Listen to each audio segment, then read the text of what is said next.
muted. Ah, I'm still muted! I was muted the whole entire time. Oh my god. Alright, here we go. Hopefully I didn't have to restart it. I mean, it was just a story node, but... Here we go.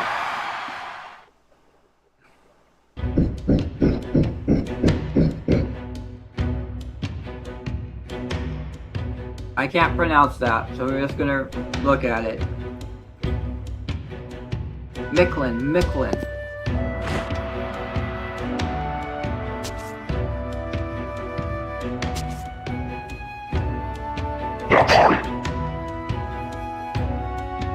It's alright, go ahead. I can report to Tezcatlipoca alone.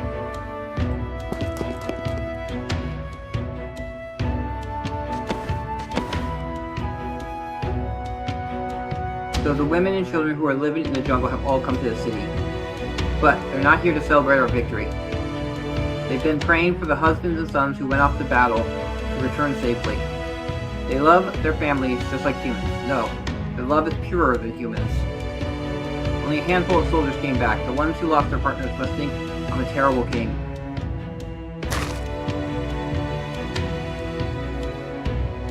That Ocelotl has been trained to join the Royal Guard for half a year. Looks like he resents me for telling him he was too young, leaving him behind.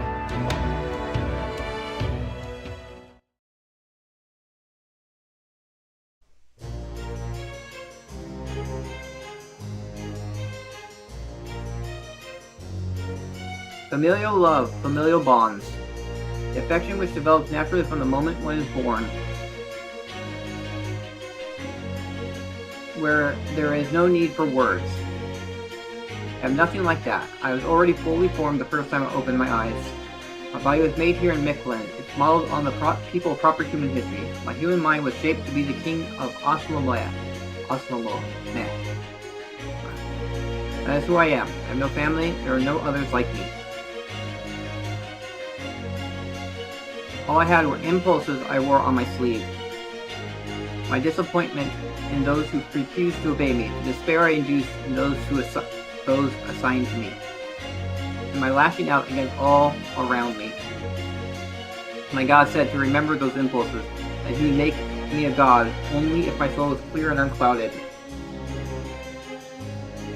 Great Tezcatlipoca, despite being a god of proper human history, he discovered the Osloma. In one night, he built Mexico City and created me out of the earth to serve as a king. For 1 year, I would act as Tezcatlipoca. If I could prove myself worthy, I would become his incarnation. It was a wonderful year, a year free of doubt. I knew with absolute certainty that our fight to eradicate humankind to deny proper humanity was a righteous one. And now we decimated Chichen Itza and invited the sun into Mexico City. Micklin now belongs to them. Not that it matters to me. From now on, they will be the prime species of this world. Because I am not an Ocelotl myself. I completed my trial of being Tezcatlipoca for 1 year. Now I can finally remove my mask and be rid of my childhood name. I've dreamed of this moment all my life. The moment I will finally receive the power to fight back against everything. Yet, for some reason, my heart is clouded. Like an obsidian mirror, too opaque to reflect anything.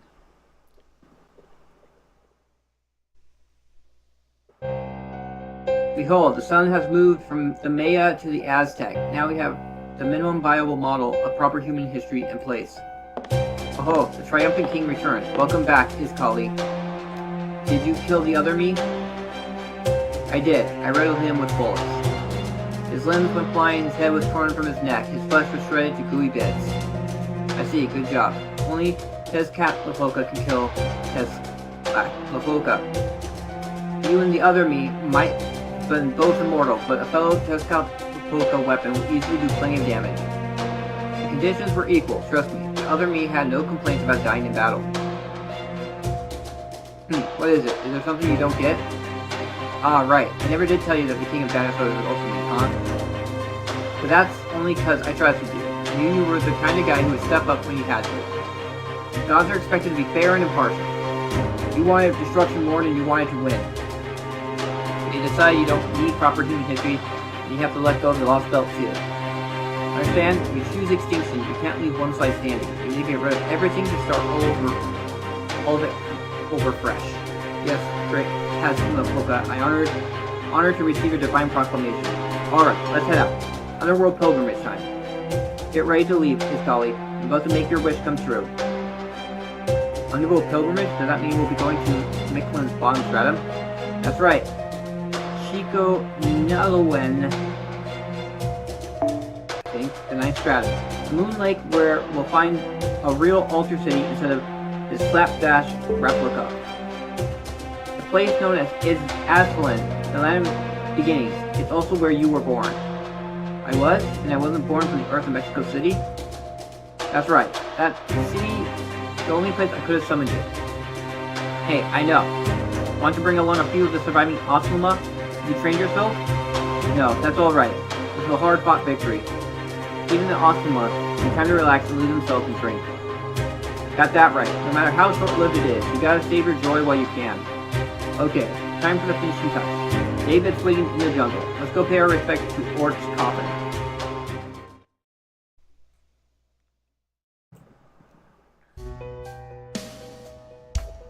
I never thought I would see a war in a land as peaceful as Miquelin. It seems humankind cannot escape the consequences of accumulation, no matter what form it takes. They accumulate wealth, sin, forgiveness. Even our own foreign god must find this situation deplorable. I knew about human wars from video records I studied. Chichen Itza might be a ghost town now, but it was never a creation of Dino civilization anyway. They never accumulated anything, and they never will. Quite right. Your eyes as sharp as ever, my lady. But that's not true for humankind, or proper human history. Both the Cryptor and Chaldea will try to reach the bottom stratum. The former will do so hoping to revive Orc, while the latter will do so to erase the Lostbelt and Orc with it. So what will you do, my lady? You need to ask, the whole reason I chose the Lostbelt by temporary logic was to require an even stronger spirit origin. Orc belongs to me. I'm not about to hand it over to anything as powerless, anything as incompetent as humankind. I've come to the conclusion that Earth's prime species is evil. I have no compunction about eliminating it. I'm going to go to the bottom stratum. You stay here and monitor Chaldea. Once I've fused with Orc, they'll try to escape on their ship. Chased them down twice before. I don't want to bother with a sword. Do you understand me? Of course, my lady. Rest assured, everything is already in place. The moment the Stormborn tries to escape Miquelin will be the last.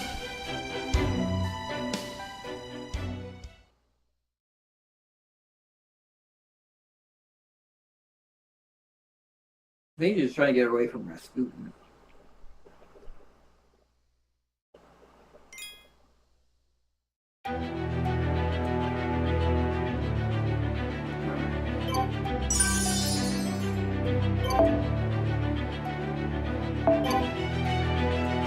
Bunch of story.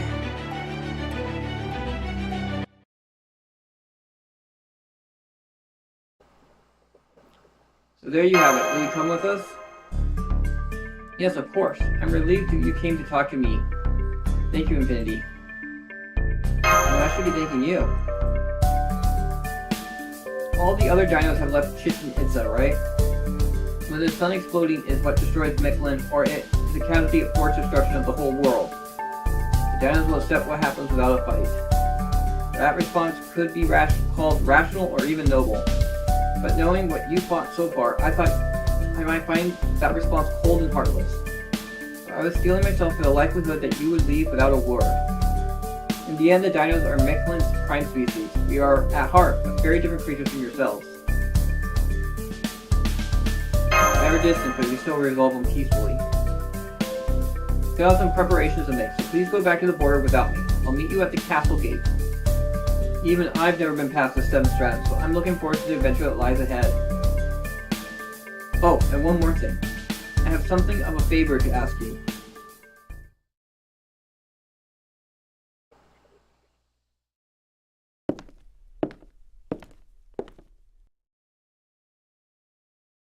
Norman really is gone now, aren't they?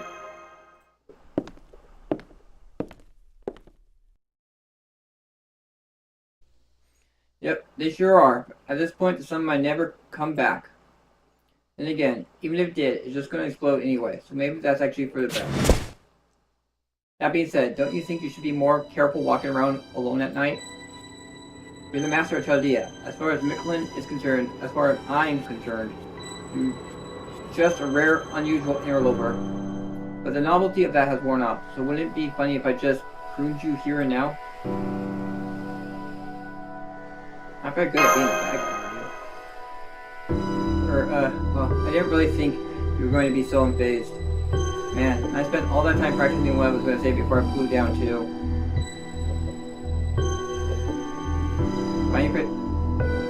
Is what said about you true? Oh right, I guess he did say something about me not protecting the dinos, huh? Yep, he was dead on. The sun helps the world grow, yes, but it also makes it burn. Think back. Did I do anything at all to protect the dinos, even when we were traveling together? That's right, I didn't. Even when Camelot showed up, or this war was taking place, I just kicked back in the sky and enjoyed the show. Did you really enjoy it? I did. You really are an intellect, you know. Say something like that again, and I will very literally squash you. Anyway, the sun's going to explode soon, so who cares how many of them will die now? The cycle of extinction has come to Micklin, just like it did in proper human history.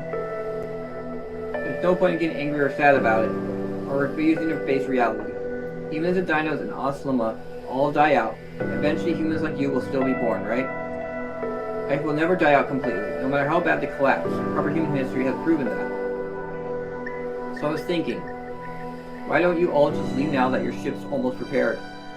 I mean, there's no point in you still sticking around for Micklin's collapse, is there? Not until we visit the bottom stratum.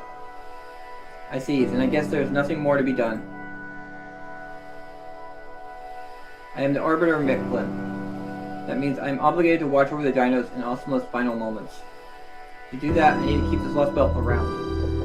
It means both the Cryptor trying to revive Ort and Chaldea on his mission to cut down the tree imitates are my enemies. The next time we meet will be in Calamukul. That is where you and I will go our separate ways.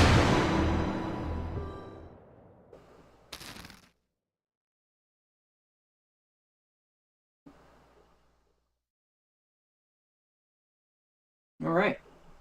That chapter done. Bunch of story.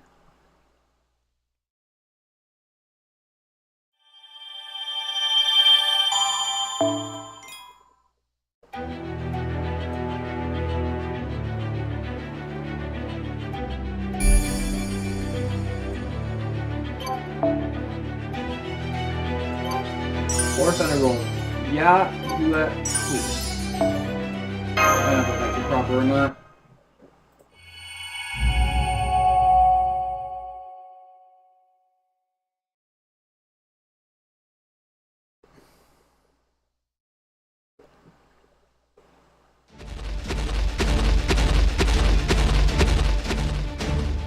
We passed the Metztillen Observatory in the Sun Strand and will soon be entering the 8th.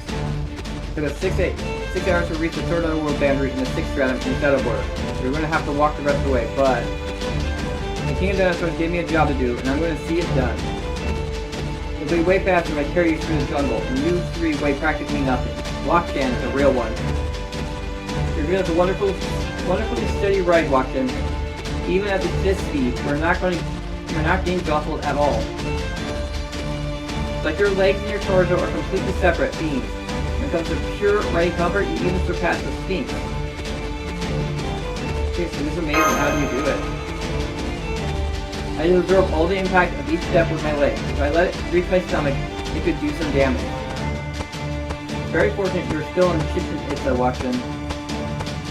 I was concerned that Chaldea would lack transport for their operation, but that's no longer a problem. On a related note, how are you doing back there? I'm sorry I can't provide the same stability as Lockjan, but I at least can float and glide a little bit. Are you kidding? I'm having the time of my life. I didn't know your feathered arms could also work as wings. They're mainly to stabilize my posture, but yes, they do. I use a spell Professor taught me, might even be able to fly like Zuma's did. Anyway, And there's 7 of us, Infinity, Matt, Nitocrit, Da Vinci, Watchet, myself, and Avatar, in our base state. We're making our way to the bottom stratum as quickly as we can go. But, do you happen to have any questions about the 8th stratum, the final level of the Underworld, before you arrive? Do you have any information about the two? There are a few legends passed down orally among Kitchen Itza's priests. The 4th level of the Underworld is known as Yahui, the Black Line, a range of underground mountains devoid of sunlight. It's said to be covered by a steep mountain range, but that those mountains are actually all hollow, and there's another mountain range inside of it. It's essentially a cavern which contains an underground mountain range entirely devoid of sunlight.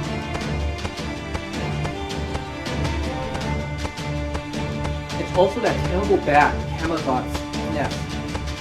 So I suppose that makes him the 4th Underworld Guardian. You're gonna fight a vampire bat? Oh man, if only Lady Coolkin was here too. Question: you know that Coolkin will never fight Miquelin's own denises. In fact, she's probably far more likely to attack Chaldea at this point. Be careful not to grieve her casualties. If you should happen to see her, she'll probably chop the people on your back right in half, and you along with them. Oh man, really? And again, that does sound like her. Whenever Lady Coolkin decides something threatening Miquelin's peace, she wastes no time obliterating it, like unintelligent dinos. Oh well, we'll cross that bridge when we come to it. I can dodge 1 or 2 of her attacks, but after that, it'll be up to you guys to figure out what to do. Are you okay with fighting Coolkin? There's a lot that says we can't defy our god. Besides, people and gods are both living creatures. All that matters is whether or not you can get along, and whether or not your goals align. Coolkin wants to protect Miquelin, and you guys want to save your world. I figure both of you are right. If I'm going to help the fight, I can. Oh, but you'll have to let me think about if Lady Coolkin asks me to join her side. She wouldn't ever do that though. The Teacher of the Sun's whole thing is letting us run free rather than tying us down. I'll see. So Coolkin is not a dominant father figure, but a watchful mother figure. Well, if I know he'd use this, our team would end up being our enemy.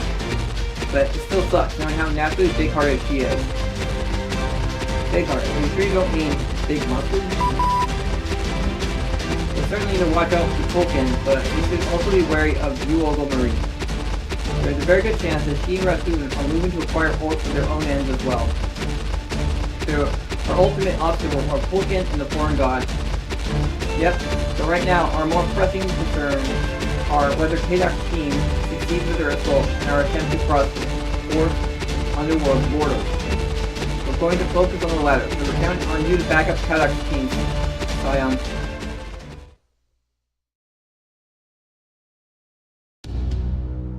Sorry, but I can't help you.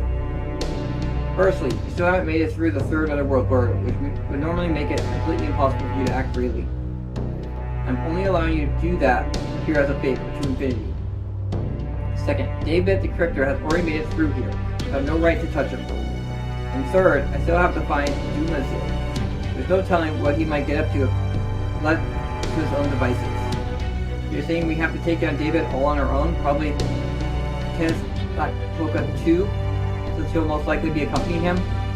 Yes, still, I'm not completely heartless. As soon as the Cryptor arrives here, I'll inform you of his route. You can pick a perfect spot to ambush him. Cryptor or not, he's still only human. Even Tezcatlipoca's vessel is a human body, not a spirit origin. You should be able to win as long as you go in properly prepared. Good luck. It's been an hour since then. Infinity's group must be in the 7th stratum by now. Good thing we managed to get here before David. I've never been so happy to have access to a big car and a top-tier driver. I still can't believe how quickly you got us through that jungle. You're telling me. Now remind me, if you would. What in the world am I doing on the assault team? Sam Lupus, couldn't you have chosen Menier to drive you instead? Remember, Your Excellency, Lord Menier's wounds still aren't fully healed. If he were to start bleeding from his forehead while driving through the jungle, we would all be dead in no time. You're a racer. You surely would understand the dangerous getting sweat in your eyes while driving a dangerous course. I just had to go right for my pride, didn't you? Very well then. Who's going to take the navigator's seat? Who can I trust to wipe the sweat from my brow? By me, of course. I would be honored to use these big, soft rabbit ear pom-poms to gently, delicately wipe the sweat from your forehead, Your Excellency. Can I contract you to be my exclusive navigator for the whole season? Damn, it's giving me chills just listening to her play him like a fiddle. I guess Gordo has yet to learn his lesson. Hey, if you're out to wreck your life, I'm not going to stop you. Can you at least wait till we're back on the surface, though? Koyanskaya, have you heard from Ereshkolt yet? Just now, in fact, Lord David is proceeding along the route we expected. Here you go. Right, they're moving damn quickly, too. You'll never catch them there. Still, seems your time is finally up, David, son boy. We're about 20 kilometers from our intercept point. You can get us there quick as a wink. Prepare to eat the dust of my record-breaking lap time. Hang on, I want to shift the intercept point to here. We should wait to ambush them in the middle of the desert. You can get us there in 10 minutes, right? Koyanskaya and I will take it from there. I'm going to set up as many explosive beast traps as possible, so I'll need your merchandise. Of course, just leave it to me. All these claymores and Z2 explosives, not even a rat. No, not so much as a bug to pass us. I'm more than happy to pay them back for what they did to Chichen Itza with interest. Alright, fasten your seatbelts, because I'm about to kick this baby into high gear. Let's go set the perfect trap.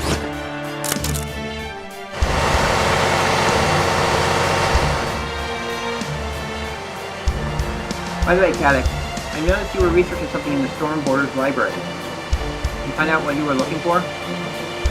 Yeah, I tracked down a record that I think has to do with David's past. You did? Damn it, man. Why didn't you say so sooner? I can't focus on what you're saying while I'm driving. No big deal. Knowing this information earlier wouldn't have made any difference.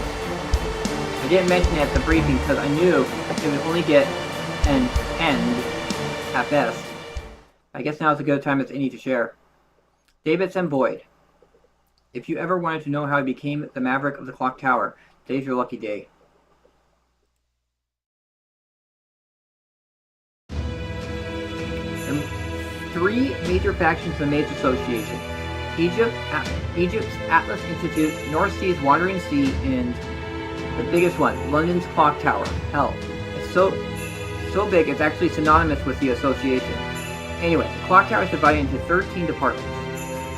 Mistyle, Solania, Evocation, Kishur, Chimera, Rishisang, Lumina, Astromancy, Valor, Sigmari, Melawastia, Policies. The newest one established 200 years ago, Norwich.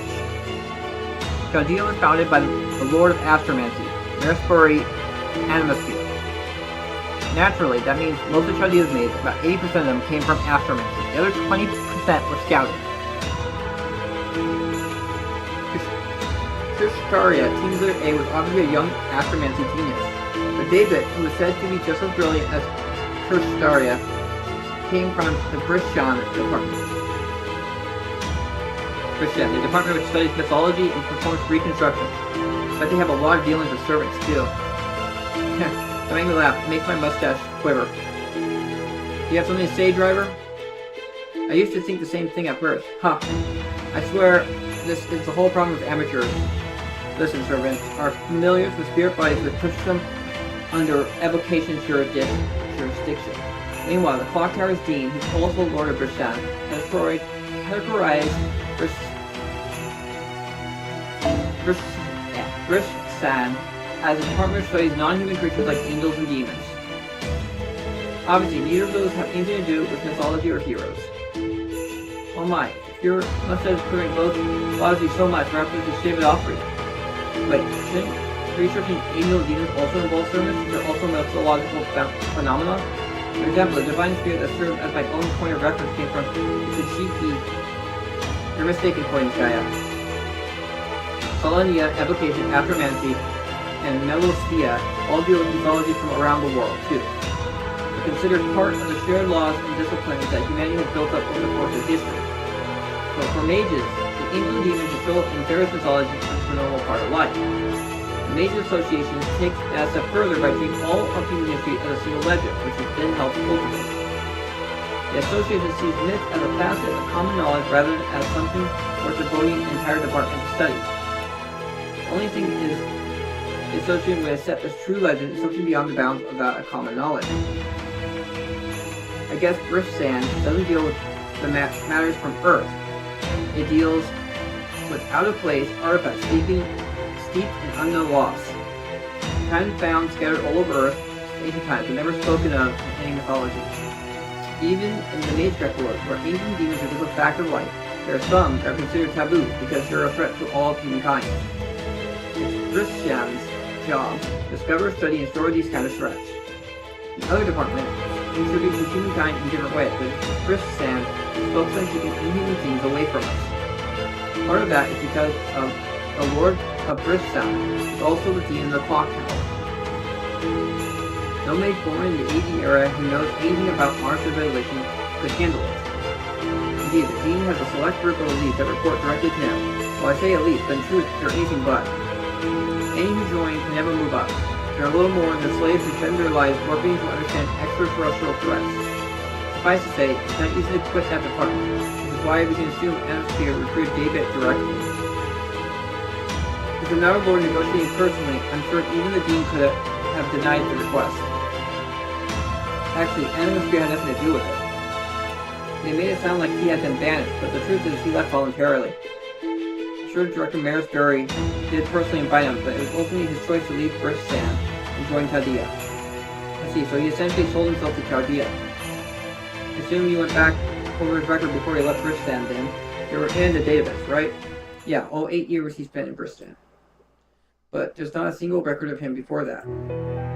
There's no mention of him in Brisand or Astromancy. Whenever a new student enrolls in the Clock Tower, there's always an entry made for them in Miss Styles' database, but there wasn't anything on him in that one either. All we know is that David was a genius who suddenly showed up at the Clock Tower when he was 10 years old. I might have been able to find out more if Policy's database had been shared with the Border. That would never ever happen. Policy is also Clock Tower's internal investigation agency. Giving outsiders such sensitive information could lead to all Clock Tower scandals becoming public knowledge. Oh my, so that's why you were up to back when you were in Policy, Your Excellency. So you held your fellow mages' path over their heads in a way that more skirted the law than it followed, am I correct? You were saying, Kadok? Right. At that point, I stopped trying to investigate David's past and started looking through all of Brisand's records. It wasn't easy since each day's records were individually locked down. I mean, I'd never been able to sift through them all on my own. But luckily, I knew exactly which year to check, and with Cyan's help, I eventually found it. There was a file from July 2006 that was just titled Record 5 Minutes. Unfortunately, I wasn't able to decrypt the file's contents. Actually, to be more accurate to say, the file's contained did not seem noteworthy at all. But on that same day, a strange and inexplicable accident happened in London and a neighboring college town. That day, every single spell in London suddenly stopped working. Of course, pretty much everyone noticed the abnormality, so it wasn't long before it was fixed. The mages figured they must have made a mistake in their spells and decided it wasn't worth reporting. As a result, the incident was never made public, and nobody at the Institute was ever held responsible. Huh? I'm quite sure I would have recognized this as a major incident if I had been there at the time. Since so many people never knew about it, does that mean it happened in the dead of night or something? Your Excellency, do kindly shut up. So this record 5 minutes file from Brisand is the same as the incident when every spell in London stopped. That's right. Raptor was an angel relic was exposed in a prep room for one of Brisand's faculty. In real world time, it was only exposed for 0.2 seconds. That was thought to have been enough to shut down all the Clock Tower spells. There's no record of who that room belonged to anywhere. It's gone from every document and from the mind of every person who could have known. So there's just no way to look it up. My guess is that the only one who might still remember is the Dean. Anyway, whoever caused such incredible damage to every mage in the Clock Tower, even if only for a moment, became quite literally non-existent. However, records of that incident state that there was a single survivor in that prep room. Given the situation, he was almost certainly the teacher's son. He was 10 years old at the time, but he soon went missing as well. A few months later, on the dean's personal recommendation, a boy genius with no prior record suddenly showed up in Brisbane. As you can probably guess, that was David Semboy. The records didn't list his actual age, but physically, they said he looked about 10 years old. My take is this: the boy who lost his father to the angel relic must be David. See, so as a boy, he now close his father in proof of his lineage. Although this angel relic, isn't it one of those dangerous artifacts that will drive your mad just by looking at it? According to one popular theory, those artifacts will vaporize your brain before transmitting a single to the beings that dropped them off on Earth. That would mean that ever since then, David Semboy has been... I see, now I understand. David Semboy was omitted because his way of thinking and living never belonged to his humanity in the first place. Those were some of the last words Lord Kirshtaria wrote about him, right? So he's not part of humankind, he must be one of the foreign gods subordinates bent on taking over Earth. Sorry, but that's all the time I have to talk. We've reached the intercept point. Cut the Shadow Border's engine and set it to camouflage mode over by those sand dunes. Let's go, Koyanskaya. And use up enough landmines across a 500-meter radius to make this place a hell on Earth.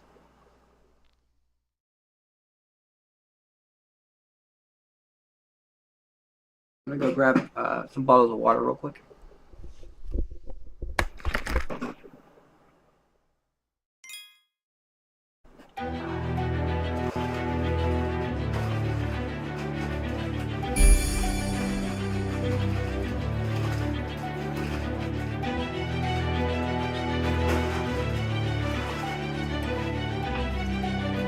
Two bottles of water, and then I'll pull out my soda.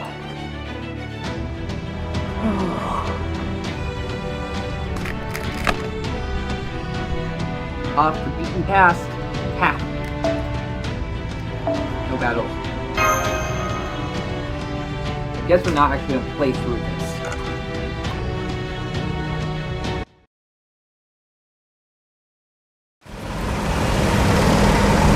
Since Azure Lane is on maintenance, I don't got anything going on for like almost 3 hours. Sandstorm, that wasn't there before. Is this your doing, Tesla Poco? The hell is that supposed to mean? You think I'm behind every bad situation you find yourselves in? This is Amazon. That fat bastard has been using command spells with servants like they were going out of style. Yeah, fine. I sold them the command spells in the first place, since he wanted them so badly. How was I supposed to know he was going to play pretend master like an idiot? Next time you'll think twice before getting every Thomas Rico behavior that comes your way at trial. So, what do you make of Amazon? He's great. I might be the strongest god of Aztec, but in this Lostbelt, the title strongest goes to him. Playing with the command spells has placated him for now, but once he runs out of choice, he'll show his true colors.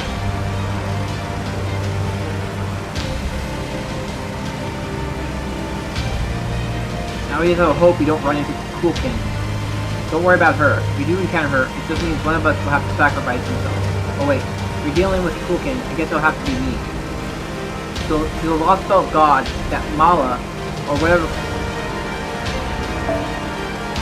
copied human history, right?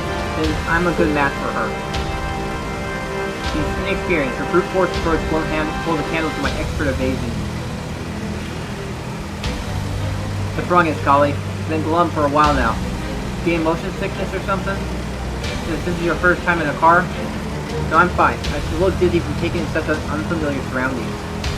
But please, never mind me. I didn't see any sign of Caleb when we left Mexico City. Great, Tesla Poco. Do you know where she is? She doesn't come back, so she must have lost. We hate to see it, but sometimes that's how it goes. Besides, I really only summoned her to build your city, so her job's been done for a while now. You mean you didn't make Mexico City yourself, Tesla Poca? I could have, but she was a better fit for that terrain. Mexico City is a true blue, proper human history style town. Even, the name comes from its modern incarnation. It was originally a beautiful place called Mezliapan, or the Lake of the Moon. It was a water-topped floating city that served as the Aztec king's castle while they were worship two gods. It's nothing like Chichen Itza the Dinos built based on the old Khan ruin. The Aztec capital, beautiful as what still feeling dizzy, hang in there. It's not much longer to the bottom stratum. You already made it this far, Iskali. Don't let all that time and effort and fighting go to waste now. Yes, I know. My life exists solely for the anger rooted in my soul.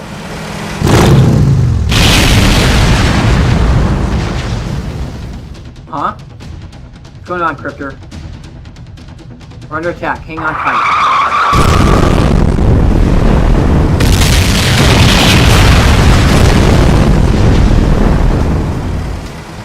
Ooh, baby. Nice one, David. You can learn to drive like that. From your stunt driver in Hollywood or something? Of course, dude. I'm interested in an online driving school. I used to like the movies, but I haven't watched one in years. Alright, we're past the minefield. Luckily our suspension is still intact, but what? Now we have a divine spirit servant up ahead to deal with.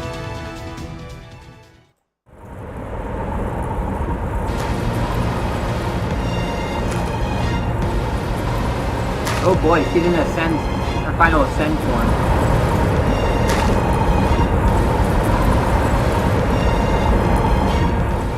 Welcome to my humble domain, God of War.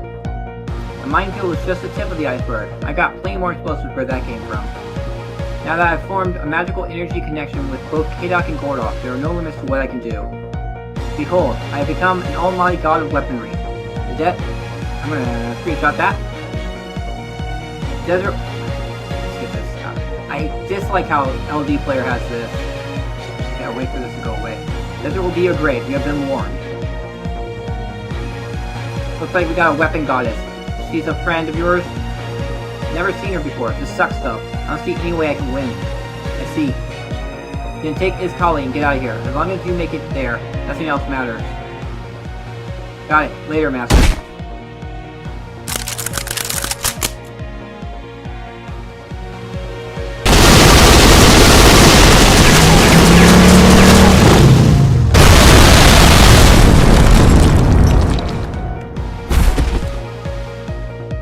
So you let your servants go on ahead and nearly blew yourself up trying to hit me with a kamikaze attack.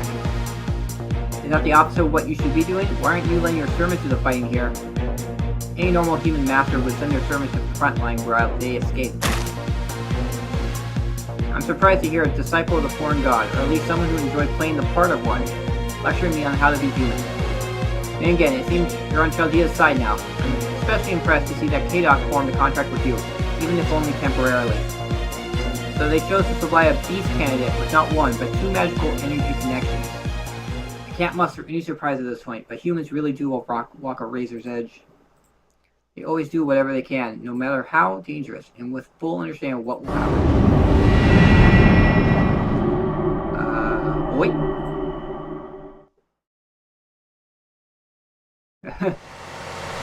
Coin Sky doesn't like that.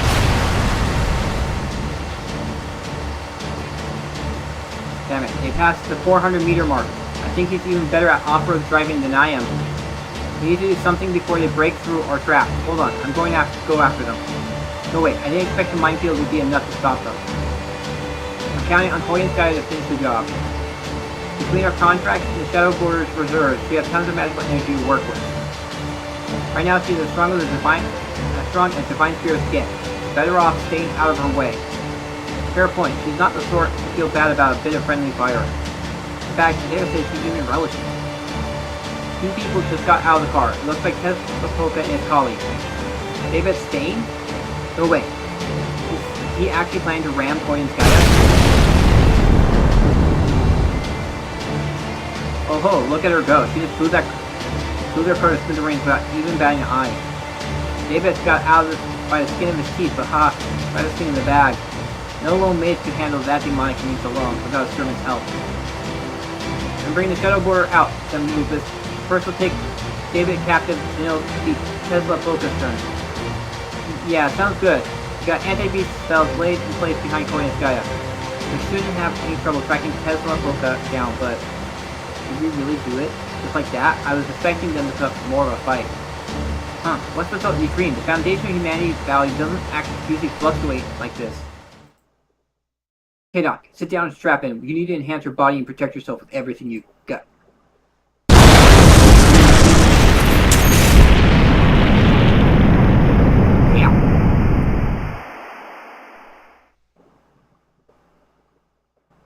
David just was like, yeah, I am the final boss.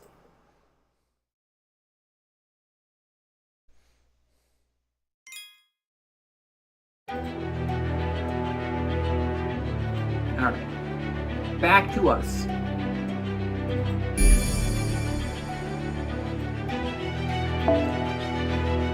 Or actually, Ya-Ya-Kui. I think that's how you pronounce it. Frickin'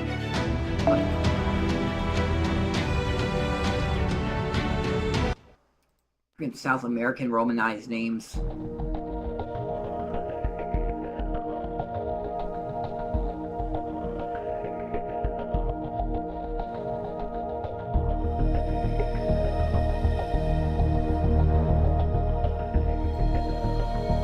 this is the fourth underworld. It's actually kind of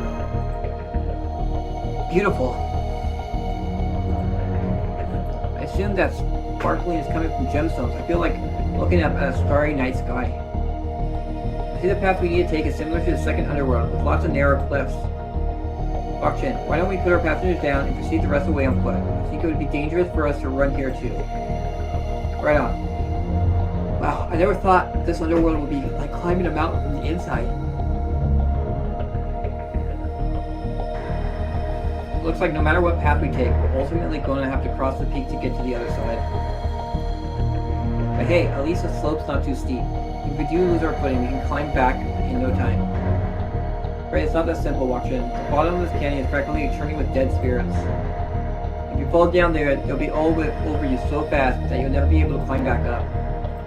We're dealing with a path to the underworld that's literally trying to drag down the living. Got it. Okay. Guys, let's go in single file so we all have as much path to work with as possible. Sounds like a job for me and Mashton. We'll take the front of the line. Mashton, an enemy attack threatens to throw you off balance. Hang on to me and keep us afloat for a few seconds. Understood. Thank you, Hamatron. Here's the line.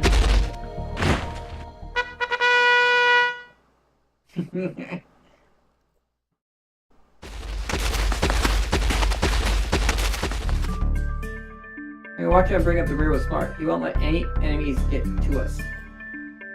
So Da Vinci, which part of proper human history's Mictlan would this fourth underworld correspond to? Well, unlike the others, nothing here really screams it's totally this, as far as I can tell. But if I were to guess, I'd say it's probably proper human history's Mictlan's seventh layer, Keola Waloan. Was said to be home to a terrifying star jaguar, and it would attack you and eat your heart if you choose to run past out of fear. The jaguar also said to be Tezcatlipoca's tonal, the heart of the mountain known as Teotihuacan.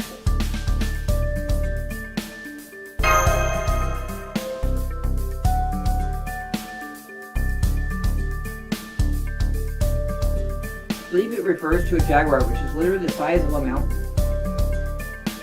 That's the trial of getting past a terrifying monster. Since this first underworld where Kamazox lives, we're probably going to have to face a similar monster.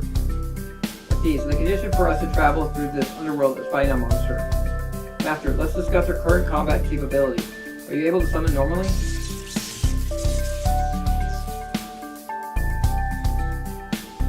Fine, it looks like Ereshkigal was the only one suffering from using it before. But let's just stay alert as we go and make sure we're ready for an attack at any time. By the way, Senpai, do you have any other convenient underworld items? I mean, you were so well prepared for the others that I thought you might have something for this one too. All I got now is a mint incense bat repellent and a sheer raincoat. Sheer raincoat. Let me take a look. This is made of anodized aluminum oxide membrane. It's the same material they use in spacesuits. Why would you need something like... Ah! That's right, I just remembered. It wasn't too long ago that the 8th and 9th strand were washed with cosmic rays. Hey Benny, put that raincoat on, now! Radiation levels here won't affect servants or dinos, but prolonged exposure will definitely harm humans. Crap!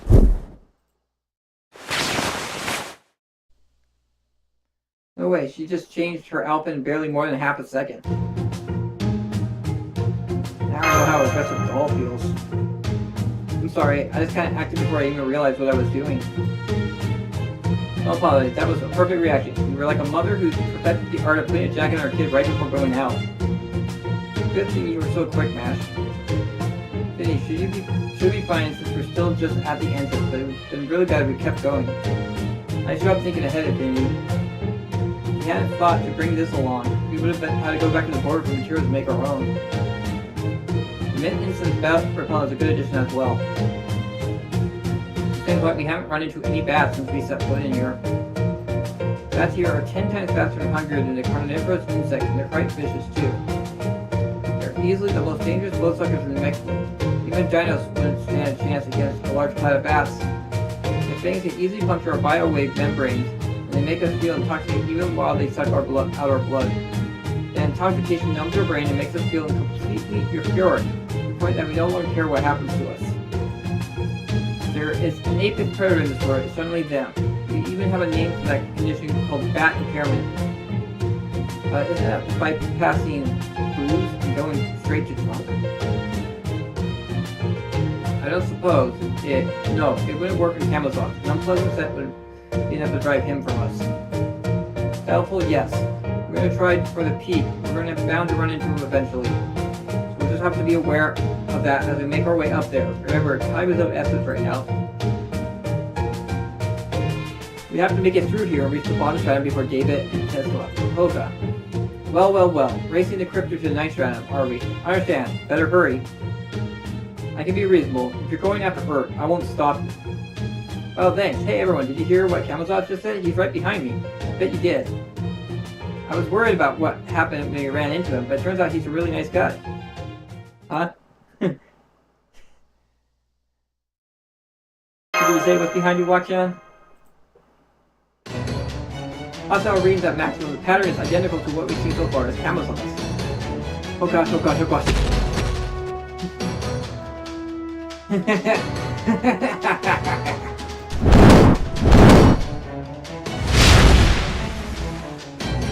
How terribly tragic. Here you are, throwing your lives away, all because you thought you could defeat the enemy awaiting you. Granted, wasted lives are more funny than tragic to me. This is good for a laugh. So you can go. I visit the underworld where I can send you all to hell right now.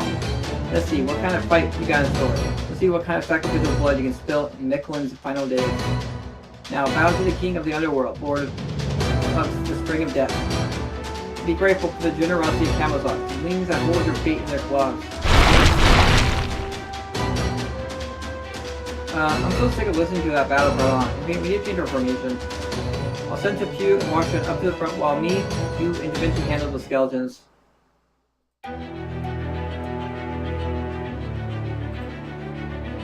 They said we can go.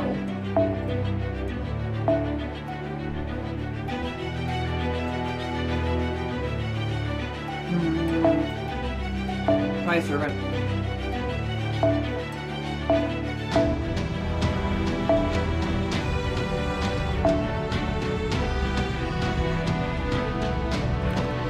Alright.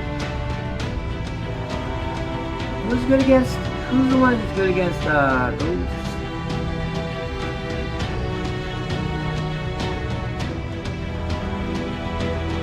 Pretenders?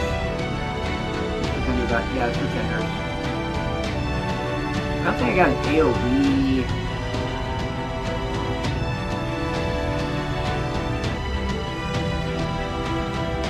I think I get Ursa. I think she's single target.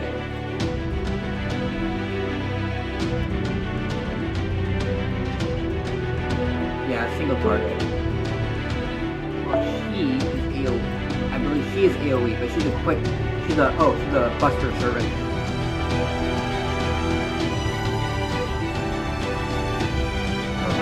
That's gonna be tough without 2 coin Skayas.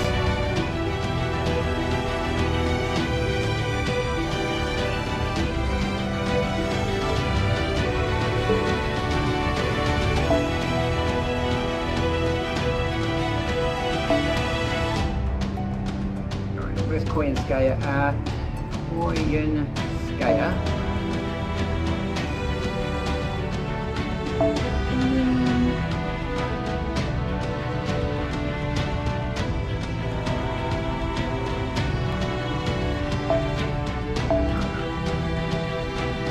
Good Buster booster.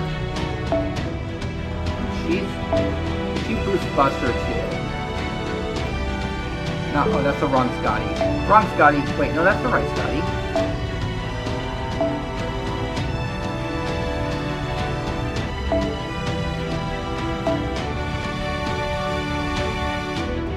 Get attack, get quick and Buster effectiveness, and then gain C stars.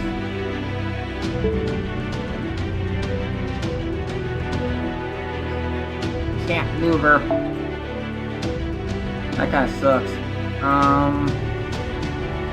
Well, Oberon. Swap those around.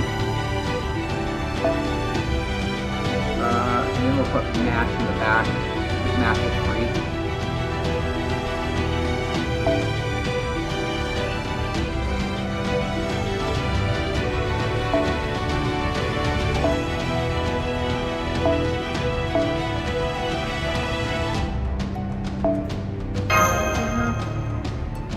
Charge at.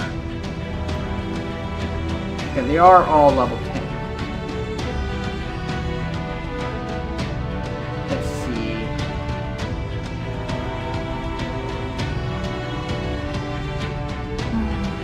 One second. I'm gonna check some things out real quick.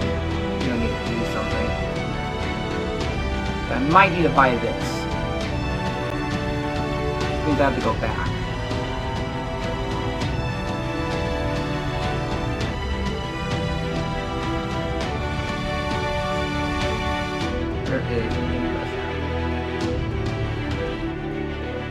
That's a feeder guide. Where is... oh, there it is.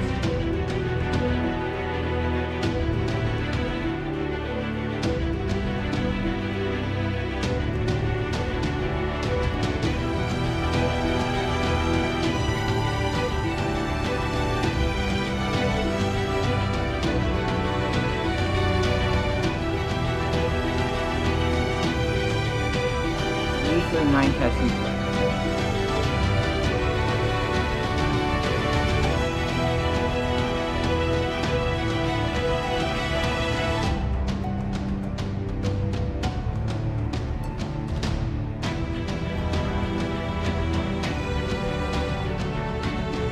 Man, that's being laggy as hell. My internet seems to be fine, so it's just the website. Game press and garbage.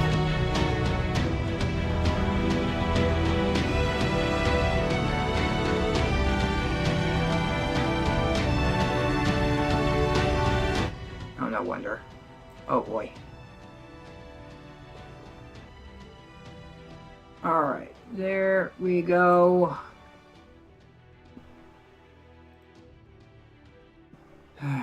Alright, well, I'm gonna go out. Cancel.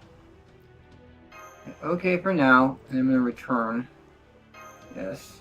Hopefully it keeps that line up.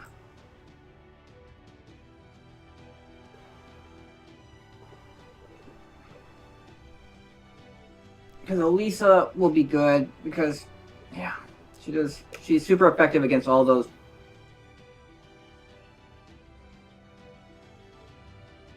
all the knight class servants.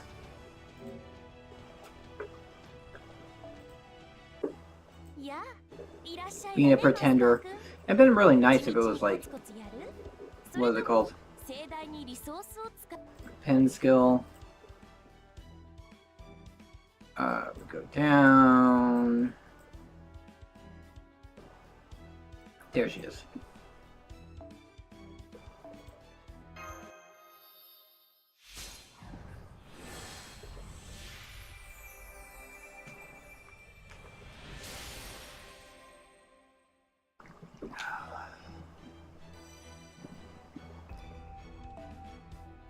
I mean, essentially she has 7... oh, I don't have any bones.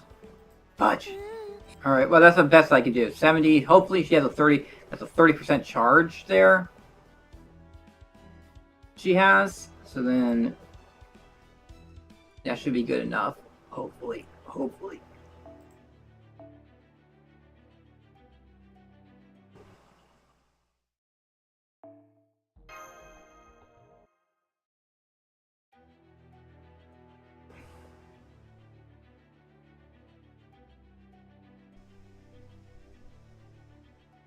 Alright, it did keep my people around.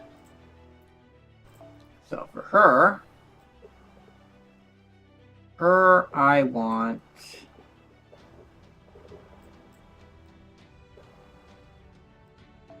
that.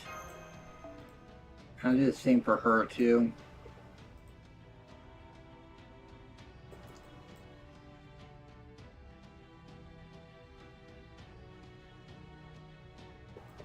It's around here somewhere. There it is.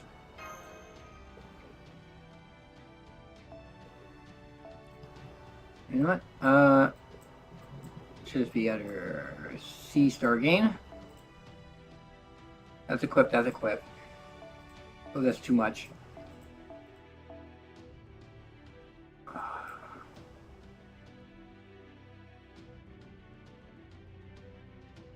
Alright, well, whatever.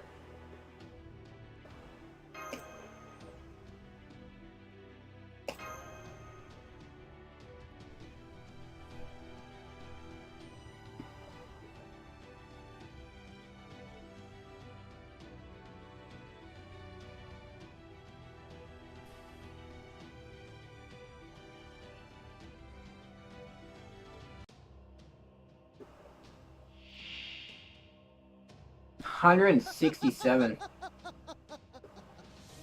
悲劇この上なく悲劇挑む敵の強大さを知らぬ楽観すなわち命に見届けよ感染しよう末後のミクトラに高き生贄の血が宿る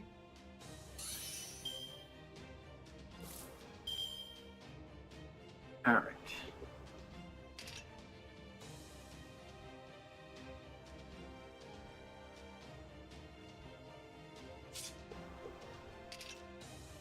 Increase all allies. Other one, critical increases. Is it this one right here? Yeah, all mount Liang. So increase MP guys, increase. Okay. You want to do this one first.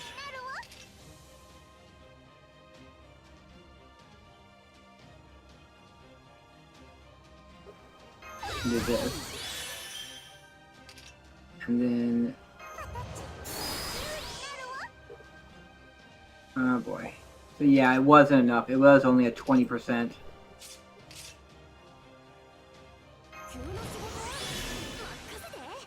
A Habitat can go.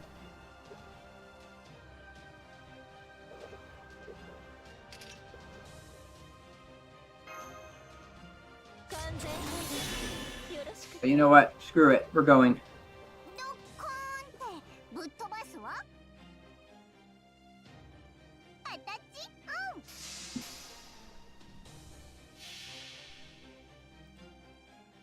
But the hard things are the fights that make you require to use certain servants, and you can't use your own team.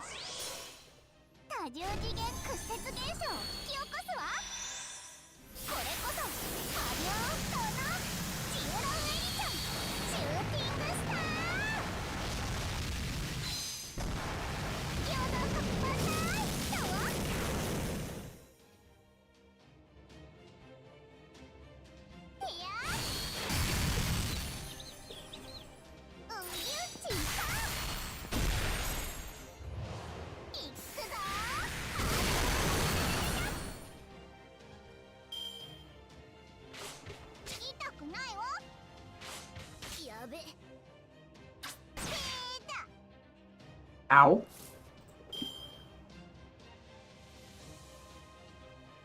Alright.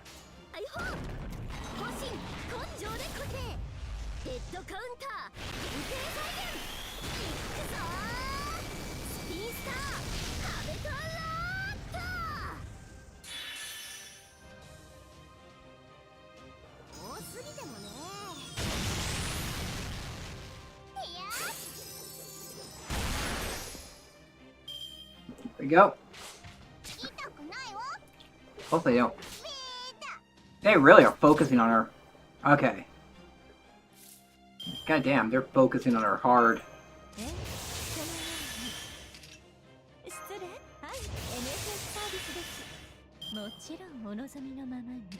Alright.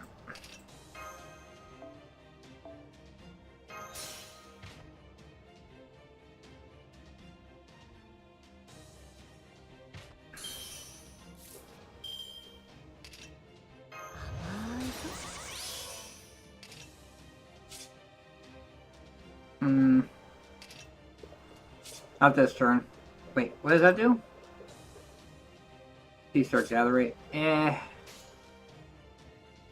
We go for that one. See how that goes.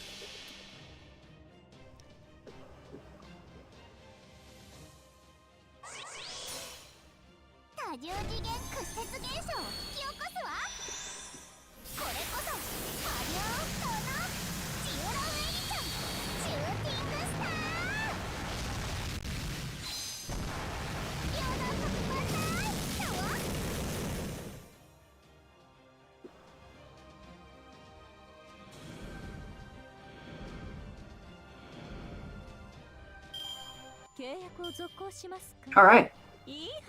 That actually worked. Pro stats. Pro strats. That's what I mean to say. Pro strats. And it's a freaking bone, which I need for the out of pen skill.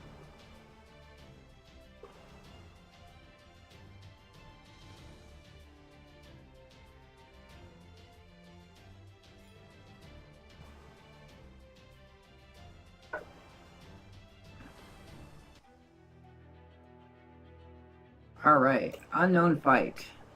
Let's see. Actually, I'm going to pull out... Did the game press actually go anywhere? Okay, it did.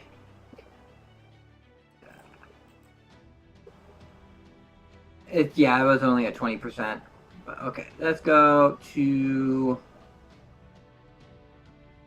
Lostbelt 7. Find out what this actually is. Where are we at? It's 17.4.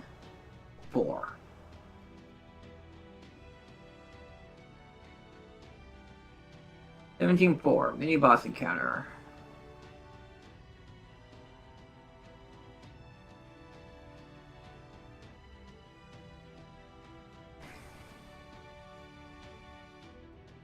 Cavalry and Moon Cancer class. So that is... So I need a good face card user.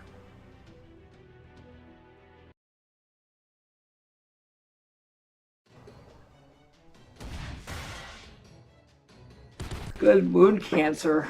So you triumph over my warriors in Khan. Not bad. Makes me want to taste your blood that much more. But things being what they are, I'm willing to tell you about a shortcut. Can't have that creeper crouching up to you, can you? I'm oathbound to not attack David, and the more time you waste fighting me, the more likely you are to lose to him. So what do you say? Want to give my shortcut a shot?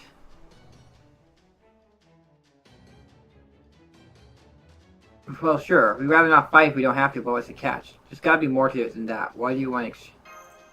There, what's the catch? I want you to hand that woman over to me.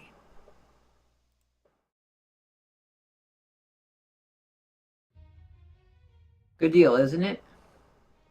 Give up my dreams of being humanity's last master, and you get to keep breathing. Of course, giving up on your dreams isn't any fun. Changing them leaves you feeling hollow and lifeless. You're humans, so I'm sure you can understand how that feels. You can trust me on this. King only speaks the truth. If my enemies wish to surrender without bloodshed, then I have no need of their blood. What will it be then? Will you hand her over and prevent bloodshed, or keep her and let the blood flow? It is not going anywhere.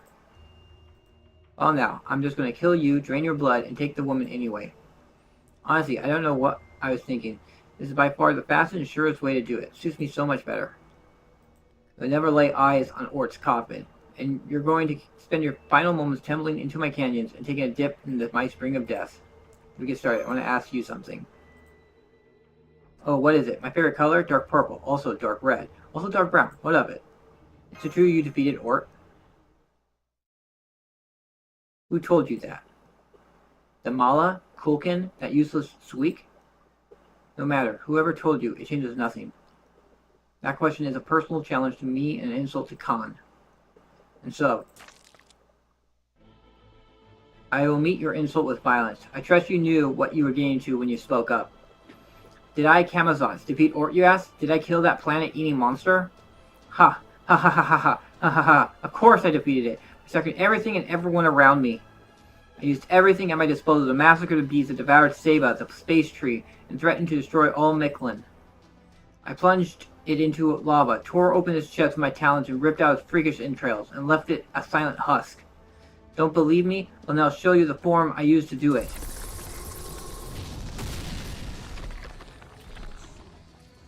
The spirit origin output. No, the number of spirit origin readings are growing like crazy. 100,000, 1 million, 10 million, 100 million. This goes way beyond having multiple spirit origins.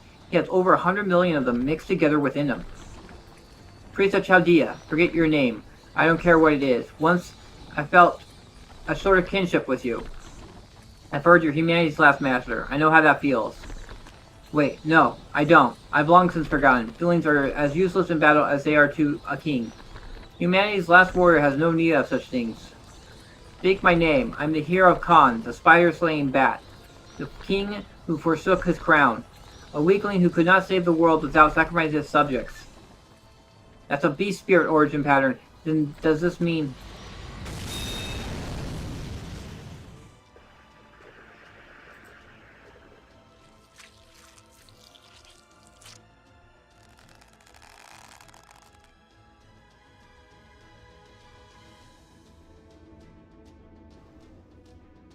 Now I will show you the blood of Camazotz. Witness the essence of terror conjured by the people of Khan, who threw themselves into hell that is Xibalba.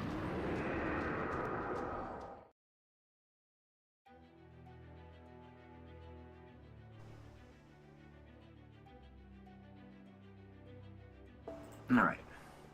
So I gotta face card him.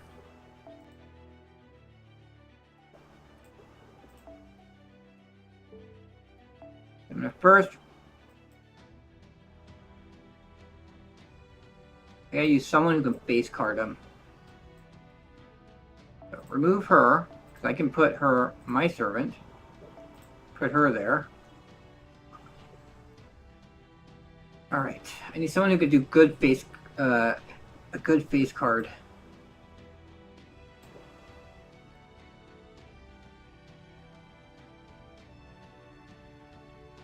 Would he be good?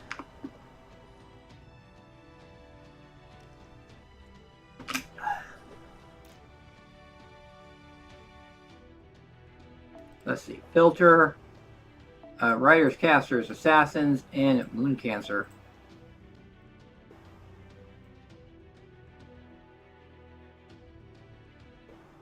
I mean, he wouldn't be bad. He's also good. He doesn't really rely too heavily on his face on NPs.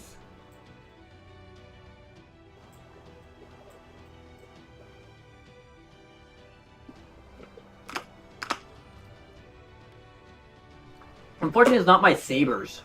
Like my sabers would have.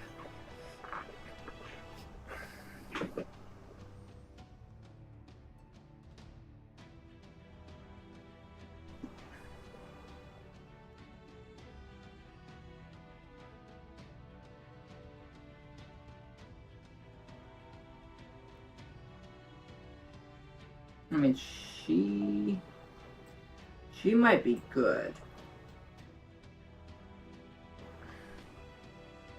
Because debuff immune.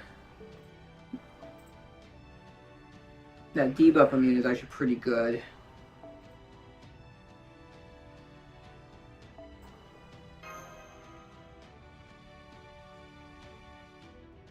Let's see. He is 308 in the first 381k HP. Boss starts with 50% NP damage resist for 3 turns and immunity to immobilizing debuffs. It's weak to Cavalry and Moon Cancer class. Be wary, once 3 skills are used, including Master skills. Boss will debuff the entire party's buff success rate by 50% for 3 turns, making buffs possibly miss, while giving the boss normal attacks a low chance of instant death. The boss can also inflict debuffs depending on what the master uses any type. Card chain. With the safest chain being Arch. Attack buff for both enemy and party. Avoiding chains otherwise is ideal. Notably, Mighty Chains give the boss a 50% NP damage resist buff which can stack with the passive he starts with, and a defensive buff block for the party. Brave Chains will give the boss one hit of evade and a block attack crit damage bonus on the Mighty Chains. Brave Chain.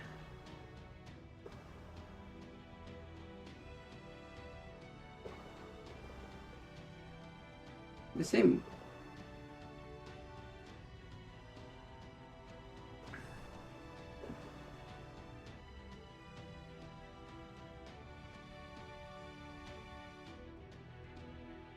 Wild Beast, male Wild Beast, Demonic Super Giant, and King.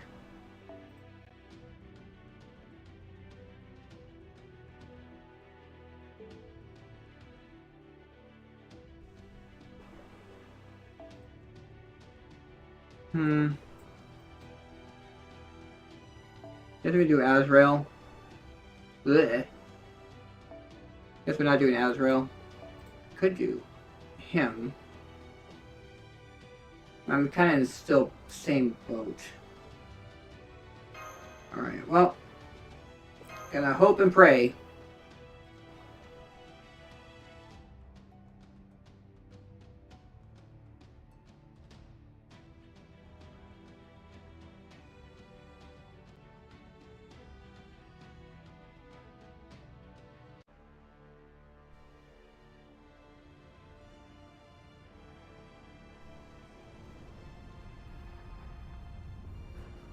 Evil Humanity. Doesn't even have a name. 俺の名を語るがいい。カーンの勇者、雲殺しのコウモリ、王冠を捨てしよう。臣民すべてを生贄にしなければ、世界も救えなかった弱き者。いざ試せ、カマソスの鮮血を。カーンの民が身を投げた縛れば、その恐怖の真髄よな。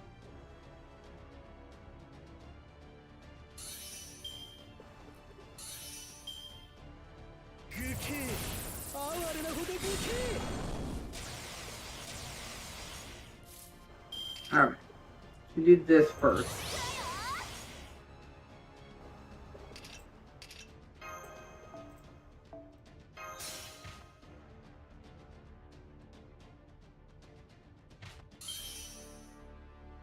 Two.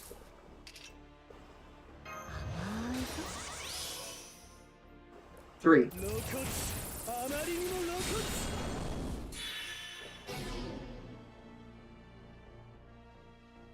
Wait, the debuff immune didn't work?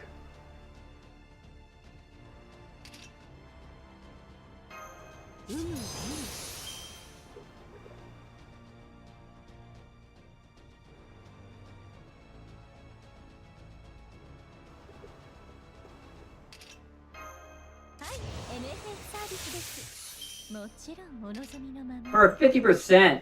Oh my gosh. Holy cow. It's supposed to be a 50% dodge. And like, I'm just failing my coin flips. I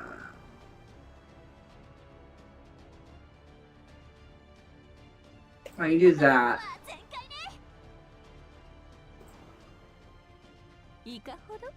Oh no, I can't. I'll have to do that. Because I can't do chains.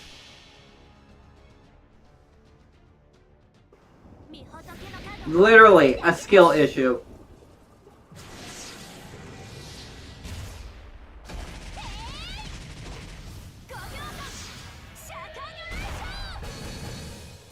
That's the whole entire reason I brought her, because she had the debuff immune on her. She had debuff immune on her, so I did that on the first turn so I wouldn't get this debuff. But it does nothing.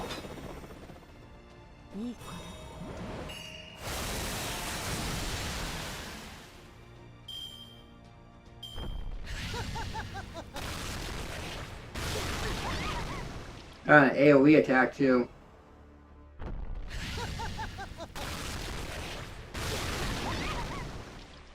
Holy cow.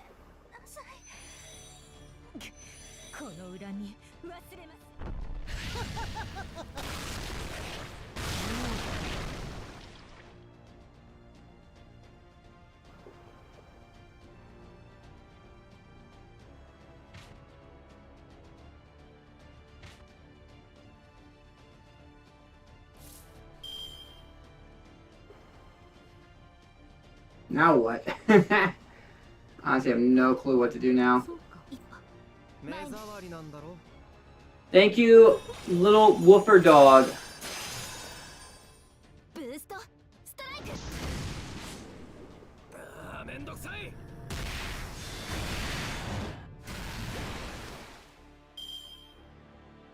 どの程度だ That's his crit. まき散らすがいい And death 変わ mash. りません一旦後方に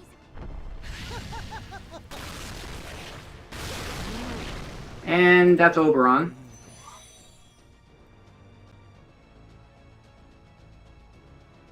So I got left with Mandracardo.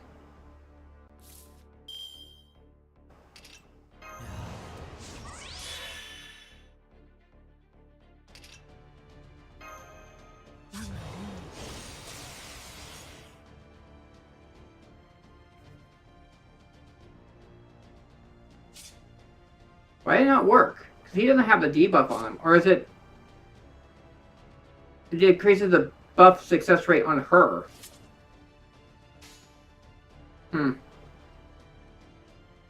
Alright, so...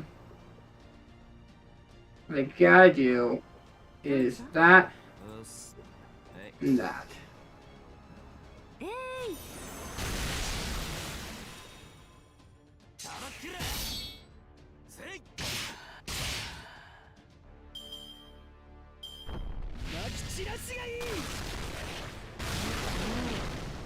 And there she goes. Jesus.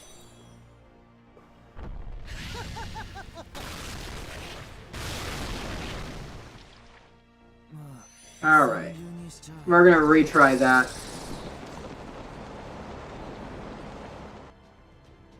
Huh?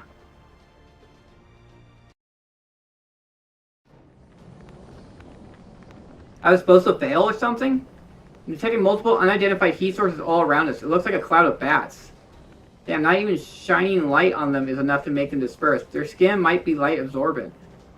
Infinity match. Let's fire the black barrel. That'll scatter those bats. Okay, but make sure not to bring the cave down on us. Of course, I'm just gonna scare these bats off.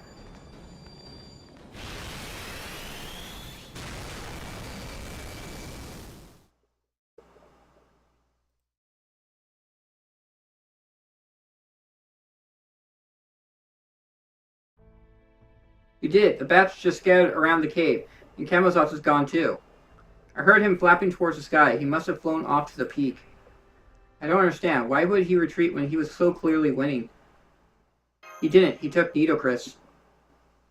You're right. I don't see her anywhere. He must have made off with her under the cover of darkness. So this is when we get Nido Alter. This didn't say that, like, losing was an option. Game press. Good job. I just screwed up there. I didn't... It didn't say anything about, like... It didn't say anything about his debuff is immune to debuff immune.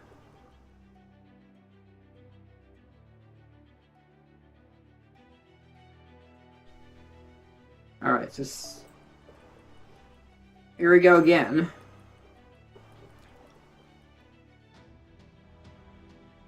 Okay, so I can only use 2 skills a turn.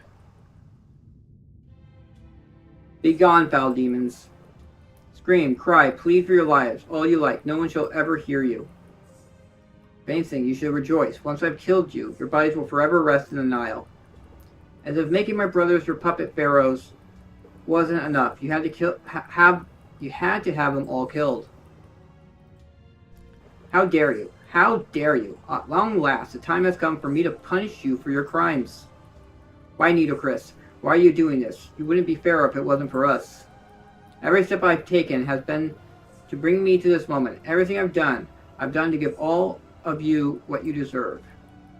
It is the only thing that has given my life purpose, just as you chose me to be your next puppet. I let you think you could control my mind, my body, even my dignity, however you like. And now you've fallen into my trap. Tell me, exactly what gift did you think I meant to offer you? A feast of pleasure for all your senses? A mountain of gold? Or perhaps you thought you could ravage my own body? This ends now. Your insolence, your scheming to manipulate pharaohs. All of it. Please stop. I don't want to die. I don't want to die. Forgiveness is what you want. Beg it of my brothers. You so ruthlessly murdered. Not one of you will ever see the eternal kingdom.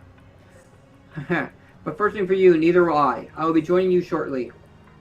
Once you are dead, I will capture your souls and see that they are made to endure unending torment for all eternity.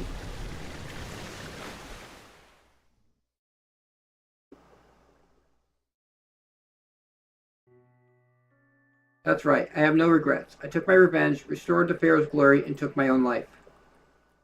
When a Pharaoh dies, they set off for a paradise free of pain and suffering. They have the right to do so, and the authority to exercise that right. But I wasn't prepared. I assumed I would never have such a right. Never forgot that anger, and never forgot that hatred. And as much as I wished otherwise, I could never forget what I have done. Deep down, I believed doing so would be wrong, regardless of how just my reasons may have been.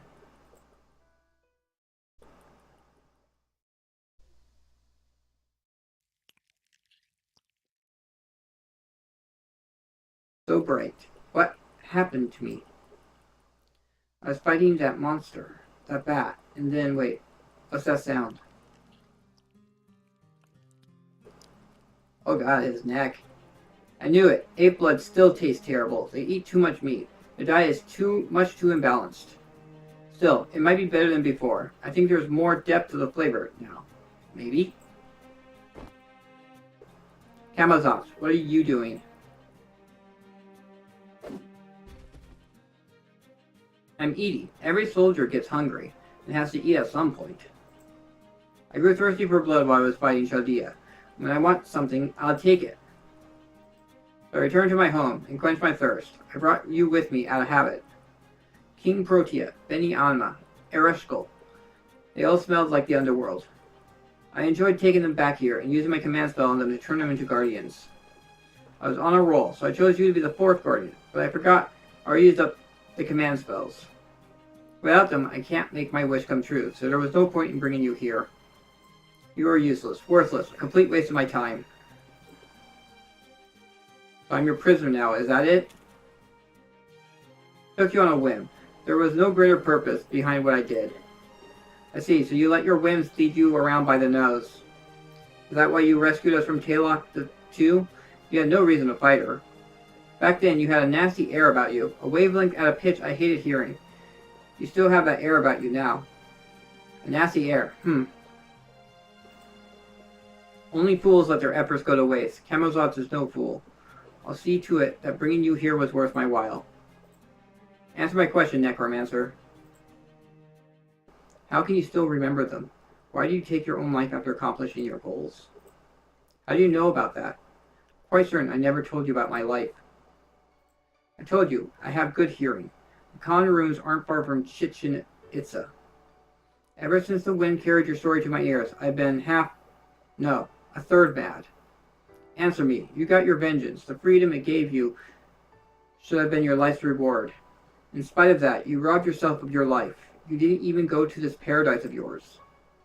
I can't understand it. Why would you refuse salvation after overcoming such hardship?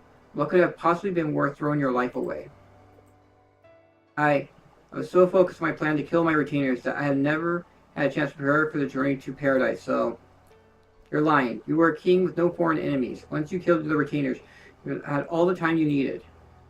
You claimed to have done it so you could torment them in the underworld for eternity. That's a lie, too. The underworld itself would have seen to that for you, even without your involvement. No, you never had any intention of going to paradise. Why is that? Answer me honestly. I'll know if you're lying. The only thing I don't understand is why you did what you did. All I can come up with is that you thought yourself a criminal, but that can't be right. Can it? Don't tell me that, despite being perfectly just and holding absolute power, you thought you were the most despicable one of all. No response, huh? Then I was right. Ha! Hilarious. You proper human history kings are utterly hilarious. You spent your life seeking revenge, finally achieved it, and turned around and proved yourself a criminal worthy of judgment by condemning that very same part of you that sought revenge in the first place. What an impossibly foolish woman you are. Your will is as strong as the sun itself. To think you chose to fall upon the sword of your convictions rather than become a god. I understand now. I'm satisfied. Back to my boring meal then. Wait, just a moment. It's not fair that I'm the only one whose past is being dredged up here. No, never mind fair. It's downright infuriating. So I'm going to ask you a question too. Understand? Fine, but keep it brief. You claim to be the king of the underworld, the true king of Mictlan even. So what do you think about Mictlan nearing the end of its life? Soon the sun will reach its critical mass and disappear. Are you going to disappear along with it? Only Mictlan will die when the sun goes out. I will never change. Dinos will accept their extinction as they did before. But not me. I'll never go extinct. I can live off the heat of the land alone, even without the sun. That's how Khan grew for 100,000 years, the time it took us to go from simple mammals to humans. 100,000 years of history and dreams made this body, and for those past 6 million years I've kept on surviving. My kingly authority is immortality. That's my only weapon. No matter what happens, that will never change. Whether the sun dies or destroys the planet. So long as you just forget everything, the past will forever be unremarkable. In this way, the present continues forever, free of pain and sadness. Not even my shadow lasts beyond this moment. I knew it. By forgetting everything, by never giving yourself a single thing, you... Are you satisfied now, Necromancer? Try leaving this peak and I will kill you. Stay and I will spare you. I won't tie you down. I won't demand anything of you. You're free to do as you please. But whatever you do, don't become an altar. That would be revolting. I have no desire to see you that isn't you. That's awfully naive of you. It won't be long before my allies come for me. If you let me go free, you'll only be adding another name to your list of enemies. Don't be ridiculous. They're not coming here. Even if they were complete morons, they would have figured out they don't have a prayer against me. No halfway decent warrior would dare to challenge King Camazotz, especially not over a single servant. She'll be here. Even I have to question the wisdom of her actions, but I'm absolutely certain she will come. Care to wager on it? It can't be said to be a wager when the outcome is not in question. Okay, what the hell? Chances like this don't come every day. Once your companions have fled Mictlan, you're going to tell me your name. You're going to offer yourself to your king. But if they should happen to come here and challenge me, I'll give you this whole underworld, and you'll have a second chance to be a queen. We have a deal. Get ready to hand it over.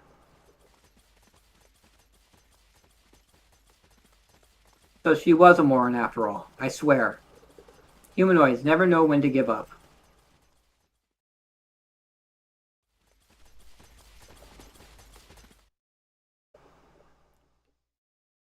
Thank goodness you're okay.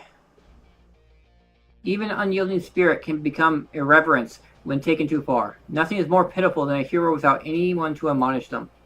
Still, I welcome you. I'll slaughter you. I'll gladly take this chance to shower the peak of the fourth underworld with fresh blood.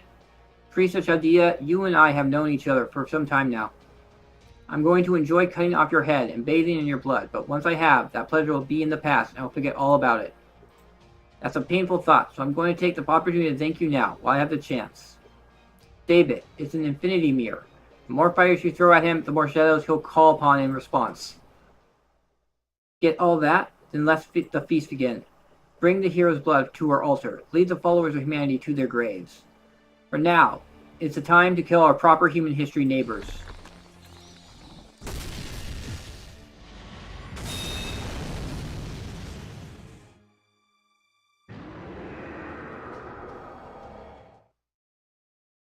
It says in here that it's a low chance of inflicting death, but that was not a low chance of inflicting death.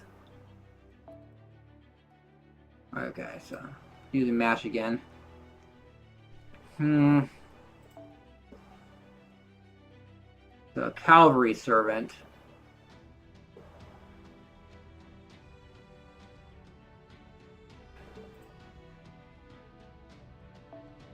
So I'm gonna put him there. Her there. You know what? We'll do... We're gonna go swap to arts.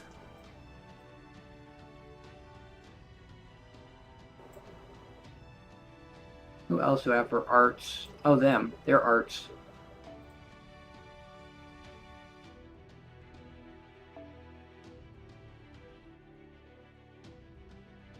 And for him...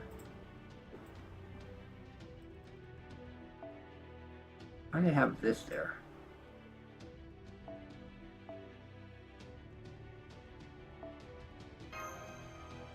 There.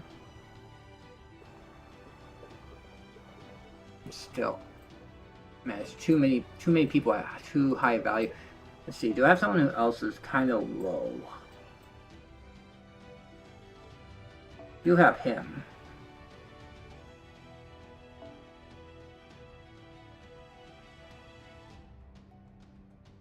Let's see, what can I do?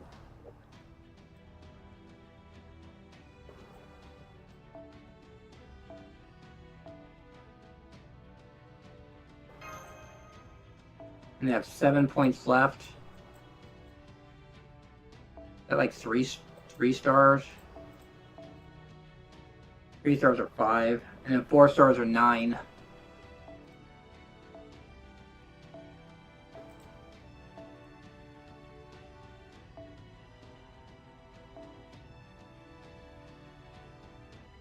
All right, let's do that.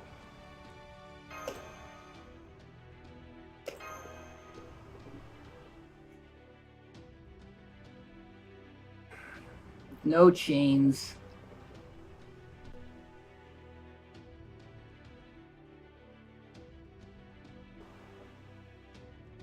My chain gives the boss 50% NP damage resist buff. And defensive buff. 戦闘っすね。まあやれるだけやってみます。露骨あまりにも露骨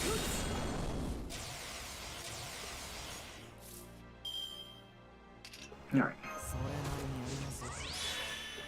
1. And we'll do this for the 2. And what have I got here? Ugh. There we go.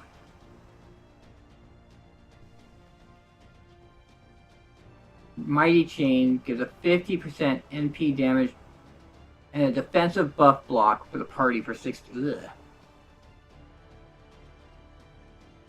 What if I do this, that, and that? そこです。受けるがいい。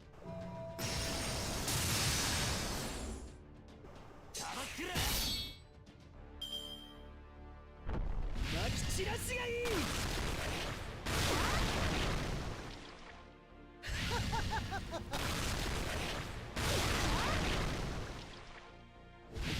Alright.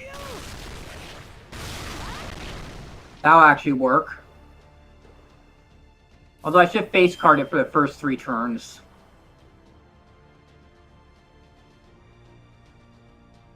That's not going to do anything. If I go her, there we go. イーグル。有効レンチ入りました。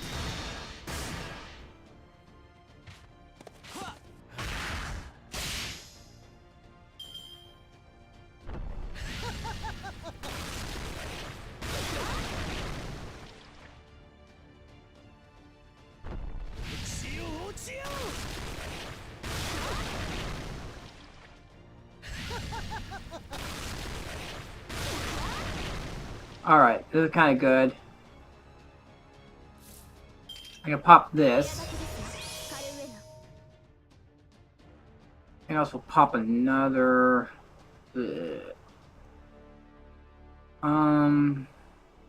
What's this? Defense. Yeah, we can do this. Alright. And we'll go... You. There we go.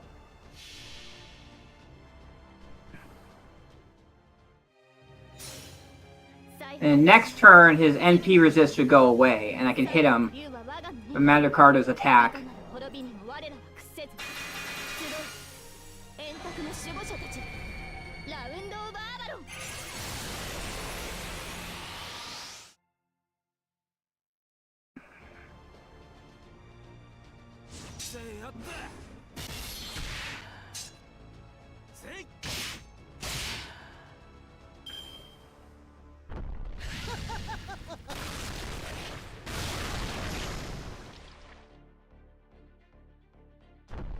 Yeah, Mash's MP next. まき散らしがいい Alright.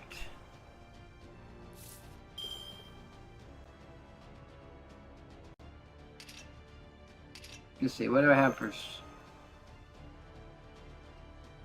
speed? 1, 2, okay. Yeah, we'll do that. That's 1.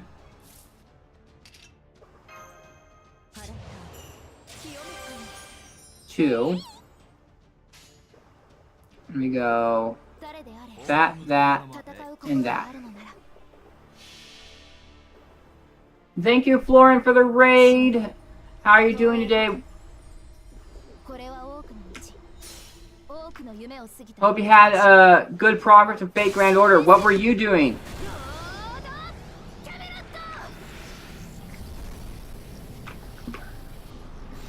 Thank Blank Player for the follow.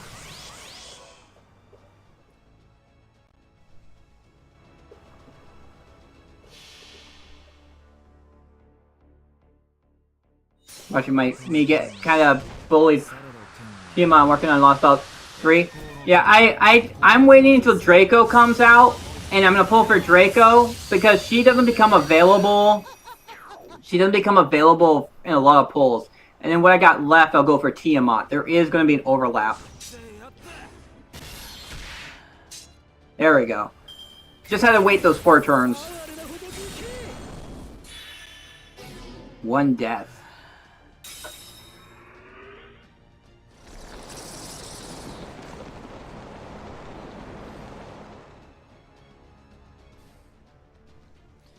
Lostbelt 3. Lostbelt 3 is that China?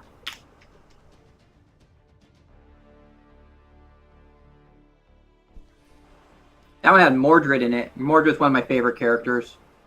Anastasia is my favorite, but after that, like, there's like a group of characters I really like, and Mordred is great.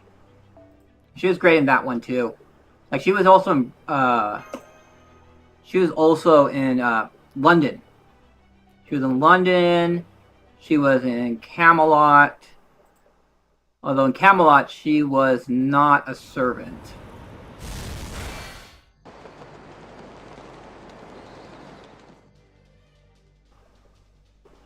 I knew it. They can't possibly defeat him. Camelot represents all Miquelin's human history. As long as he bears that duty, that curse, he can never be felled. His immortality is all he has. It's the only thing that he can keep fighting a planet-eating monster when he was the last warrior of his kind. No, you never had any intention of going to paradise. Why is that? Answer me honestly. I'll know if you're lying. That's right, Camazotz. Even if those retainers were evil men led solely by their own greed. You know, I think, isn't it in China that Koyanskaya is in that Chinese dress? I actually have the figure of that. I just haven't put it together because I don't really have a place to store it at the moment. Because,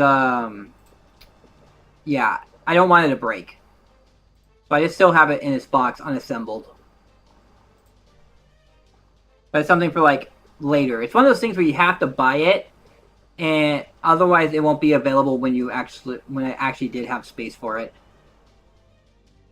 Like, I also play Nikki, and I'm getting the fully posable version of Red Hood figure. Kind of the same deal. Keep it in the box until I actually move into a place that actually has some space for me to store it properly. Also, by myself, I'm kind of a klutz. But yeah, The Chinese one's pretty good. I don't know. It doesn't touch me as much as the other ones. Like Scandinavia, it was really touching, and then like, also Russia. Russia was also pretty good. Like with the characters you get involved with, it's like really touching and kind of sob story that but kind of gets me emotional a little bit. Reading, like especially how when their Lostbelt ends and how they confront it. And there had ways in holding them accountable to the law. I have no right to enter paradise. Neither have I ever considered my revenge to have been justified. Crimes must be punished. Mistakes must be atoned for. I committed a crime by failing to save my brothers. I committed another when I killed the retainers in my position as pharaoh. In punishment for my own crimes, I took my life. I chose to protect my heart rather than my nation's future. Oh yeah, that's also I got. That's another thing. Well, ordeal call's coming up, and in order to do ordeal call, I have to kind of get this done. But yeah. Also, I can't for what's her name, Talaylock and Coolkin. I have to get this done to get their final ascension form too. Although it isn't like as they're not as crucial as Oberon is. Oberon's like super huge. If you ever do Buster looping, which is one of my main teams, like when you get to 90 plus, you like the only way to like farm is Buster looping. And Oberon's critical for that. Very well then, I'll tell you everything I saw exactly as I saw it. An altar is a servant who has denied their core of their spirit origin. One who lived as a saint would have to deny their sainthood. A warrior who refused to become a king would have to become the very sort of king they despised. To become an altar means to betray your life, your principles, everything that makes you a heroic spirit, and to do so knowingly, willingly, by your own hand. King Protea abandoned her admiration and yearning for humans. In doing so, she became a cold, merciless goddess. Then Beni Anma gave up her wish to forever remain a child in a children's story and became an adult. Ereshkigal gave up on her dream of turning the underworld into a land of beauty, so she became a cruel, ruthless goddess. I see, so that's why Ereshkigal asked me what I was fighting to protect. Then what about me? What do I need to betray to become an altar? Only you can answer that, Nitocris. That being said, your mythological background is a poor fit for Micklin. Alright, thank you very much, Florin. I hope you get some good sleep. And thank you for the follow. And that hit my follower goal. I got 160. Woo! Let's see, do I have...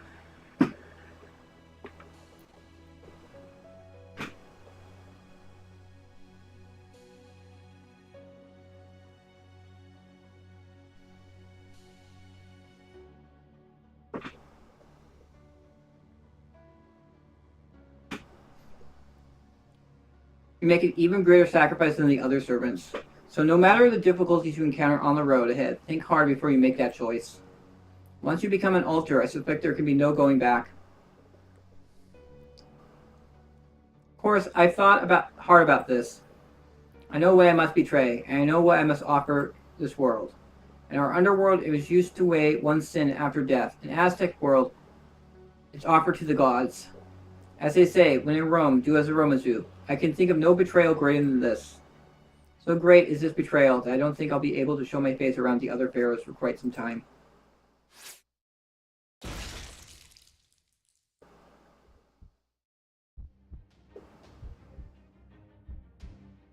Stop! Stop!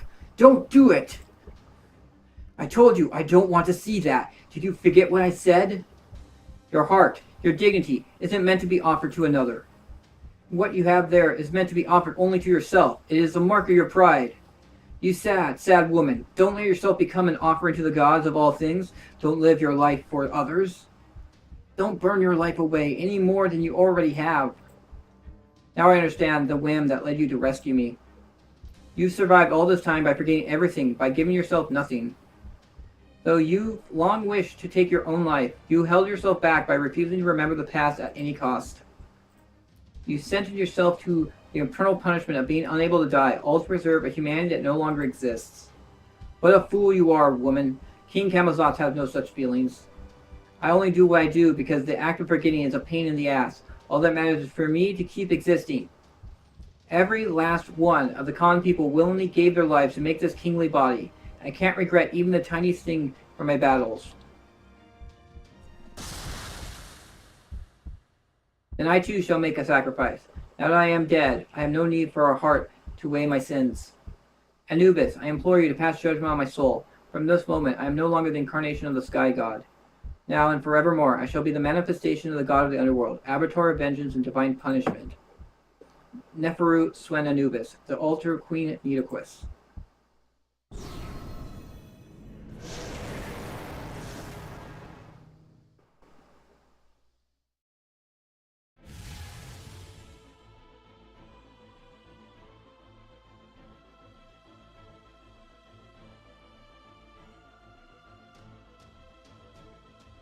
Needless to say, I'll be claiming what you promised in our wager. Per our contract, this first underworld now belongs to me, to do with as I wish, so I shall decree a new rule. In this underworld, all manner of forgetting is forever forbidden. Now, let us fight, Bat King, mortal ruler who has fled his punishments for 6 million years. As your atonement, I shall grant you a fitting end.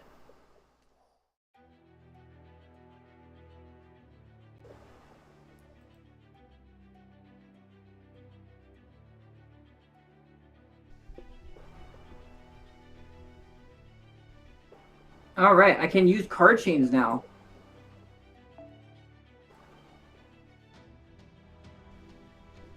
Which will be great. Okay. And more about switching how the skills trigger via using it. Or 3 NPs will occur. The boss has some notable break effects. First break, 2-time break bar guts with 10% HP recovery. If his HP bar reaches 0, he regains health instead of his HP bar breaking, along with no removal, attack buff, and buff removal. Attack debuffs from the entire party includes backline. Second, 3-time guts with 10% HP recovery, a max NP god, and an extra 1 NP per turn. Though the boss NP deals AoE defense ignoring damage and applies sure hit before damage with a small chance of instant death. Okay, so bringing a buff removal skills comes in handy.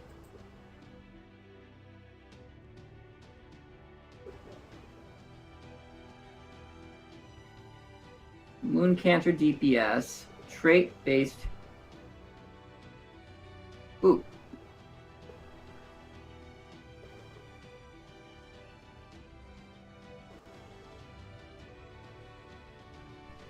Alright, so... who does buff removal? Buff removal...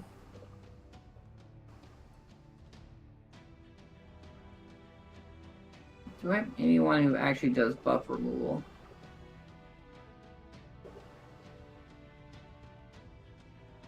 She's not...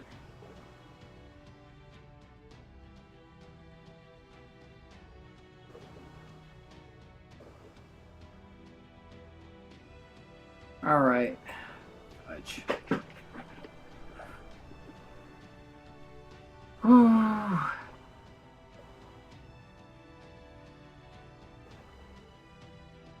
Alright, let's see what to run.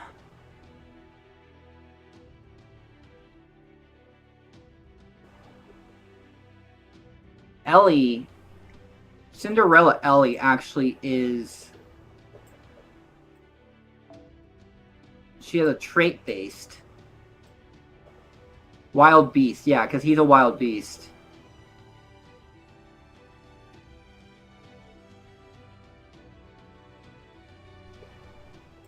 Invincible, increase MP gauge, apply poison. Buster, apply special debuff, decrease defense, gain a large increase MP gauge. What is this? And remove debuffs from yourself, increase attack, do significant damage to one enemy.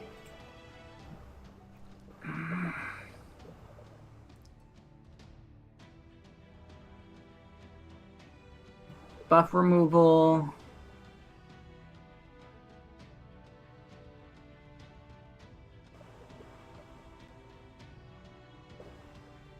I honestly do not have anyone.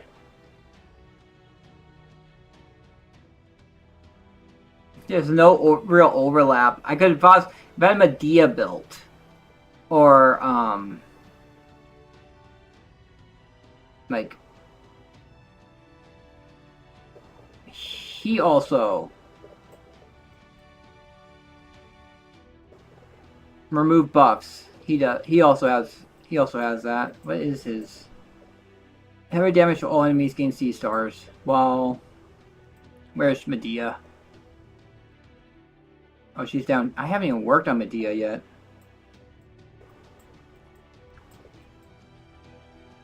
Remove all buffs from a single enemy. Restore MP gauge for yourself. Man, I should probably have built her.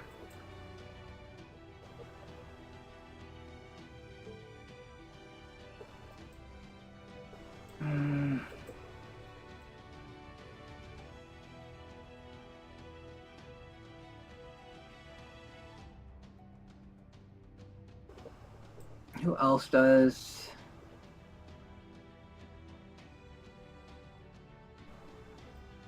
It also is. I think I have her. There she is, right there. Increase debuff resist, greatly restore. Increase buster, deal heavy damage to all enemies, greatly decrease defense. Says that she. Oh no, she's just. No, she's a buff removal. Remove buffs and decrease defense for one enemy.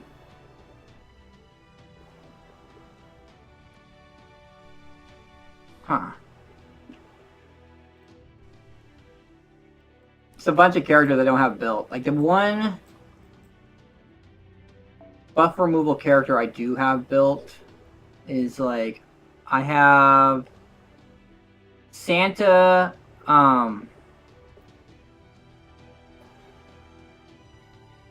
Santa Nightingale built. I also have her leveled. I don't have her built though.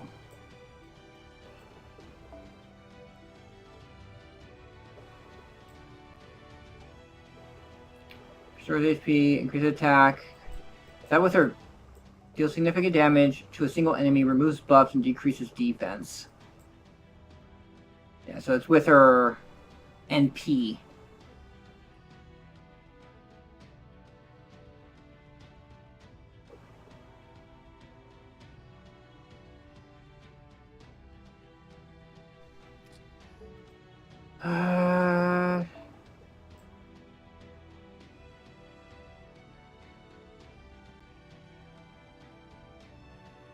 That'll be interesting. The main problem is she's... Okay. So I do have him fully ascended. I do have him fully ascended. I would just have to... Okay. Because, yeah, the triple guts is going to be freaking...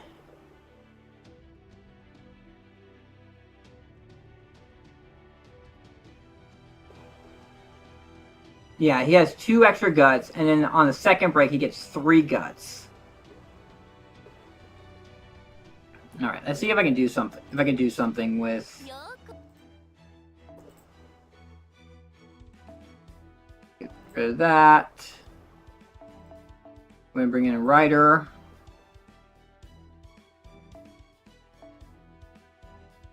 Upcoming event. Oh, that's interesting. There he is.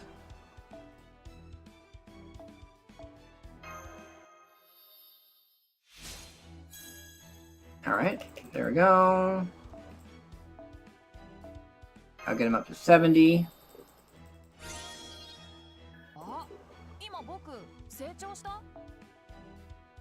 Alright, Alexander, some skill.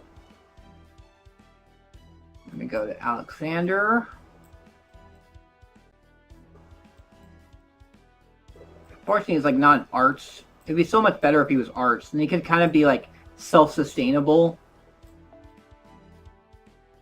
It's this one right here.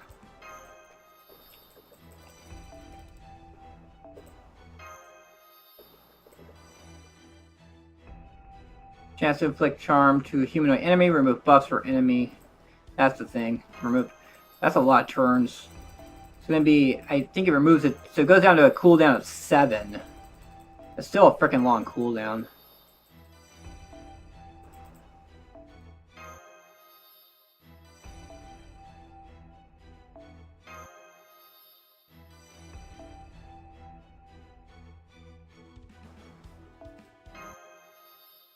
Luckily I got all the mats so I can actually max this out.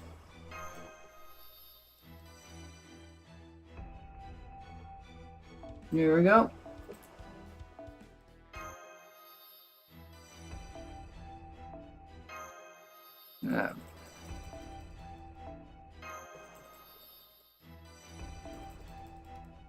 Remove them buffs.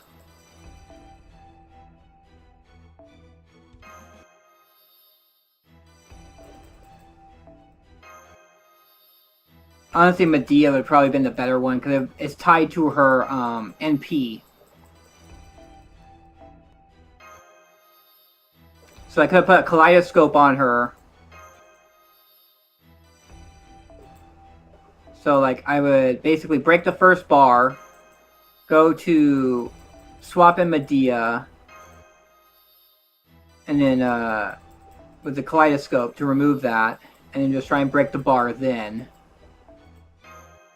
And then alright,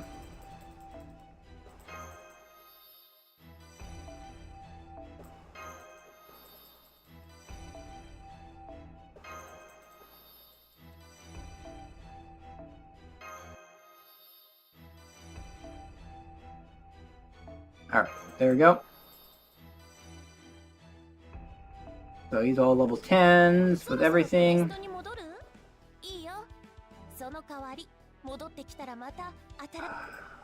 Can I have pen skill him?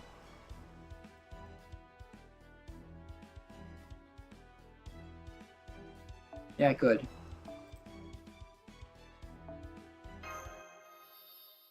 Let's see what the pen skill mats look like.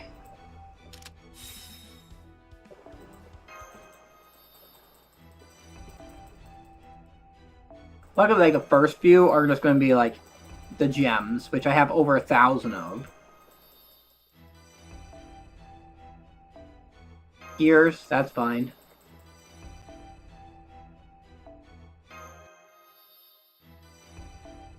It's really the level 9 mats that are going to be like, ugh.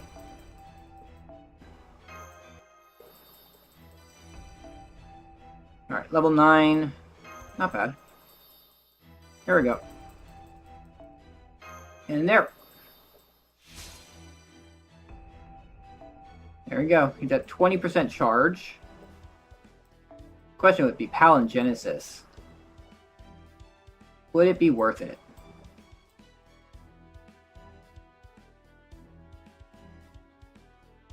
It's all the way down here at 70.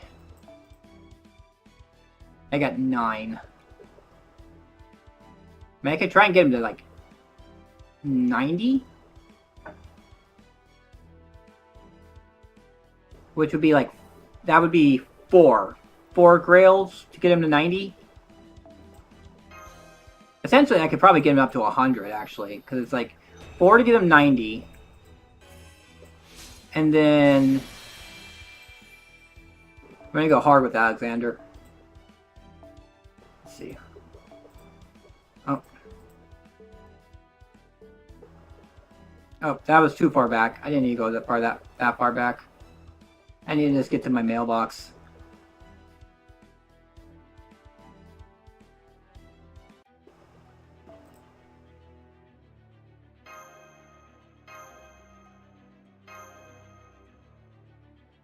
Where is it? Right there.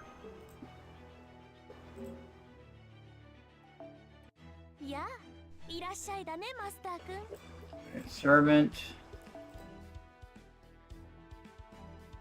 And then he's right there.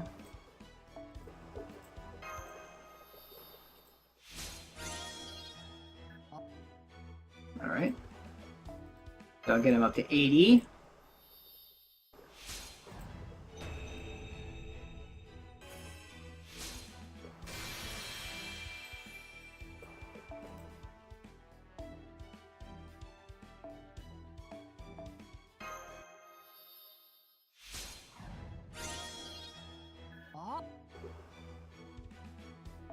You know what else I need to do? I need to give him booze.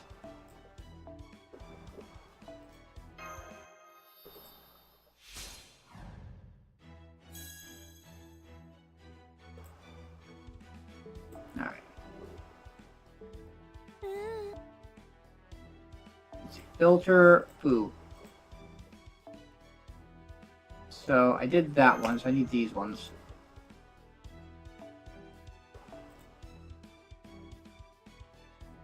It's right there.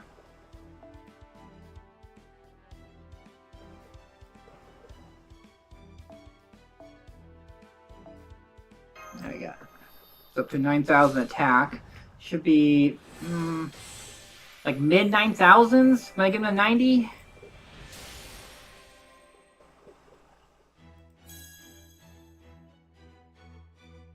Alright. Palingenesis him.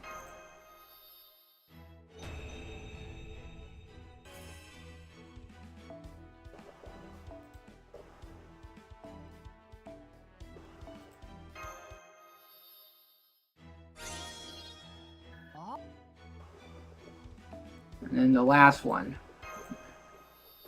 Oh, you might get to 10,000 attack.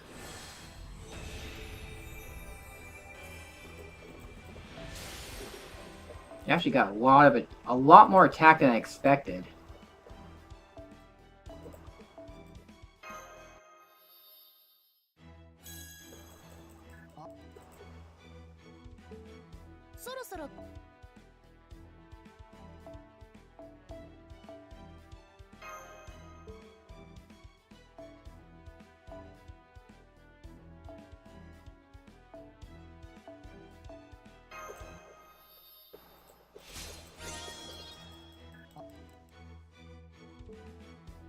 All right.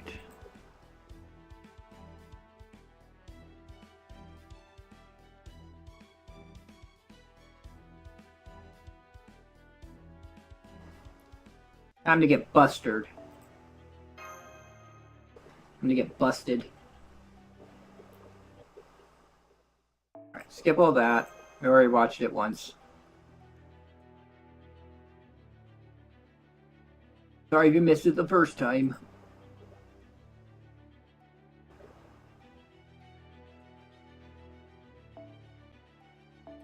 Alright. Switch him out. Alexander. Switch her out. Koyanskaya. Switch her out.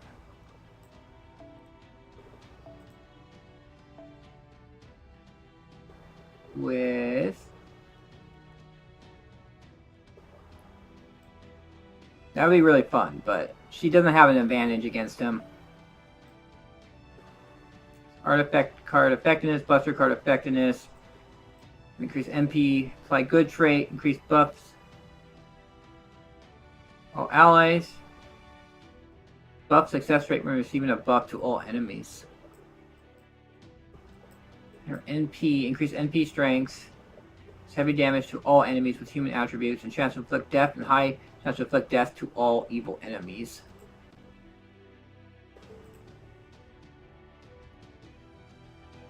I mean, that still wouldn't work. Overrun. And then get rid of her.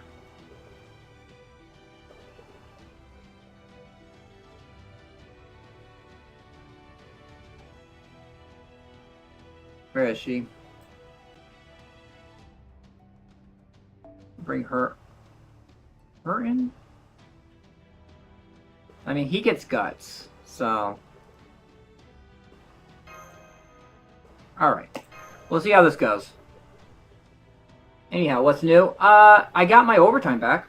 So... I also, I put in a commission for what I actually want my person to look like in the future. So we'll get rid of this, hopefully somewhat in the future. Because honestly, looking at the PNG models, it is kind of cheap for a PNG model. Yeah, it was pretty funny. I had the weekend off. Yes, I am. He is very dependable.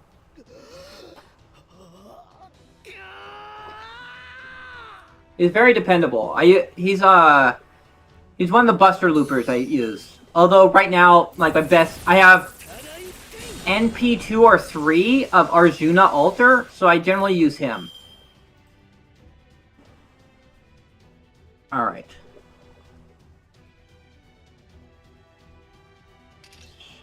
So we're gonna do, or he doesn't have any Buster cards this turn, so we do this.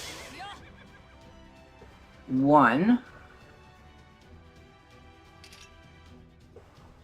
Sure, why not? 2. Alright. We'll go... This. This. That.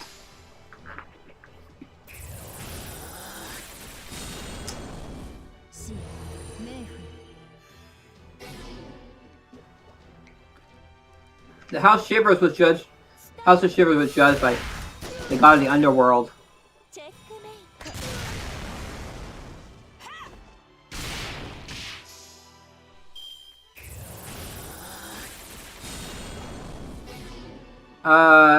If you join...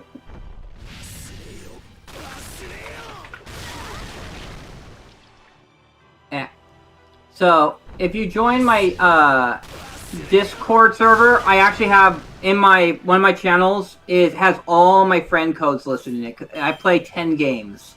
So you happen to play in any other games that I play on the server I play on, you can add me as a friend code, send me a friend invite, and I'll accept it. Alright. Oh, nice. Actually, we'll do... There we go.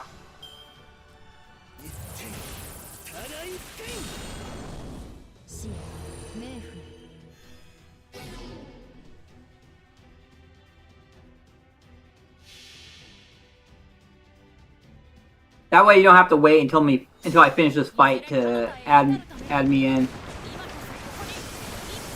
Yes, you might want to tell me, because I have actually a lot of people who actually add me on FGO, and I reject a lot of them because I just don't have the space. But I could probably find some space if you tell me, hey, it's me from who watches your streams.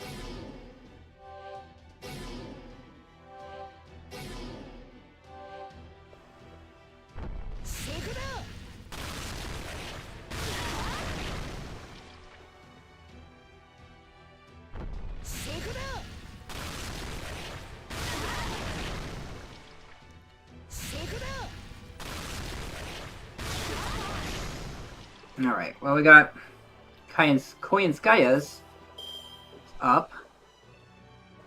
What's that?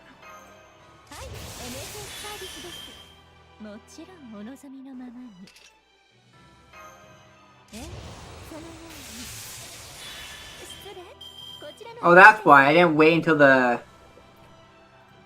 Alright, well... We're gonna do this.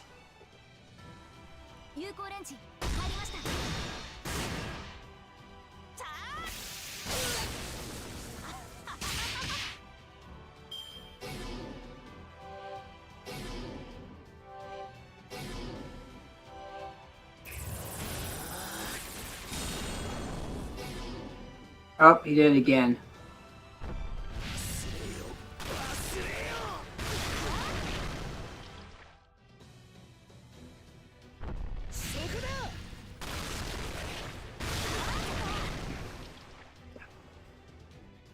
Alright.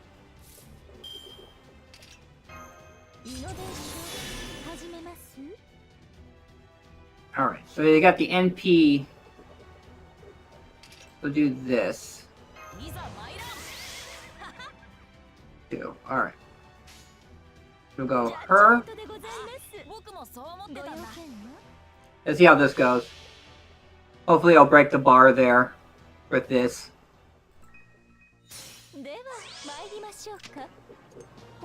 Yeah.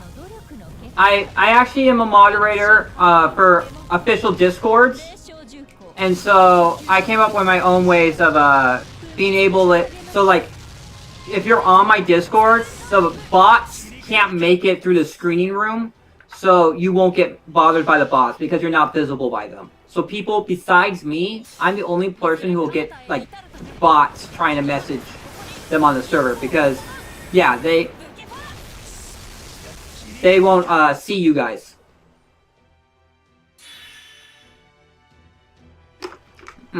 That wasn't enough.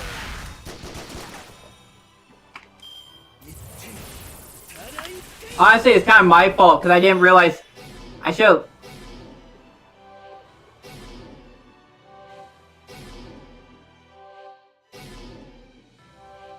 Wait, how is she getting healed?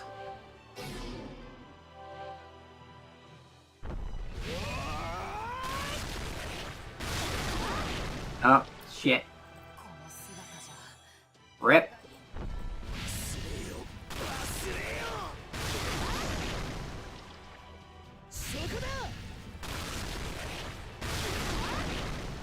Ugh, there goes MASH too.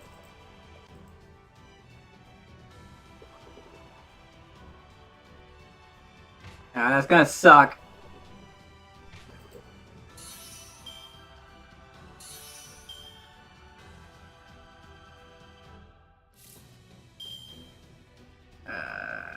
Shoot.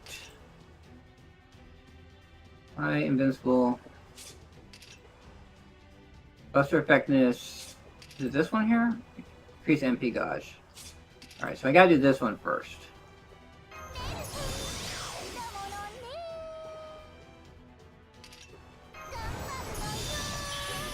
Been pretty good, Kirby. Alright, I can't do another thing. But I think Ellie can we can just Buster break it here.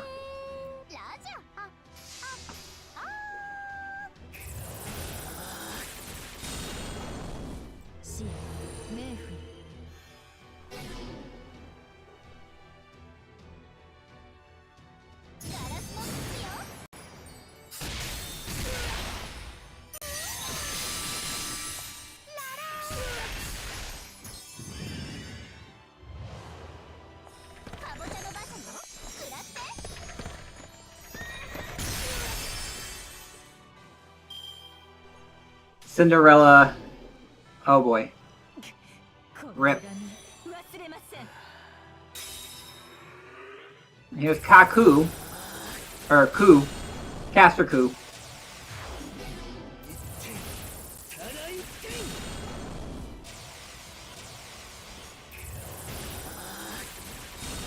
Fortunately, I couldn't get Alexander to last long enough.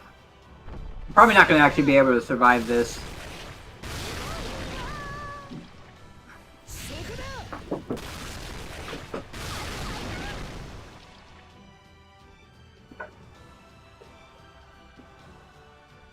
Alright.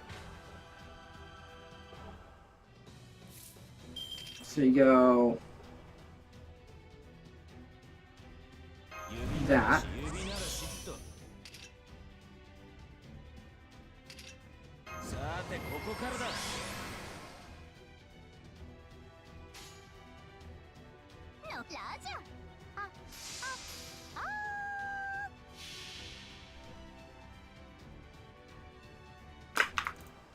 Yeah. So, yeah, I already got some stuff set up. I'm getting a character design put together. So, hopefully, by my return anniversary, I'll have stuff set up to move on to my next model and stuff. Along with other things.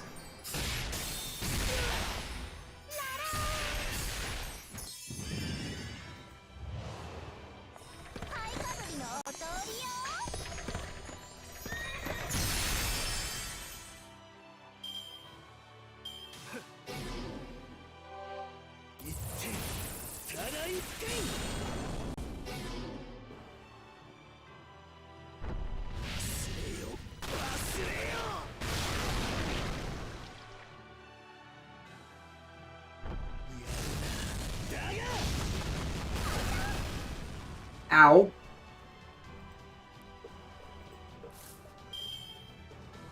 Oh boy. 本気の俺は手強いぞ。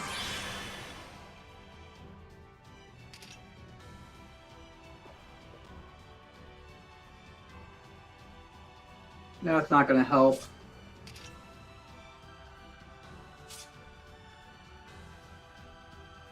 Hmm.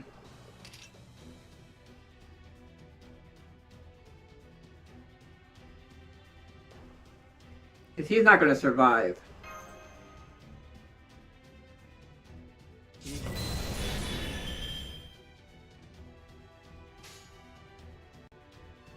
That.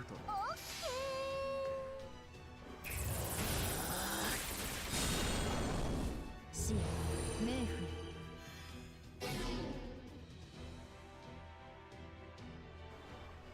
燃えろ。ああ、めんどくさい。 ガラスの靴よ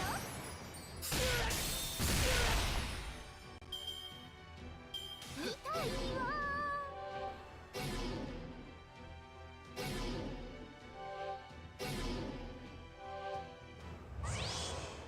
縛り場の大釜よ。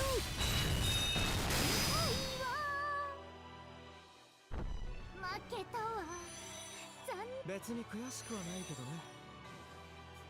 忘れよ忘れよ忘れよ忘れよ。 Unfortunately.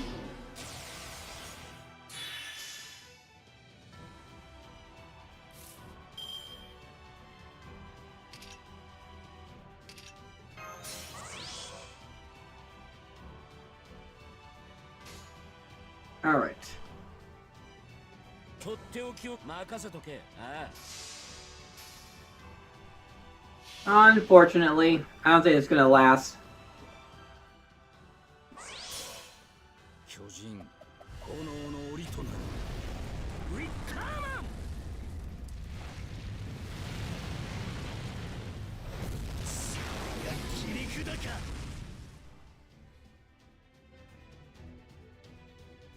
はっ。こいつで。ほら焼き尽くすぜ。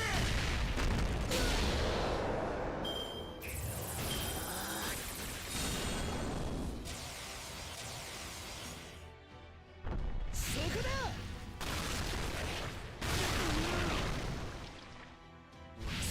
Yeah, I'm not gonna survive. やりがないってのもなかなか面倒。 Yeah.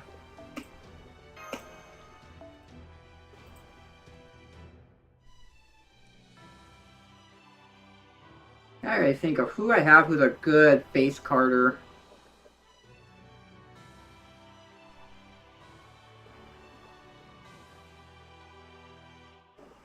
That was the hardest part of this yeah. Because you only can do two skills a turn, otherwise he gets this death thing. And then like when I did it, it was but I also kind of screwed up here. Because I didn't realize Alexander is a quick person.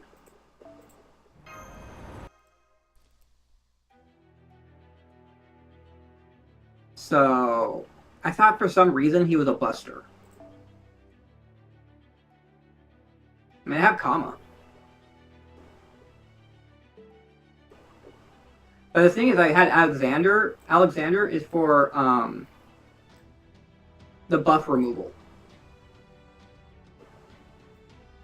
That's why I was using him.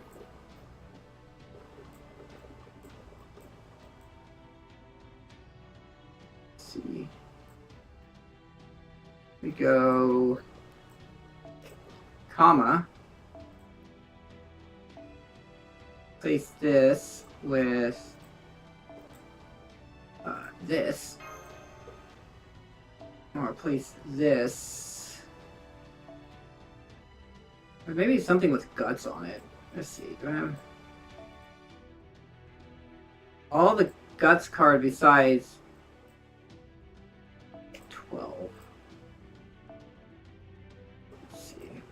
Apply guts one time.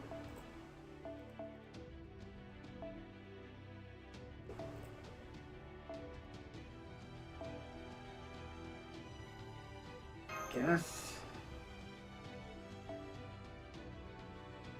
Alright. Who else? So replace him with. Actually, okay. And then replace with. It was her. And who do I else have helper? Let's see, quick.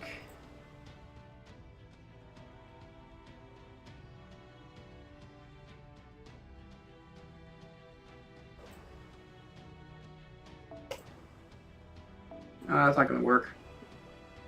Oh, her. You can use Ushi.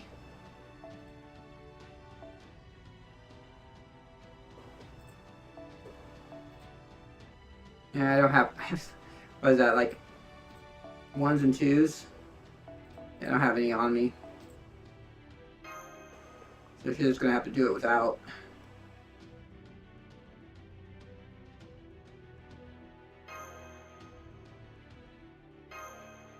Alright, let's see. You're abusing Van Gogh. Van Gogh is pretty abusable because she is a face card user. I mean, you could do the same with, I'm thinking with, like with Kama and running, like Scotty's with her. Although I have to partition out the skills so I don't, get the, that with arc. That works too. I'm just saying Kama she has guts. So she's like survivable and shit.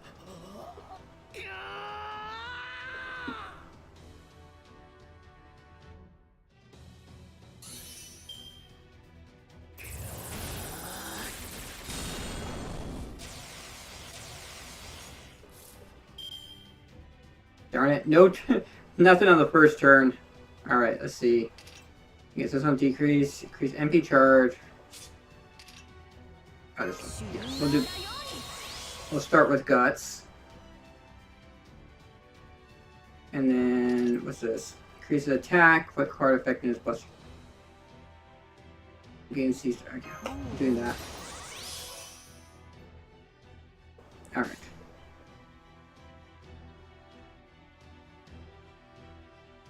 So we can go that. There we go.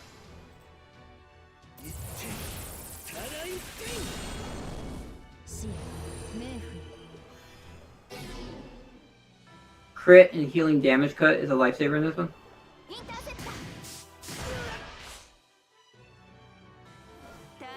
Definitely what I'm trying to do here.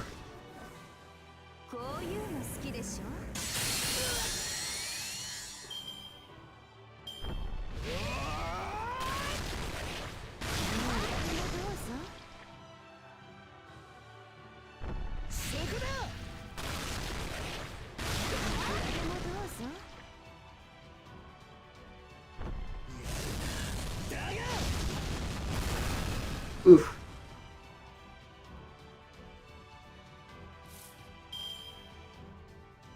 All right. And go that. One.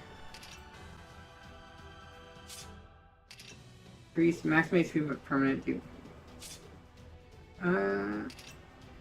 You know, we'll do the swap here.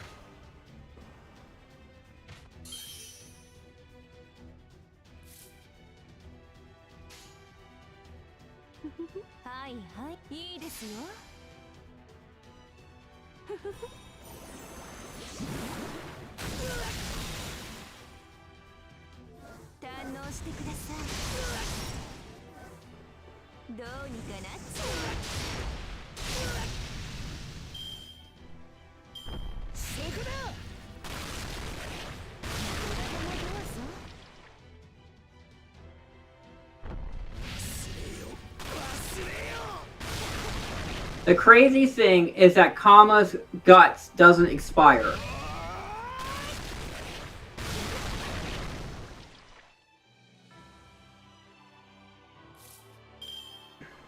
Alright. So we have one more turn, and then his NP debuff goes away. This kit is just insane. Selfie. Oh, I don't think I actually have them.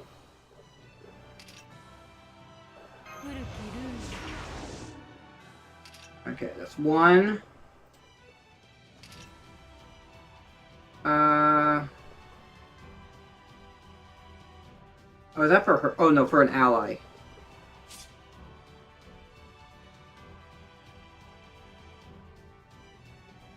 You know what? We actually have it. One. That's two. Alright. We go this, that.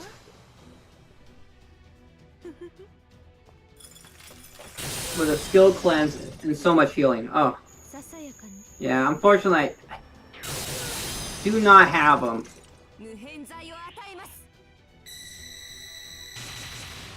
There we go. First break.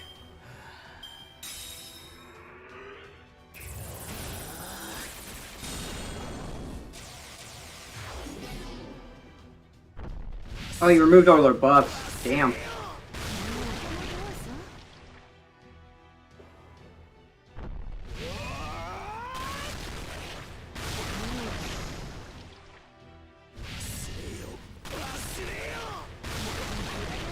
Alright, everyone's still alive.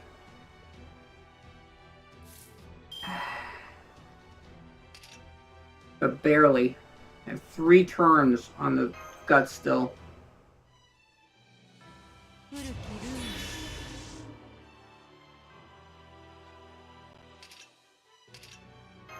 don't think that's gonna be enough.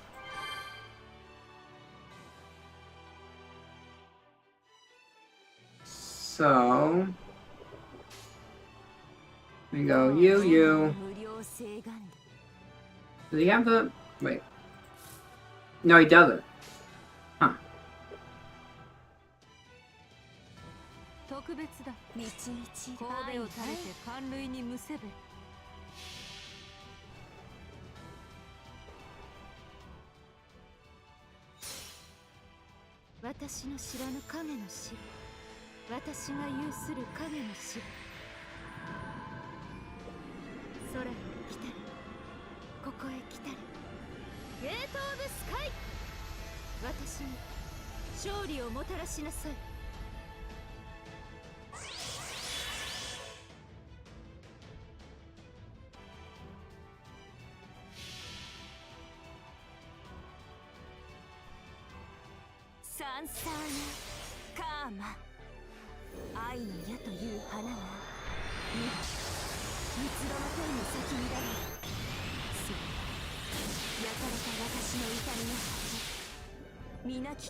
And he's charmed! Awesome! I totally expected him not to get charmed.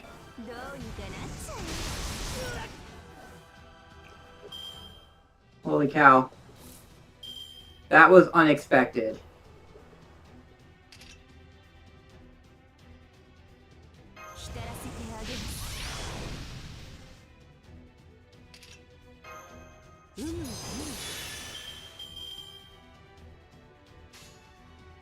Alright.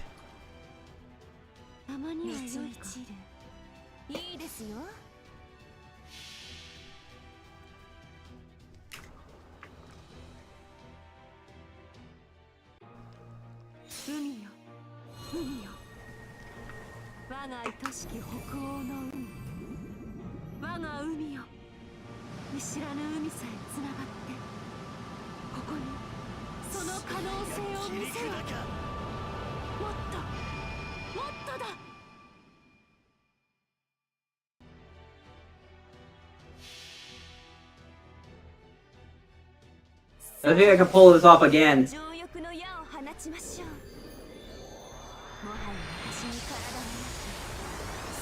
つながり虚空と果て永遠の旅愛の星海サンサーラカーマ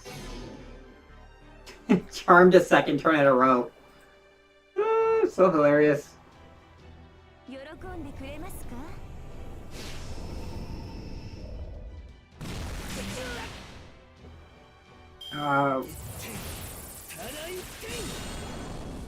Wait. How did he... What happened there? There's poison targets when...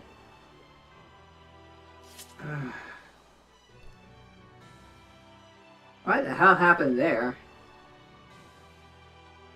Alright, so... I think... next turn. It's gonna be next turn. So what I think... Do this now. I'm gonna go... You...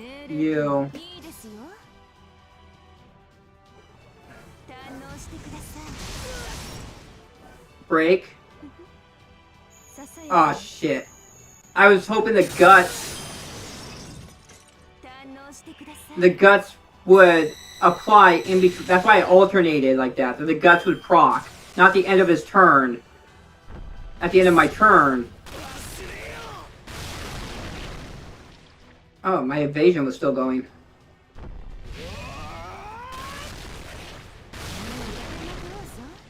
Okay, so... Oh boy. My guts is up at least. This is kind of lame.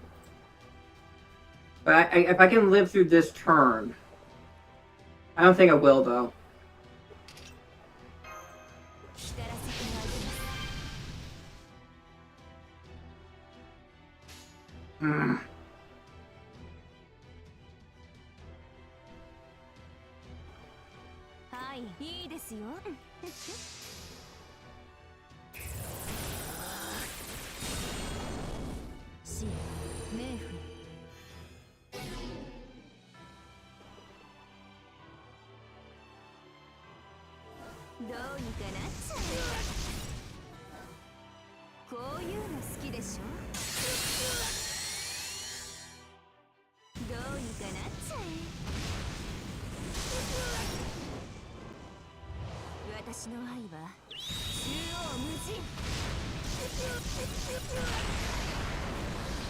He's gonna do his NP first. And that's gonna use her... Take care of her guts.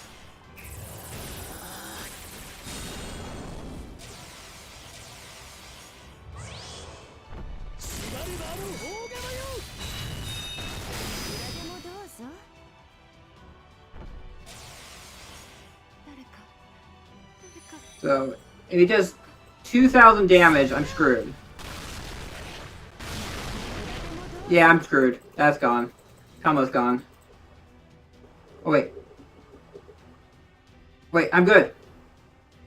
Hot shit. Unfortunately, this is not the mash. It's, unfortunately, Ortonix mash, not,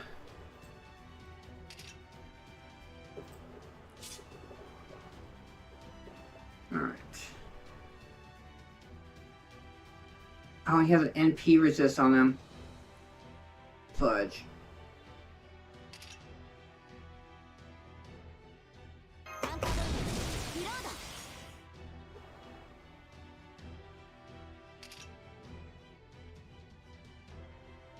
That's not gonna help.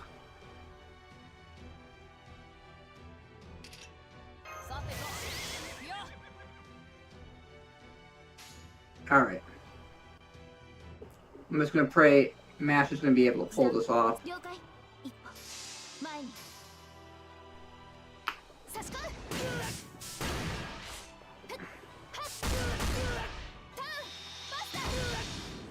Damn it. That was not enough. There she goes.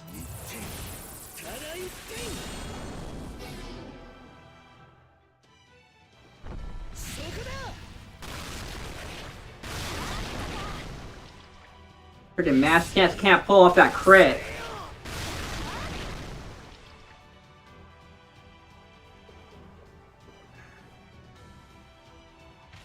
Alright.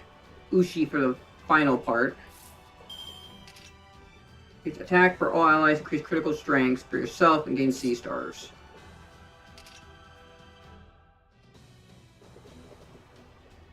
Alright, good.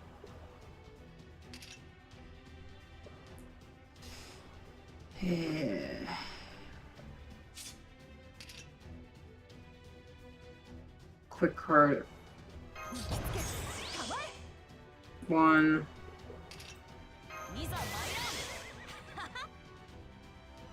Alright.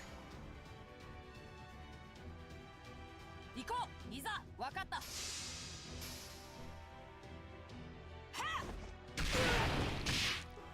こんな感じかな好きだらけだよ君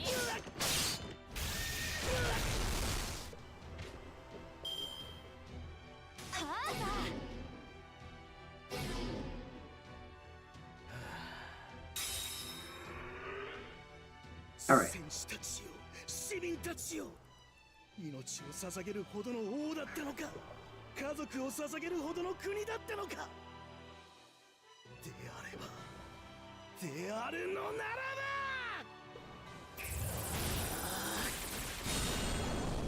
ば。I need Alexander to live.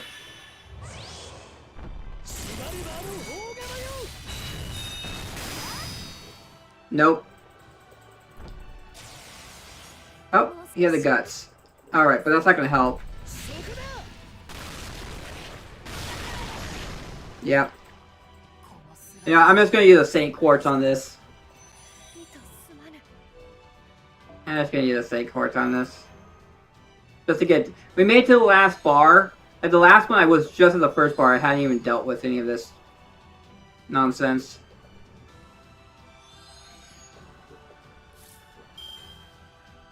Okay, what do we got here? How many turns do I got in the... 6. I gotta deal with MASH until then.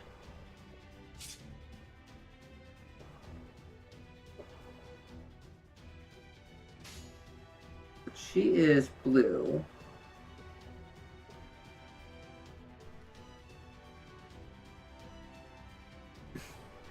Everything. Summer. Summer. What's coming up, and then summer.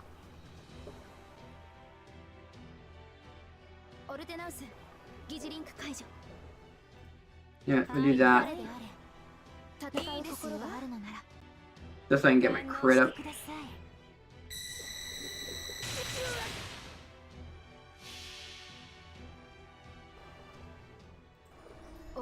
You don't know the suffering. I had to go actually almost to pity with what's it called? To get Summer Ibuki. Like it was like 312 pulls. And I got 10 heiresses, Summer heiresses in that. So that's why she's my level 120 character.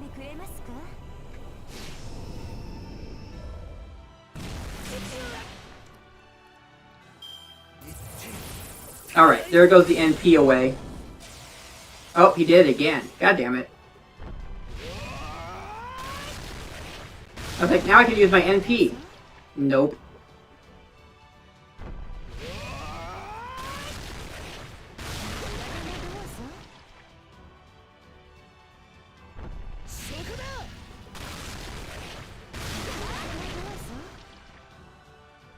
Yeah, I have some pretty bad luck. It's my luck is either really good or really horrible. There's like no in between.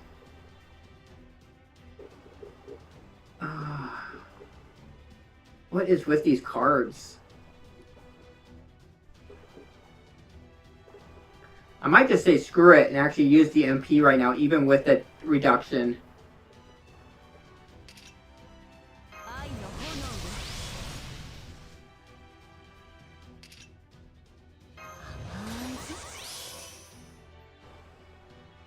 Alright. I'm gonna go... this. Actually, no. This, and I just smash.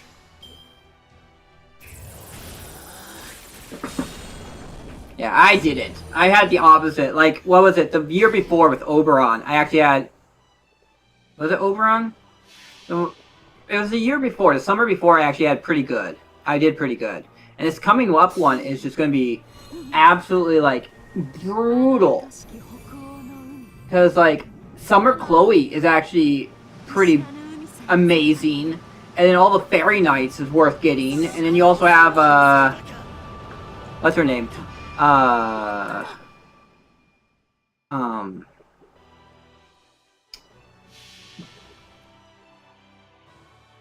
Ace.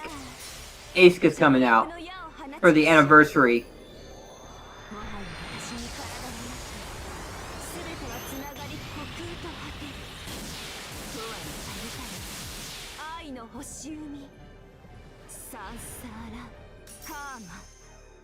Alright.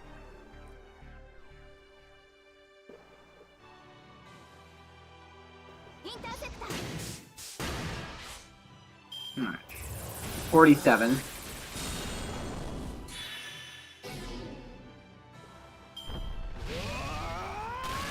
That's the poison.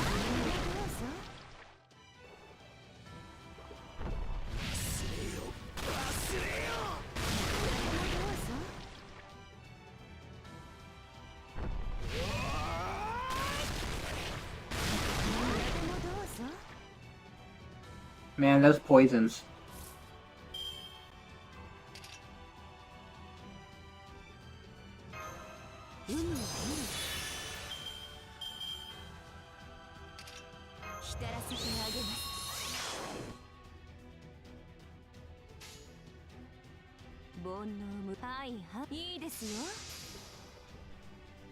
Looking for me after summer, there is nothing I want all the way up to Spacer Rush. I don't know. I do want what's her name from the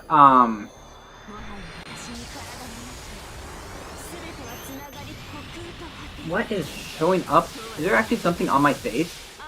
There is something on my face. What in the? Why is there something? What?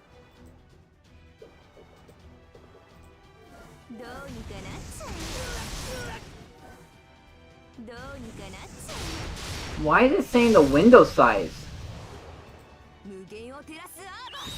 Where did that come from?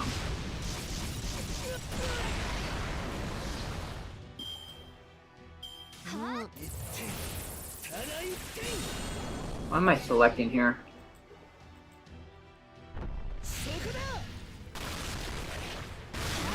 Oh my gosh.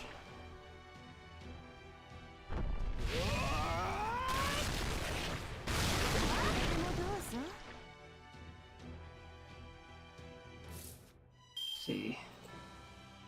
Yeah, hide 1 second while I try and figure out what the hell is going on. Why is there this thing, this window over my face?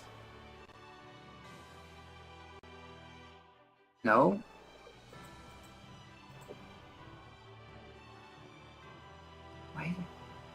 Where did that come from? Not from the...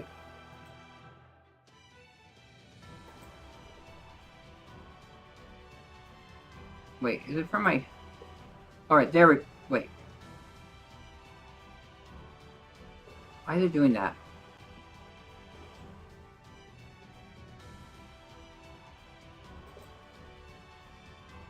Alright, there we go. Holy cow, what was that? Oh my god.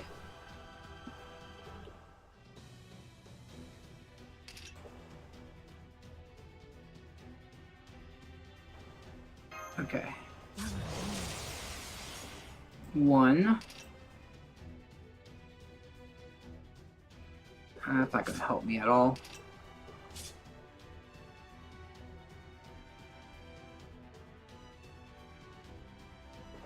Try to go just like Buster Crazy.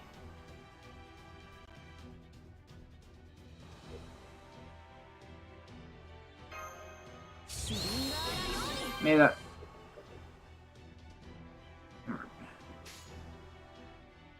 there, and there. Let's see how that works.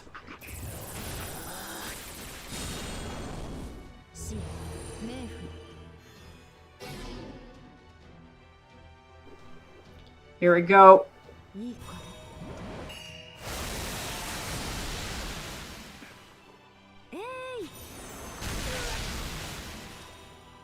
And then... Alright, awesome. So I could possibly, if he, even after this, he'll even if he kills this whole entire team, Alexander will come in, remove his Buster, and I can finish him off.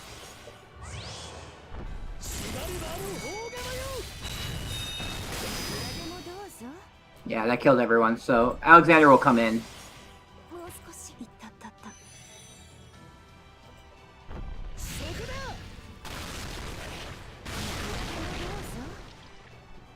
Yeah, she can't survive. Oh. She survived. I forget that. That pretty much counts as 2 of his attacks.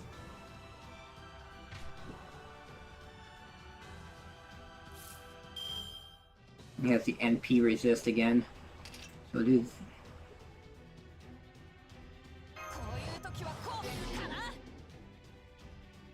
One. You know what? We might...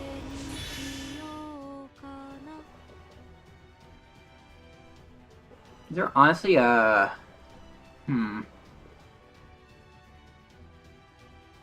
It said that, like, Buster chains is not something I want to do.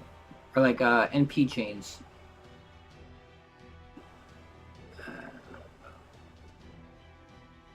Treasure vessels. They both have offensive and defensive class against Camazotz.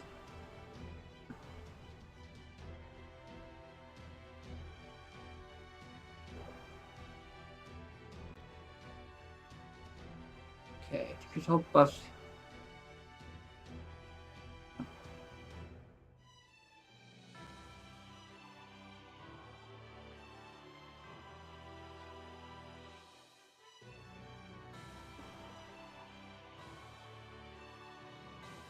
After 3 active skills is used.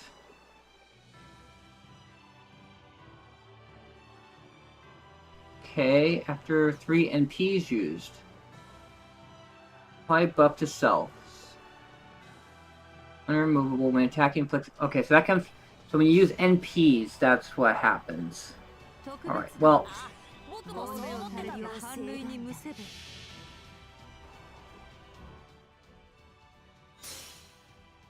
I don't think that's gonna matter. I think we got him.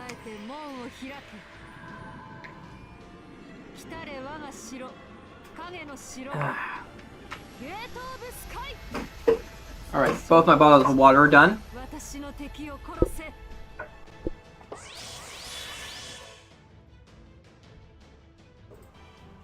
Alright.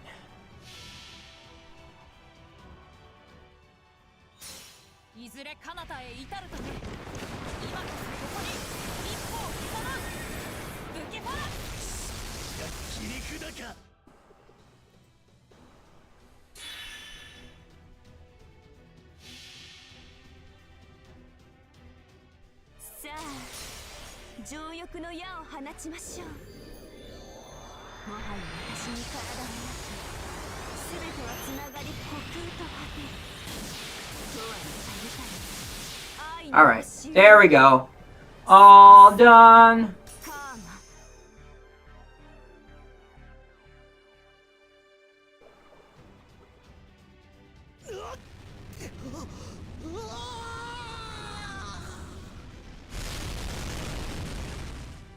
The combat less than 400 health left.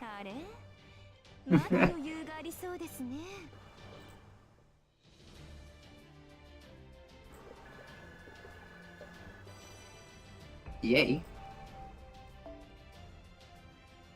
Worth.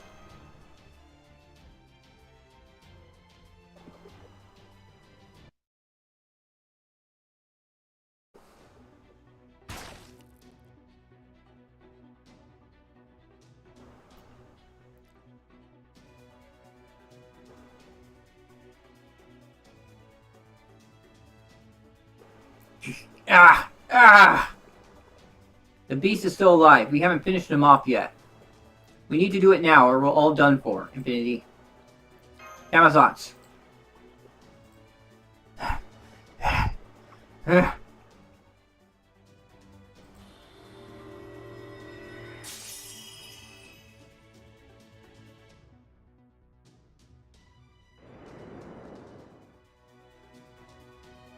Ludicrous, did she pass out? Crap, crap, crap. She's going to tumble right into the canyon. Watch in, hurry. Yeah, I'll get her, even if it kills me. Ha! Gah!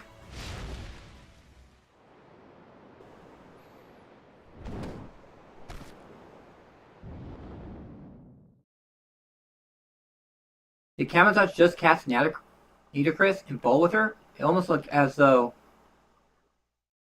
It looked like he was protecting her.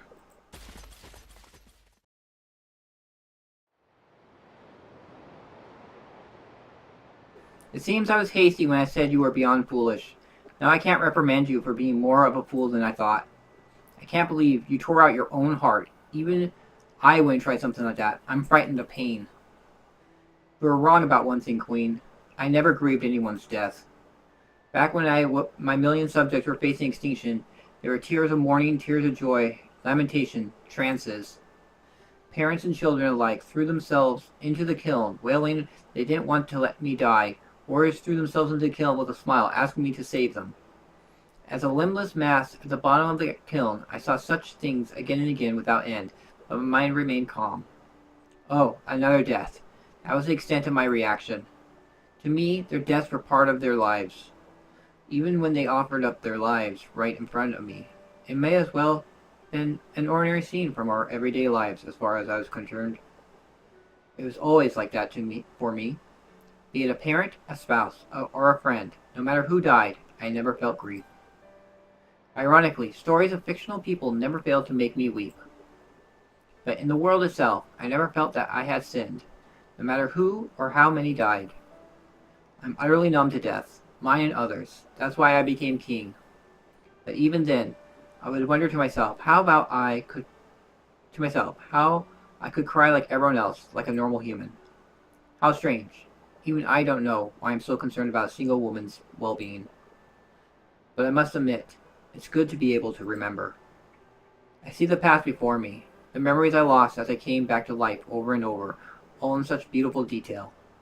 Now I see. It may not be for eternity, but I see now that this was what they mean when they talk about living past your time.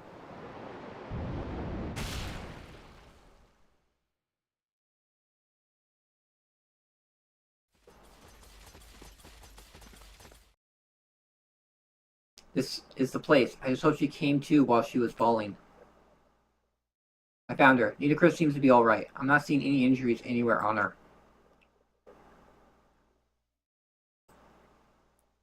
Thank goodness you're okay. I'm sorry I worried you. I blacked out and began to fall after I ran out of magical energy. But I woke up before I hit the ground and managed to land safely. I must thank Osiris for his protection once again. I'm glad you're alright, but where's Camazotz? Camazotz, what about him? When I woke up, he was nowhere to be seen. Besides, didn't you defeat him up on the peak? That's all that matters. He will never again roam the darkness. It's true, I can't hear his wing flapping anymore, and all the bats that used to fill his cave are gone. Camazotz was the most dangerous being in all of Mictlan, and you just defeated him. Never mind that. Congratulations on your brilliant victory, Match in Infinity. I couldn't be more proud to have you as my allies. Yeah, even if it was just for the domain of humanity that developed in Mictlan, Camazotz was still a beast. That we managed to defeat him by ourselves is a miracle. We couldn't have done it without you, Nidacris. You may have become an altar like King Protea and the other guardians, but I guess your alterization was temporary. Of course, I could never endure inviting Anubis into my body unless I was in an underworld. Is something wrong, my ally?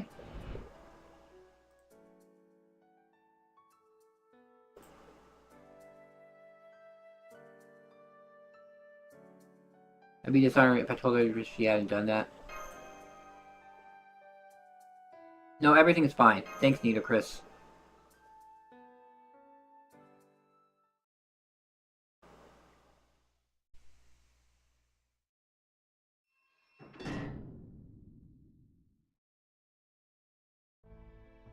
Even the dinos who were standing guard are gone. I suppose all those incompetent fools died off. Now the king of dinosaurs is dead and the soldiers are all gone. Chichen Itza is finished.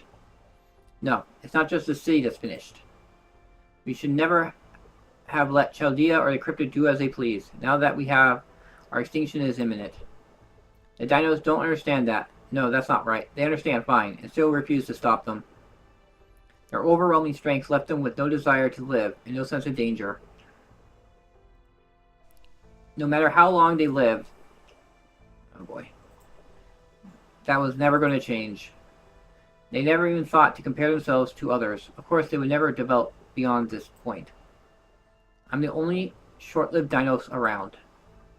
And so I am the only one who understands the dread of watching the steady progress of time marching on. Well, no matter. Criticizing my fellow dinos now won't help anything. What's important is that I survive and change how things are done around here. Iskali promised me a seat in Mexico City. Apparently, even the Osloma need priests. Fine then. If I have to use those damn apes to be the only dinos to survive, then that's exactly what I'll do.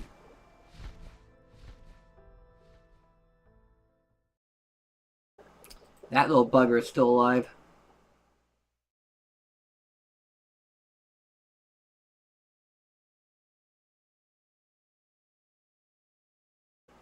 So what was that? That was 17? Yeah, now I'm on to 18. 18 foreigner enemies.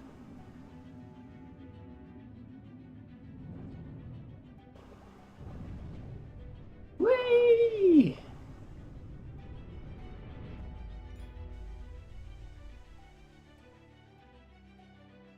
Oh boy. City of Water, Aslan Kalakumu. There's only 3 parts to this one. Yeah, up to 6 enemies at once will come from the backlines as they are defeated. Interesting.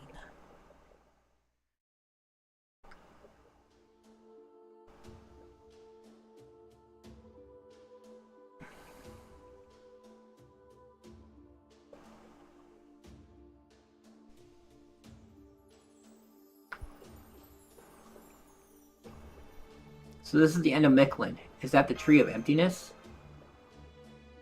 See the remains of an enormous temple, and an even more massive tree behind it. It seemed to be the Tree of Emptiness, but... yeah, it's literally empty right now. It's clearly dead, just like the one in the British Lostbelt. And yet Mictlan is still obviously functioning as a Lostbelt. In Britain's case, Morgan remade it from scratch into a lost world, so it's able to escape its Tree of Emptiness. But that's not the case for Mictlan. According to Squee, it's been a Lostbelt for its entire existence, all the way up to now in 2019. And that must mean something other than a Tree of Emptiness keeping it around.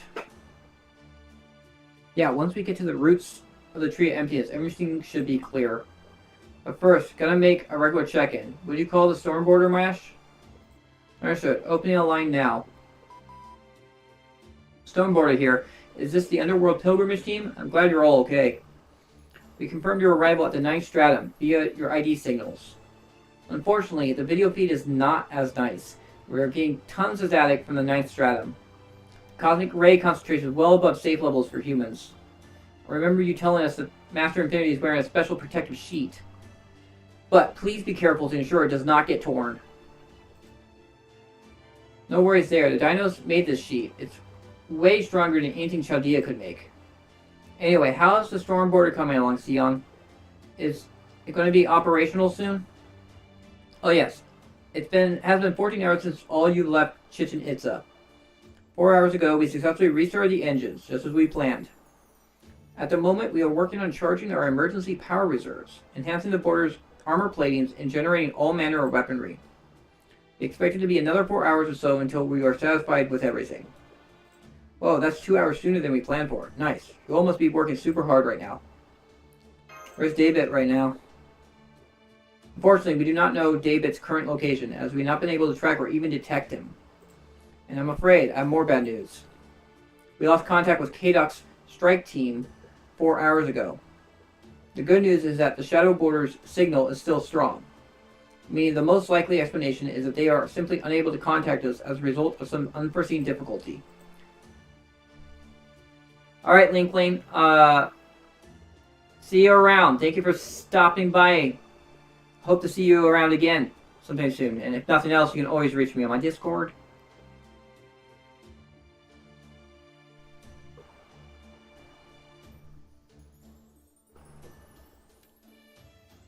Are David and Tez making their way here right now? That is highly probable, yes. Alternatively, they may have already passed you during the 4 hours you spent making your way through the fort's underworld. You have two choices. You can choose to wait for Kadok's team to arrive, or you can move on without them. You are your team's leader, Infinity. Since we are unable to reach Gordolf at the moment, the decision is yours to make. What will you do? Let's keep moving. Yeah, right now, moving forward is our only real option. Sion, we're going to head to what looks like a temple built near the foot of the Tree of Emptiness. Could you ask Kadok's team to rendezvous with us inside once we get there? Roger that. In the meantime, we'll continue to prepare the border for takeoff. Good luck with your expedition. So we're not going to wait for Kadok's team to get here. Right, since the shuttle border is still intact, I'm going to trust that everyone is okay. So we should focus on our mission of reaching Ort before Daybit and cutting down the Tree of Emptiness. Even if that means we'll be erasing Michelin itself as a result. Don't worry about that. Didn't the other dinosaurs already tell you? The end of the world isn't anyone's fault. Think about it like the wind pushing a rod over. If you say the wind's in the wrong, that means treating everything's nature done up to that point as bad. If you say the rod is in the wrong, then that means ignoring all the work it did to stay upright until now. And if someone were to push the wind aside so they could run up and kick the rod anyway, well, I wouldn't know why they were doing something like that, but I'd be impressed at them pulling off something pretty big. Why do you say that? Well, think about it. Most living beings only deal with other beings that are about the same size as them, right?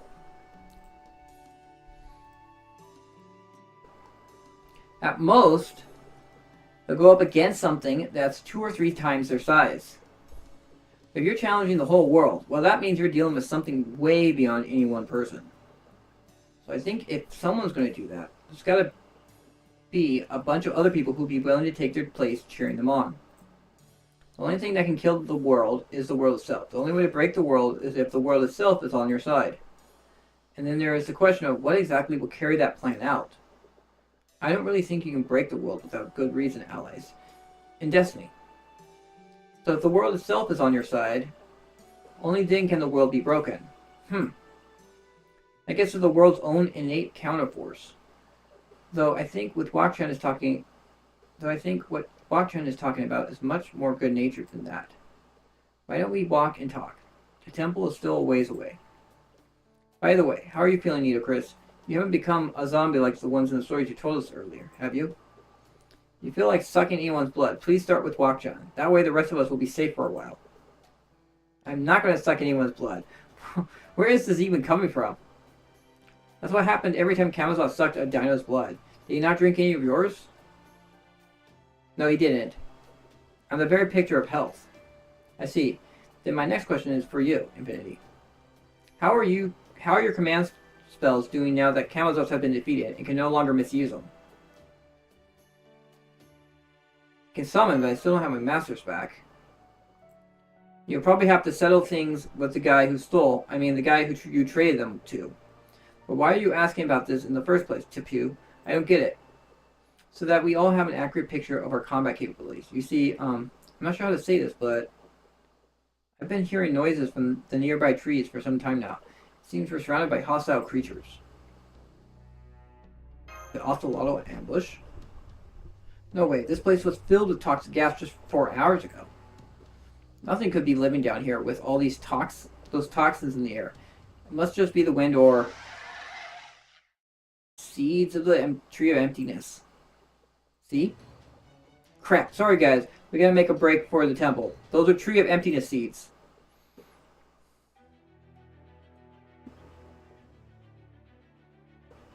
Alright, so...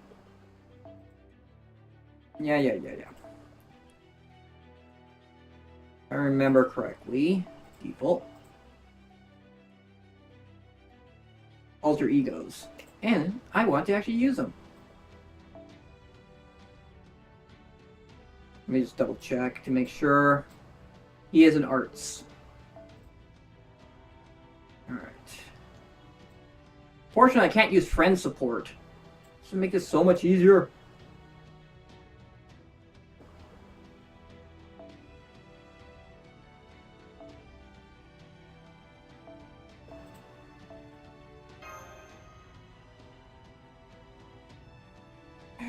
And also, I can't move.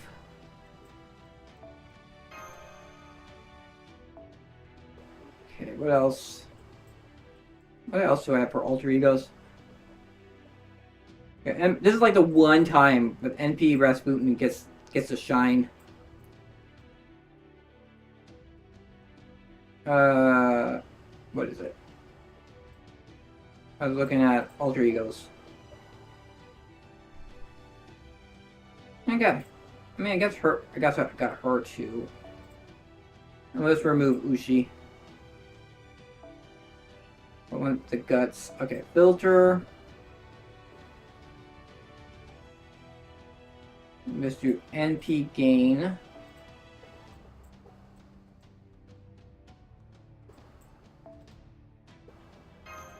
Honestly, what is her...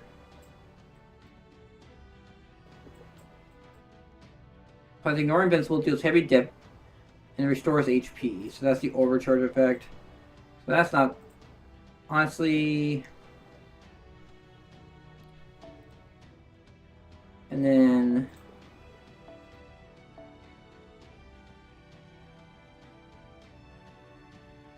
Her. Alright.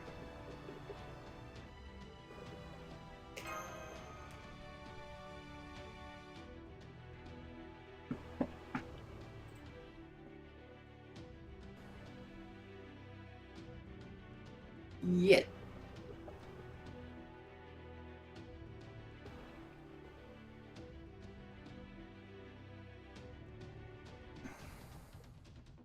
Kirei time. 私の力が必要ならば全力で応答します。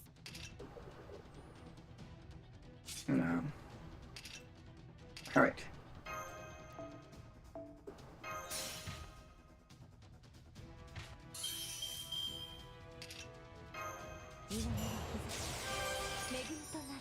Charge, remove debuff, increase your attack, increase MP, decrease HP, increase MP got for all evil allies. Got to play, good for play. Huh.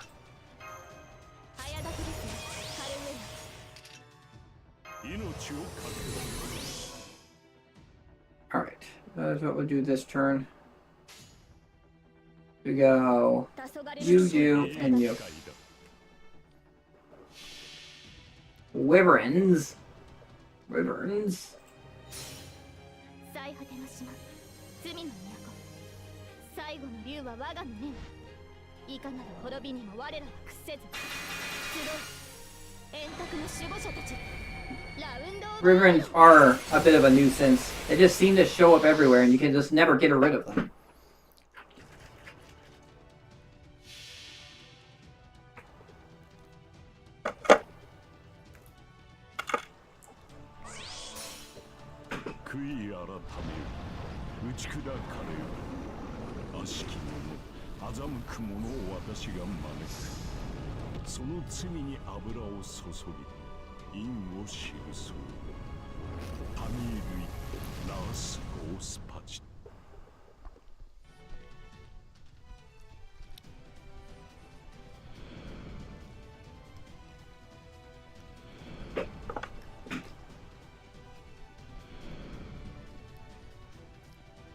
They've really gone crazy with the NP animations. They're so good.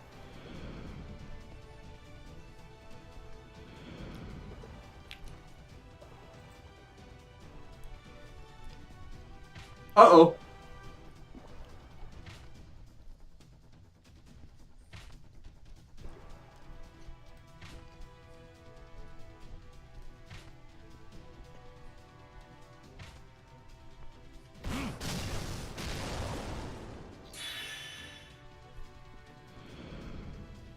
Oh, that's what it is.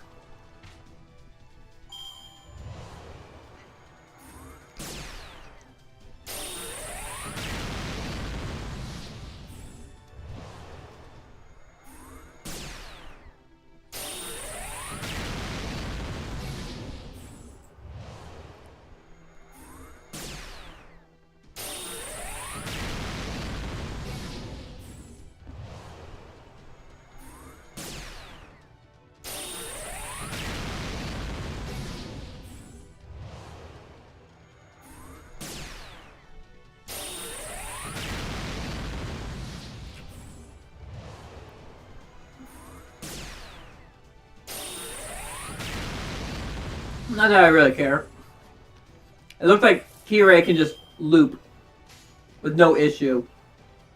Do that, that.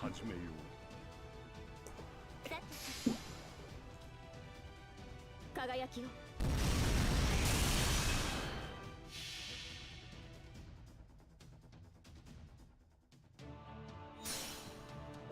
苦痛苦悩死を食う蛇生きる糧配る薪に集いたまれ悪心はここにありザジガーニエアンリマイ But then that one didn't actually. He's damn close though.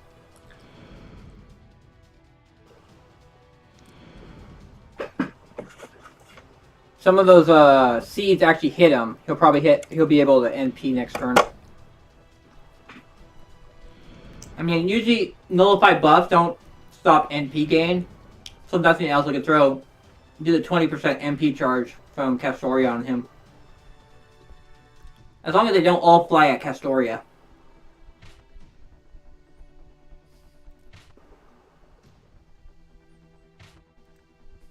豊足原に憂いなく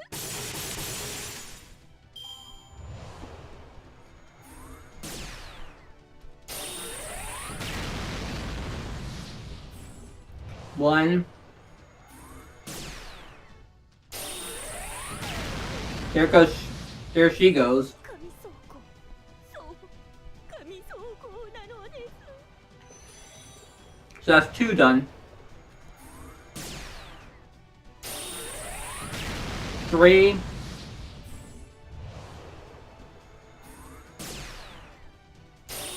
There we go. Last one. Down. 戦線を離脱します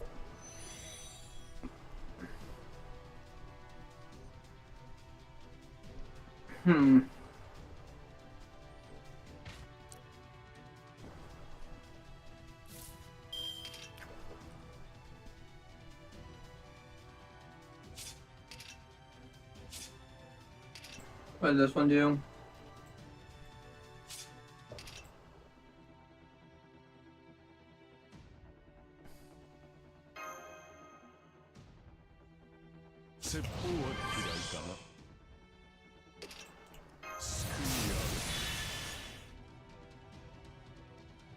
Alright.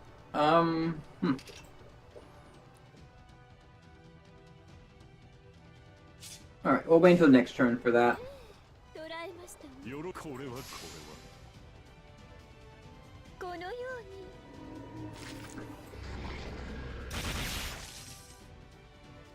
に攻撃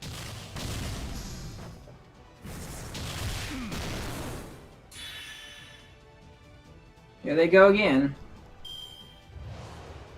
Oh, they only get 1 charge for each one dying.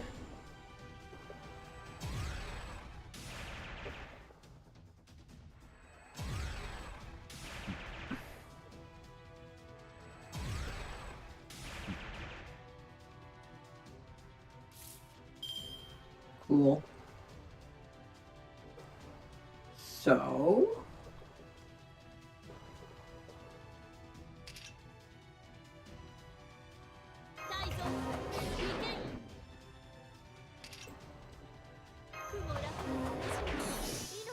でございます。 Only on one. Oh, I should have targeted the big one then. 大蔵 Alright. So 主 you, 人 you. 先生が捕らえましたわ。 This one. よ私の中たっぷりとご堪能くださいませ。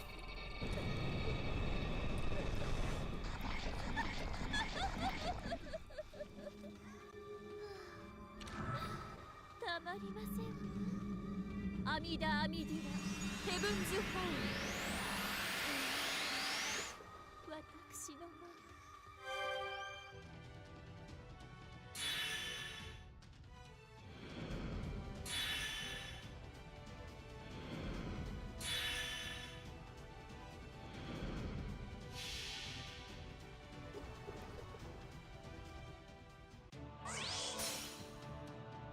運命は天より来た。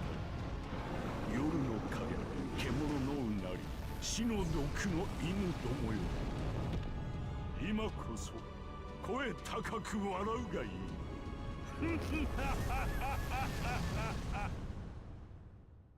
You survived. But you survived the first MP, but not the second. 快勝だ。素晴らしい。神父たるもの。やはり体を動かさなくては。日々鍛錬だよ、マスター。Alright, we got story next.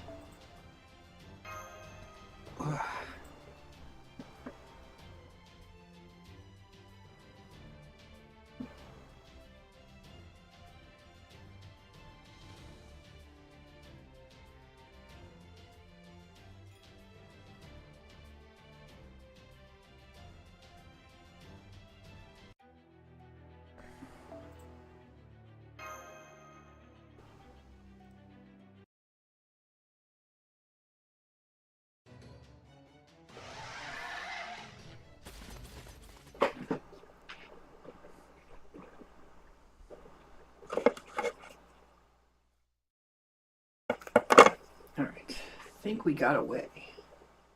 They're now following us into the temple? So it would seem. Do you recognize this temple as sacred ground or something? Basically, I can't even tell if those things are intelligent or not. It might not be intelligence so much as ecology. Some sort of animalistic instinct causes them to band together to protect their territory when they sense danger. That reminds me of the story of the man who ran away from a pit of snakes only to end up in a nest of scorpions. On a different note, is it just me or is it rather hot in here? The temperatures in Michelin are generally hot, but it's almost like the air itself has become pure heat. Yeah, every breath I take feels like it's burning my throat. Yeah, no regular human could survive in this environment without a mystic code to regulate their body temperature. I also noticed this temple is similar to other buildings in Chichen Itza, which means it's originally from the Khan Kingdom. And that means at some point, humans were able to live here. You know anything about that, Tipu? I can tell you that I've heard the name Kalakmul passed down in a few oral traditions. Based on all the information we gathered so far, Kalakmul would seem to be where the Michelin humans originated. They later migrated to the upper strata and eventually founded the prosperous human kingdom of Khan. So they moved up because it was too hot for them to keep living down here? No, it doesn't seem so. In fact, it seems this heat was instrumental to Khan's creation. You see, these patterns on the walls tell their story. I believe you call this a mural. Looking at the first mural, it seems Khan used this geothermal heat to advance their society. Oh yes, I see. Fascinating. It makes me wish we could stay here indefinitely. That's not an option, Tipu. Time is of the essence. Not to mention, there's no telling when those things might come in here. I understand, but there's still a lot to be learned from this mural. It seems that as long as we read it in the correct order, it would lead us to the heart of the temple.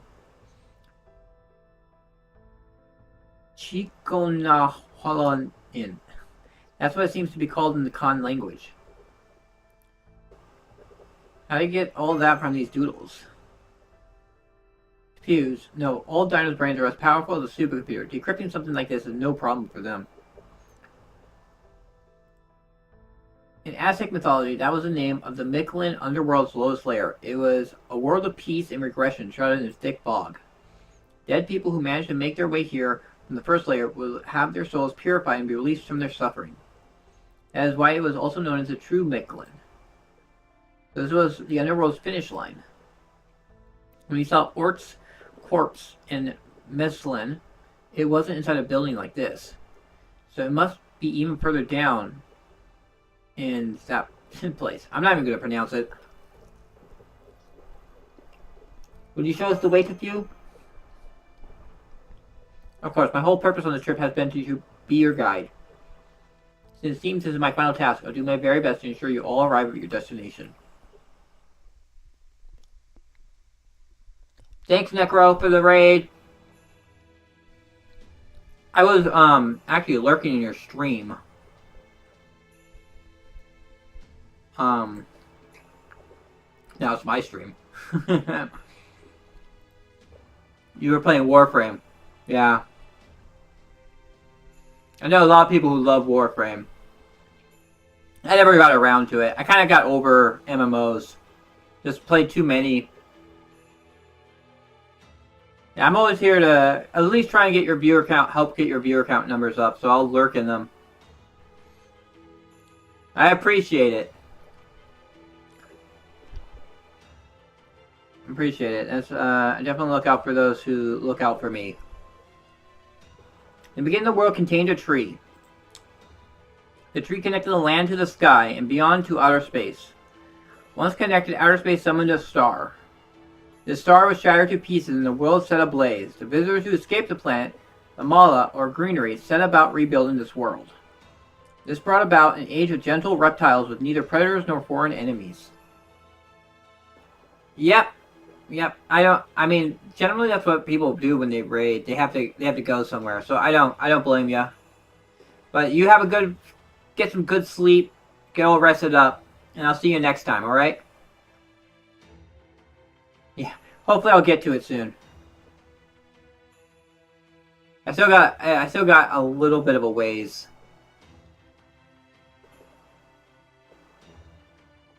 No, it's 21. It looks like 21 is where it's at. I'm at 18 right now.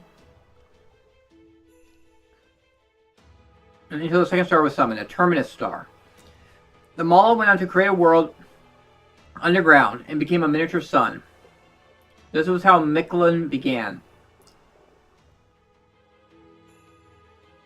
This all lines up with what Xui told us. The Mala were a fibrous life form which came here 300 million years ago from another planet. They fused with the surface's flora and used that to network to stabilize the continents into one huge supercontinent. Dinosaur life flourished on the supercontinent for almost 100 million years. But then 66 million years ago, in the same time as proper human history's fifth mass extinction event, another meteorite collided with the planet. This was the terminus star, Oort. Yeah, Oort's collision with Earth should have wiped out the dinosaurs. But the Mala protected themselves by creating Mictlan and becoming the sun they needed to survive. They then started modifying the dinosaurs' DNA and eventually evolved them into a new form of humanity, the dinos. Then after another 60 million years had passed, the fourth mass extinction event occurred about 6 million years ago. That was...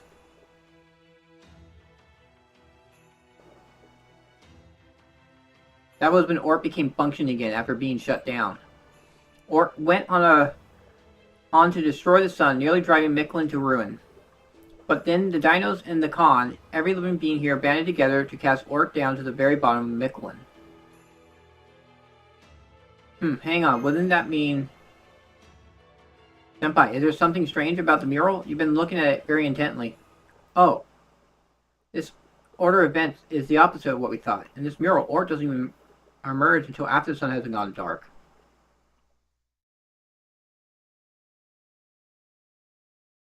I mean, it depends on how big you are on it. There's good, like, without getting to this point, you wouldn't really understand it until you get to it again. So, I don't know. It is a spoiler. This is spoilers. This is Lostbelt 7. So, it is, if you don't want to be spoiled on that, yeah, I wouldn't. Maybe just lurk. But for me, it's like, I don't care so much about spoilers because it's one thing to be told spoilers and it's another thing to experience them yourself. So I never make a big deal of spoilers. And then that would mean, yeah, Squeak misinterpreted these events. Art didn't destroy the sun. It went out before that. What do you mean it went out? Did the priest mess up or something? No, it was just the sun's time. Not even beings as advanced as the Mala were able to create a sun capable of perpetual operation. It stopped running after 60 million years, leaving Mictlan covered in darkness. We dinos can't function without sunlight, so we went into hibernation for the next 100,000 years. During that time, when the dinos were no longer Mictlan's dominant species, the human nation of Khan flourished in our place. They never received the Mala's protection. From the moment of their conception, the sun had forsaken them. That's why they built their civilization around geothermal heat. Camazotz was the king of darkness from the very beginning. Only Mictlan will die when the sun goes out. I will never change. The dinos will accept their extinction as it did before. But not me. I'll never go extinct. I can live off the heat of the land alone, even without the sun.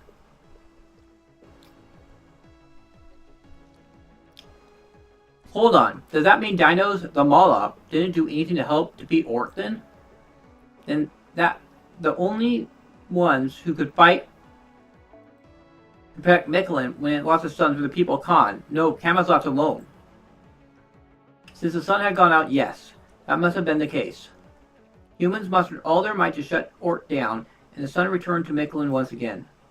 By the time the dinos had woken up, the kingdom of Khan was gone. We never saw Khan. Theirs was a civilization that was developed during 100,000 years the sun was absent, and we used what remained of their civilization without a second thought. I see, so that's why the dinos were always so afraid of Camazotz. We had no excuse for what we did to his people's legacy. The Kingdom of Khan is arguably Mictlan's only mythology. Now we know that Camazotz was very much a resident of that mythological world. The mural ends here. Must be deeper inside. The last part of the mural says, when the king tore open the terminus star, it became the space tree's seedling. Do not touch the star's body, for it has become the foundation of Mictlan itself. The terminus star is now nothing less than the seedling of emptiness. Then does that mean, if the terminus star became the space tree, does that mean Ort fused with the tree of emptiness? Yeah, it looks like that's what happened. Maybe Ort absorbed the Tree of Emptiness as an energy source after the people of Khan wounded it. Or maybe the people themselves used the tree to finish Ort off. Either way, now we know that Ort and the Tree of Emptiness are fused together. That explains what happened to the Tree of Emptiness outside. The tree itself may be dead, but it lives on in a different form. It looks like we have a new ultimate objective, or rather, we're gone back to the one we started with. Our job in the 7th Lostbelt is to destroy Ort.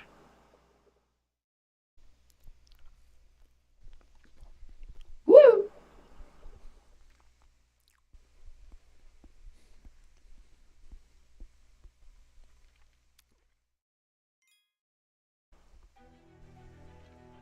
Alright, so this one's a pretender. It's a break bar to a pretender that's weak to buster attacks.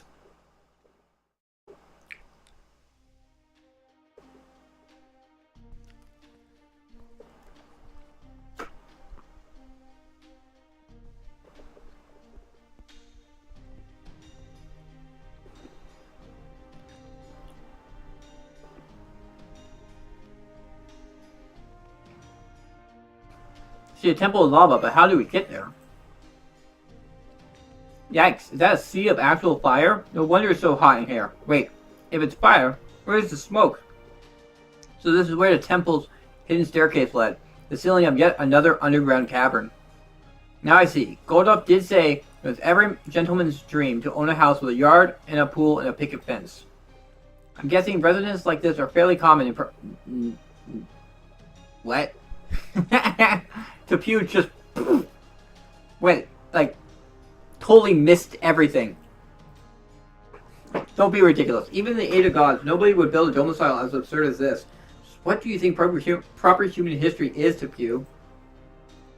Also, for the record, trying to swim across a sea of lava is absolutely out of the question. That goes for you too, Mash. I'll be sure to let Kiyohime know. More importantly, if the very bottom of Michelin is made up of flowing lava, does that mean the 9th stratum we saw earlier is as far as the Mala's power reaches, and from this area onward is Earth's natural geological formation? Yep, this has got to be the mantle. It's probably not as solid as the mantle would usually be, because there's something beneath the pyramid-shaped temple. Mash, can you use Shiba to scan the structural composition of this area? Done.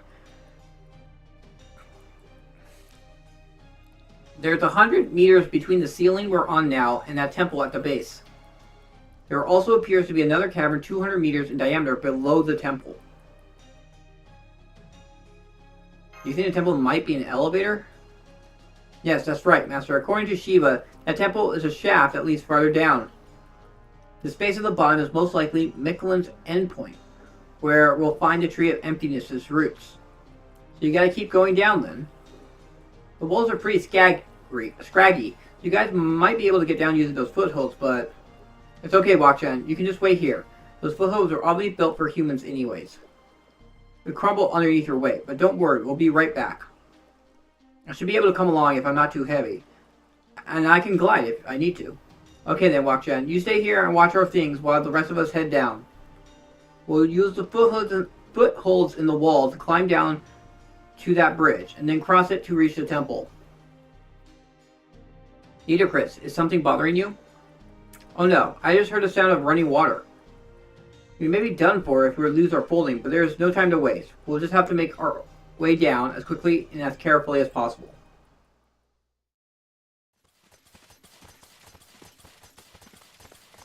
I'm not looking for to climb back up, but at least we're here. Whoa. I'm detecting 2 life forms up ahead. It's Tezcatlipoca. Damn, seriously. Guess David was right. Can't believe you guys got here at the same time I did without even knowing the way. And it looks like none of you bowed out in the 4th underworld either. Pretty poor showing on Camazot's part. I figured he'd at least tear that master's head off and drink his blood, since they're both representative of humankind and all that shit. Oh, I see. It must have been the command spells. Those things use a ton of magical energy, right? I bet he was pretty weak and hungry after putting 3 servants through alterization. Yeah, that'd explain it. You're astonishingly magnanimous for your willingness to speak to even the lowliest vermin, great Tezcatlipoca. Nonetheless, taking care of vermin is my job. May I exterminate them? Oh yeah, it is your job, isn't it? Sure, go ahead. I'm not going to stop you. If you hate proper human history that much, you should get it out of your system while you can. Leaving business unfinished can really eat away at you. Of course, dying with unfinished business happens to every human, but wait, hold up. So she got knocked all the way down here, huh? Looks like 5 smiles on you today, Izcali. This god just so happened to make it in time. Seems her battle's going to keep going for a while. Huh? There she is. Taillaylock. She's coming to ruin. Are those Camazot's talons? Taillaylock, you're alright. She sure is. She was in pretty bad shape after Camazot sucked some of her blood, but she was able to heal her energies here. This is where she was summoned. In proper human history, it's known as Aslan, the land of beginnings. Why don't you show them who you really are? Who you really are already, Hummingbird. You're not going to be able to defeat them while you're hiding your true name. Forget your godly duties. You never took them seriously anyway. You've always been stronger when you were fighting for humans, right? For humans? Gods exist to rule over humans. Why would Taillaylock ever fight for? Tezcatlipoca. What? No more brother? That's a shame. But I guess I got no one to blame but myself. I'm taking Izcali to the coffin. You stay here and kill them. After that, do whatever you like. Disappear. Go back to Mexico City. Go nuts. Let's go, Izcali.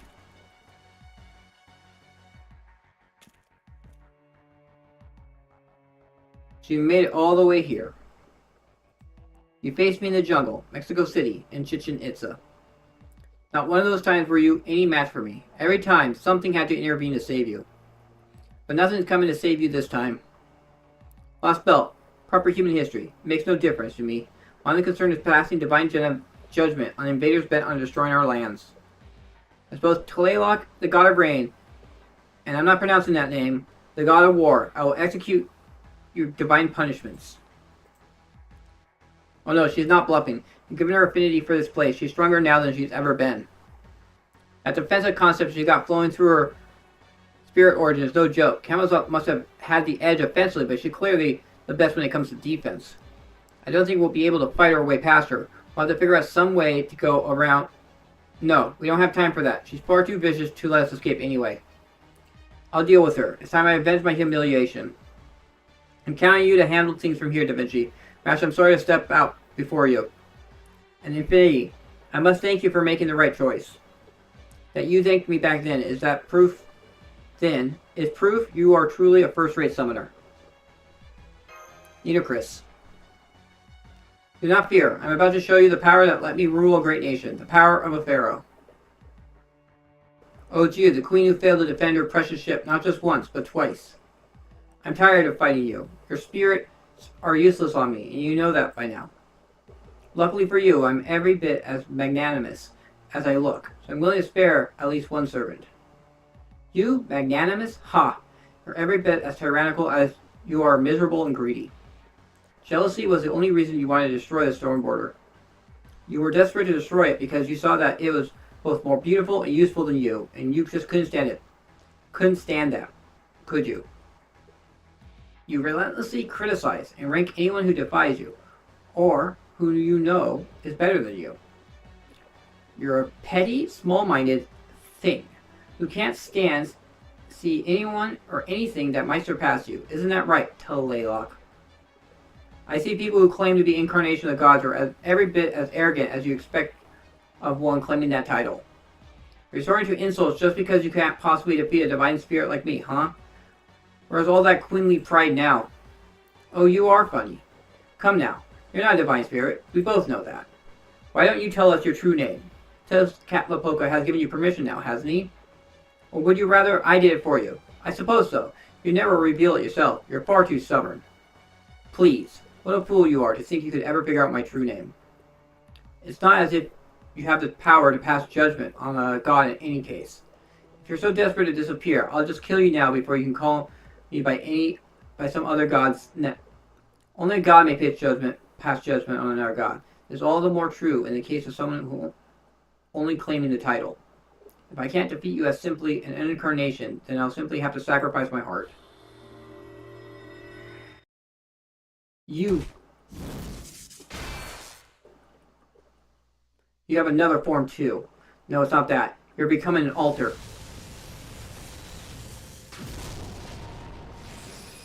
Nito Altar returns in second ascend form, trying to deceive me. Such insolence. No matter falsehood of fabrication or forgery can stand before my scales. You are no god. You are certainly not several gods. You shed blood not for God of the laws of humanity, but solely for those who live in your city. It is clear that your true name is Mezliapan, or the Lake of the Moon.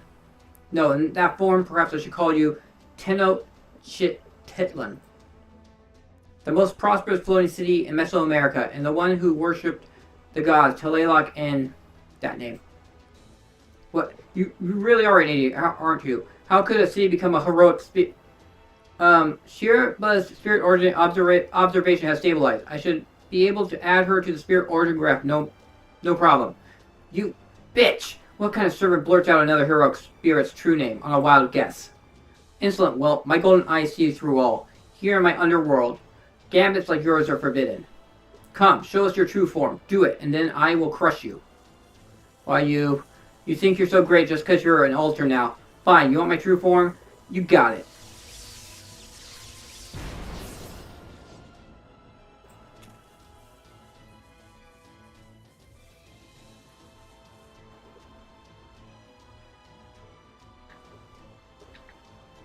Do you like girls with big flowy hair? Aztec myth has no place for a desert god.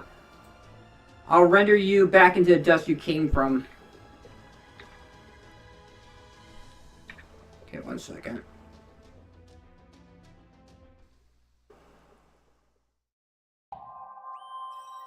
True name construction. Tenochtitlan.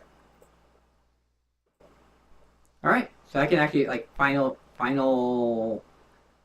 sender now. At least that one.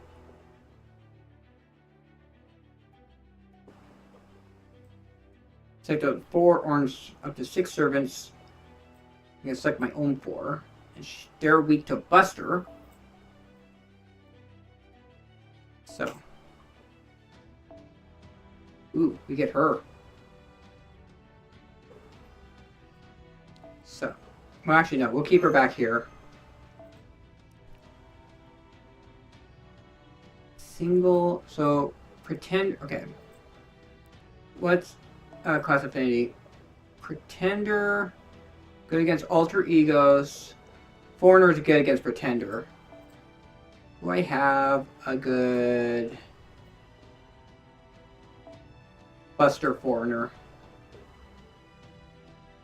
I think it's AoE though.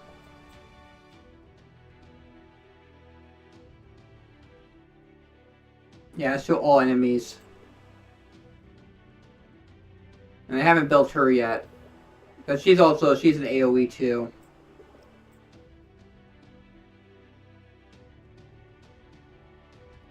Apply special attacks spread through humanity to yourself. To all enemies with earth attributes. I mean, I think she's also AoE too.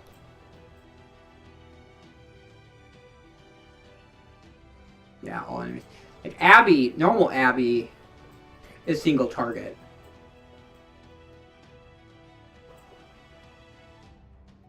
Move bust for a single enemy and deal significant damage to a single enemy. Decrease critical rate. And I guess stick her with that. So on the first turn. And then get rid of that. Do that. And then, where is it?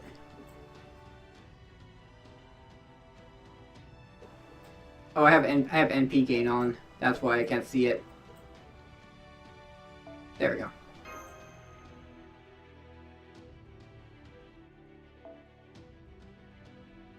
I'll put Ogre on a second.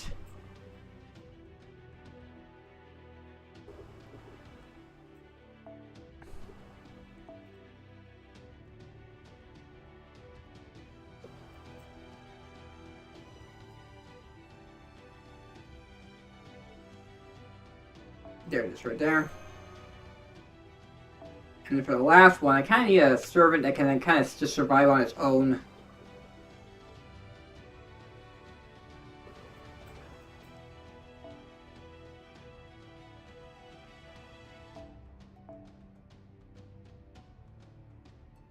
I mean, Himiko might be fun.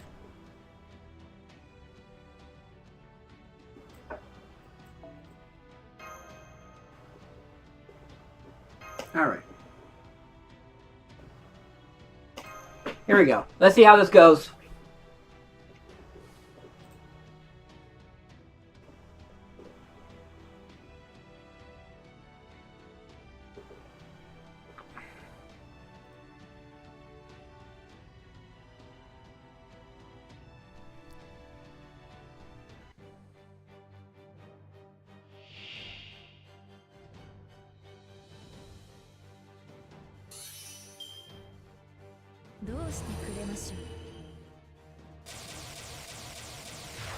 Hello?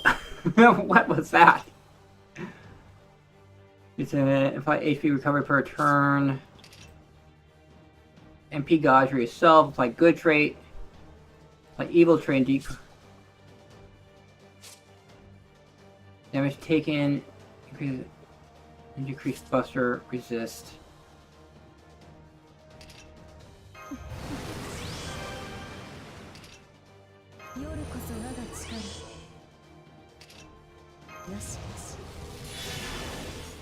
I say I did it out of order. We're gonna have fun with this on the first turn. 太陽には眠っているの。それが望みならば。 See how this goes.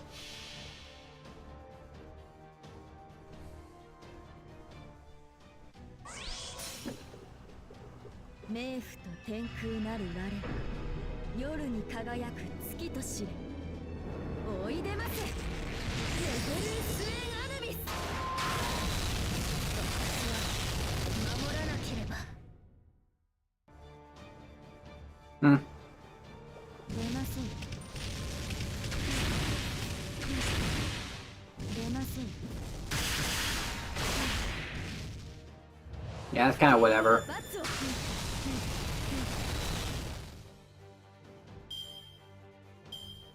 部族の誇りを見せよ。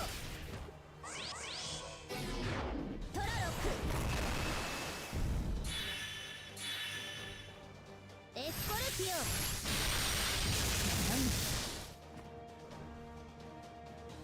Alright. Let's get serious now.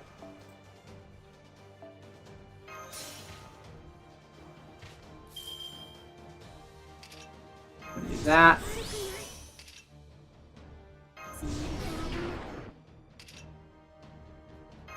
Do that to him. Yeah, this. Do this. もちろんお望みのままに。失礼、リノベーション始めます。 I guess this will work. Because this might actually get her back up to like near. Oh well. Unless they don't need it. 我が手に白金の鍵あり。虚無より現れ、その指先で触れたもう。我が父なる神よ。バラの眠りを越え、いざ究極の門へと至らん。私はクリボー守らなければ。 There we go.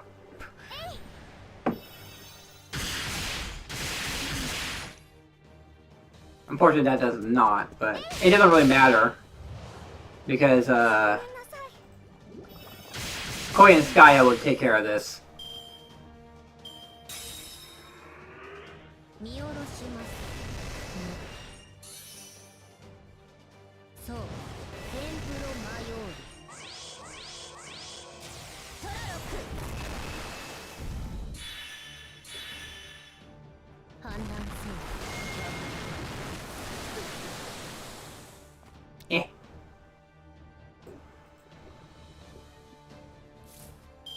Alright. 完全配慮。よろしくて。 Let's see what we can do here. マスターは悪い。やってみる。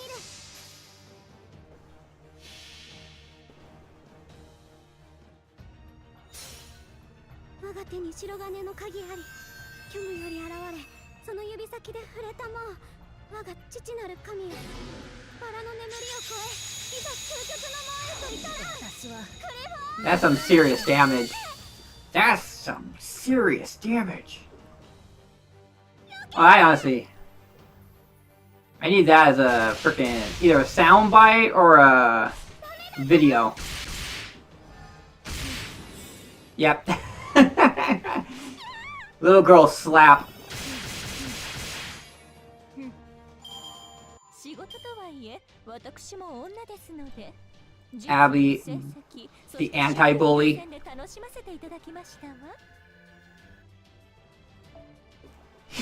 Himiko is just there for looking pretty.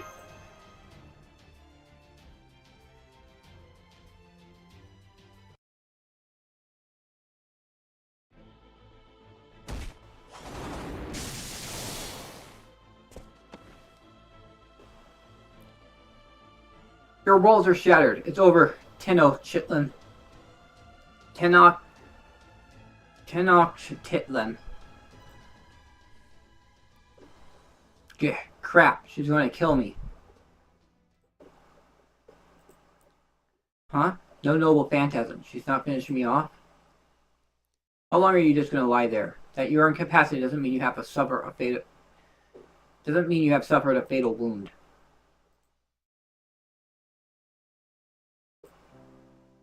What's going on? Aren't you going to tear out my heart? I could, but now is not the time. I only require the hearts of the dead. I have no use for hearts of the living beings with unfinished business. They're revoltingly warm. Make no mistake, this is not me repaying you for letting me live earlier. I must still give you 100 lashes to destroy you utterly to make up for the humiliation you caused me. This has not been nearly enough. But I spared your life, and you kill me in return. Do you always try to cover up your mistakes like that? Some god you are.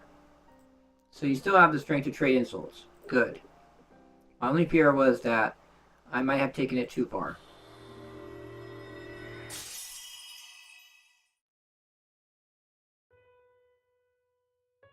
Oh!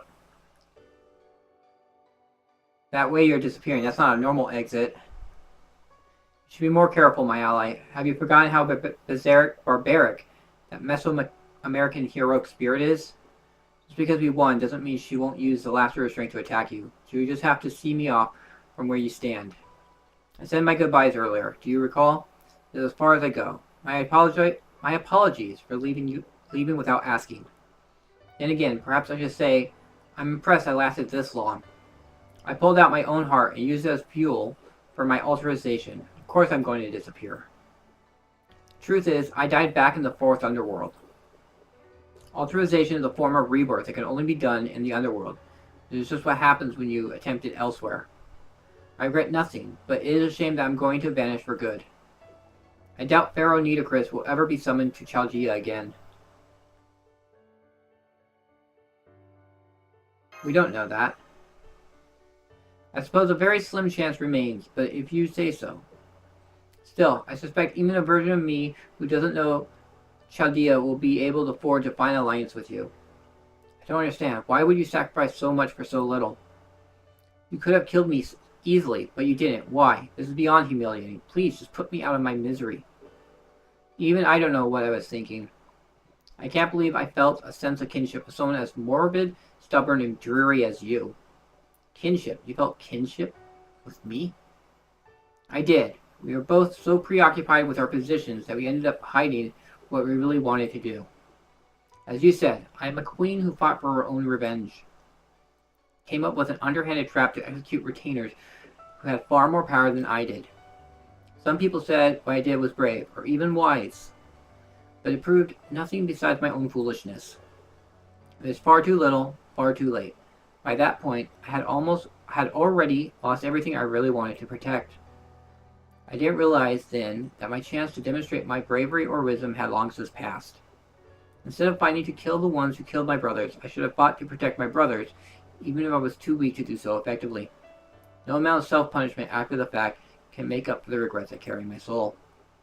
Seeing you fight so reluctantly reminded me of myself, back before I lost my brothers. So while I know this is very self-serving, I want to make you a request I wish someone had made of me back then. Once you know who your true enemy is, when you should fight them, don't lie to yourself. You're the incarnation of a beautiful city, and you said you would gladly spill blood for your people's sake. Are you certain you don't still have regrets in your heart?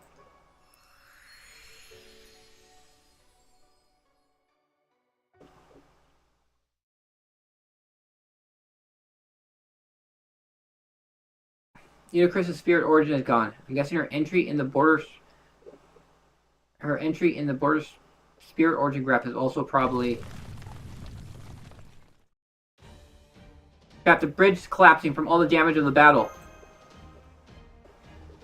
Damn it, it's all lava down there. There's no way we can survive that. We gotta hurry to the temple before...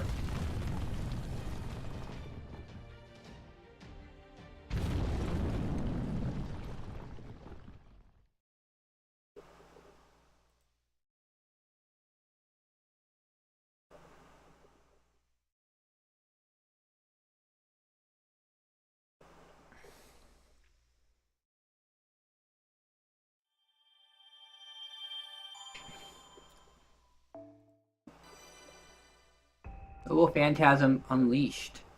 Increases NP strength 1 turn. Increases overcharge for yourself. Increases NP gain for yourself only when on a near water field. Deal heavy damage to all enemies. Increases NP strength 3 turns for all allies except for yourself.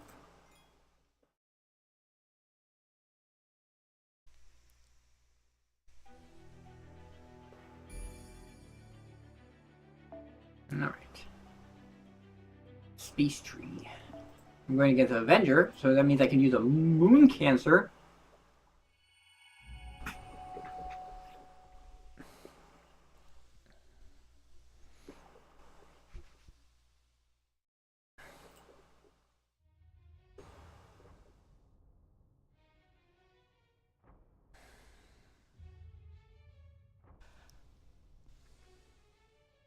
Sup?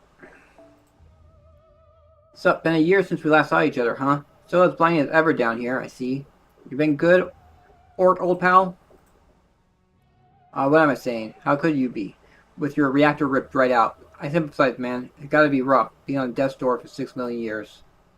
But today's your lucky day. Break time's over. I'll have that wound of yours patched up in no time. Seba, the space tree, at the heart of the Mayan mythology, the 13-layer heavens, and 9-layer underworld of Aztec mythology. The time has come to tear them all apart and destroy this planet, to rise up once again from the depths of Earth and return to outer space. Why did I click that button? This pit, I can't even see the bottom. It's a coffin? You say the weapon you need is sleeping inside. Great, Tez Caplapoca. Not so much inside as below. Camazot's the one who gouged out this hole. Even this island we're standing on is part of Ort. In human terms, this would be the top of its head. The bottom of this hole is connected to Ort's heart. See that giant tree over there on the opposite shore? That's Quasar, this Lostbelt's tree of emptiness. Well, it was anyway. 6 million years ago, the people of Khan sent Ort tumbling down here, after which the Mala put it to sleep. But right before they could, Ort pounced on the tree of emptiness in the night stratum and devoured it. So now, even though the tree of emptiness is dead, Ort took on its functions. In proper human history, there's a parasitic fungus called cordyceps that takes over its host bodies. This is a kind of the reverse. The foreign god's tree of emptiness may be gone now, but thanks to Ort taking over, Michelin keeps going as a Lostbelt. In this one instance, Ort being an immortal monster turns out to be a plus. Mortal, but you said it's dead now, right? Yep, it shut down after it was killed. No living creature can survive without its primary organ. But what happened afterward was different. It's a living creature, yes, but the biological concept of death doesn't apply to it. I told you about artificial organs, right? How they can replace organs that were lost from injury or illness. If you lose your arm, you can get an identical arm transplanted. If your organs rot away, you can get new ones. If your brain gets blown up, new brain for you. Well, okay, we aren't at the point where we can recreate copies of brains just yet, but you get the idea. Point is, when a human is in danger of dying from extreme damage to their body, they can be put back together. But once they do, up and die, that is, once their bodily functions cease, there's no bringing that human back to life no matter how well you put them back together. It's weird, right? Physiologically, there's no reason they can't start back up again, but they just don't. Once organic life forms stop functioning, even just once, that's it, they're dead forever. Machines, on the other hand, are free from that particular bit of weirdness. You can remove their power source or even smash them to pieces, and they'll still come back to life if you just replace their broken parts. You know how they say, dead brain cells never come back? The way I see it, what separates machines from living things isn't whether they're natural, artificial, or even whether or not they're intelligent. No, I think it all comes down to whether or not you can come back from death. Yes, that makes sense. Great, Tesla Polka. More than anything, it's wonderful to see you in such a good mood. You can't be alive without eventually dying. If we consider non-functional machines to be dead, then they are alive too. That doesn't apply to immortality. Anything that can't die isn't alive. It's more of a phenomenon. And that's what Ort is. It's a living creature that's practically a phenomenon. That doesn't matter to it. As long as its body is restored, it'll pick right back up where it left off. What's even scarier is that Ort restored itself automatically. Sure, when humans get hurt, they do everything they can to heal themselves too. They can recover from simple injuries on their own, and as long as their society is functioning, they can pretty much get automatic assistance in recovering from major ones too. Up to a point, obviously. If their heart or brain is destroyed, that's it for them. But that's not the case for Ort. For Ort, everything from the cells in his toes to the motor nerves that control his arms and legs, The heart that gives it energy, the brain that operates its body. Everything is interchangeable. Every cell in its body is capable of performing any of Ort's various functions. Regardless of what part you remove, it will eventually be restored. The only reason it's shut down right now is because the Mala pulled a great fast one on it. Whether we help it or not, Ort will eventually start back up again. It's only a matter of time. David just had an idea of giving it a little present before that happens. We're going to give this monster, who only knows how to destroy and leave for another planet when it either gets bored or receives a new directive, an order. That's where you come in. You understand, right? Is Kali? Yes, my body is a 1-year test like Lapoka. You made me grow into a god so you could sacrifice my divine body. Exactly, nice job. Anyways, no need to wait for David. Let's get started.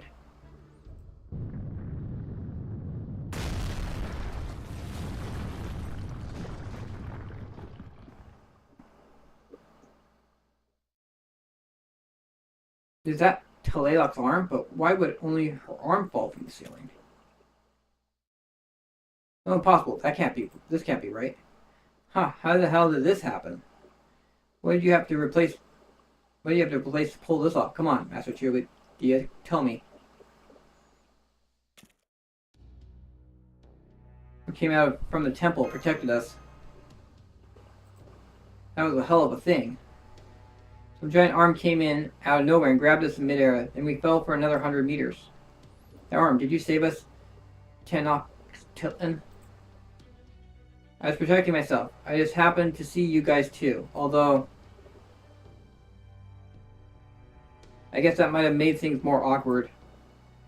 Well, even so, thank you, Tenok Tilton. Thanks for keeping us safe during the fall. But your body's at its limit. Whether you're still our enemy or becoming our ally, I'm going to try to move however you. And then there's... So that's this Lostbelt Tree of Emptiness. The one that Ort consumed. And that giant pit over there must be... This is the same thing I saw him. I'm surprised to see you saving our enemies from a deadly fall, Hummingbird. You feel some kind of kinship with them after the battle? That's fine, as long as it works out to our benefit. But I'm not really seeing the benefit here. Come on, Hummingbird. Give me the kind of rational answer I expect from an Aztec god. I see. Well, then I'll have to set our relationship aside for now. Better if I finish you off here so you don't get in the way later. Wait, Tezcatlipoca, there must be some kind of mistake. Tlaloc is the guardian deity of Mexico City, our god, the god of the Osloma. She would never save invaders from proper human history. Think so? Pretty clear to me she did exactly that. Besides, she's only ever protected herself. She's never defended you people. She's not your god either. Has she ever so much as given the Osloma the time of day? She hasn't, right? She's a heroic spirit of proper human history through and through. She'd never throw her lot with the Mictlan people. That's not true. Tlaloc maybe got a few words, but she's always been there for... You got it wrong, Iskali. I'm sorry. It's partly my fault. I've forgotten what it was like to be young and look up to the gods. But Tlaloc isn't even her true name. Do you honestly think someone who's been keeping her real name a secret all this time was really opening up to you? Oh, so you realize she was hiding her name. You've always been a quick study, haven't you? Alright, now that's all cleared up. It's time for a battle. Since you caught up to us, the only thing to do is fight it out. No, Tezcatlipoca, taking care of these invaders is my responsibility. King's job is to kill would-be interlopers. I won't make you sully your divine hands over this. A king's job. Huh. Pretty sure we will already be past that point. Okay. I'll let you have your way one last time. Go ahead, knock yourself out. It's not like you're going to die anyway.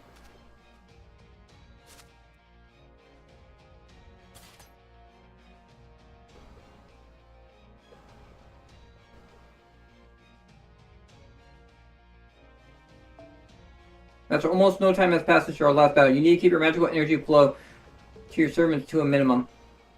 If he's the only one we're fighting, Havatron and I should be able to handle this. Don't worry, that was my plan from the beginning. This will be our final battle since Mexico City. Be our first battle since Mexico City, Chaldea. It's a shame I did get the chance to kill you all at Chichen Itza. At least I get one more chance. I will kill you and become Tezcatlipoca. The filth of proper human history has no place in this world. You're going to die here, never knowing how foolish you were. What about you? Are you aware of your foolishness? Well, well. You're showing a lot more nerve than you did the last time we fought. Is this the real you, then? The first 2 times we fought, you were desperate to save your allies' lives. It looks like you're entirely focused on your life and your enemy's life. Also, you can protect your world and your place in it. I recognize that expression. That's the look of a woman bent on destroying would-be invaders. I see now. I guess me working for a monster that makes me the invader trying to destroy the world. But so what? I don't want or need anything from proper human history anyway. Even though you're a proper human history human yourself. What makes you say that? Is it because I look like you people? Because I'm the only Ocelotl who speaks your language? Or is it because you think I'm this? Is it because I think the same way you do? Even that's true, it's not a problem. Humans of proper human history are defined by their willingness to kill their own. I'll prove it right now. Let's see once and for all, which of us hates our enemy more.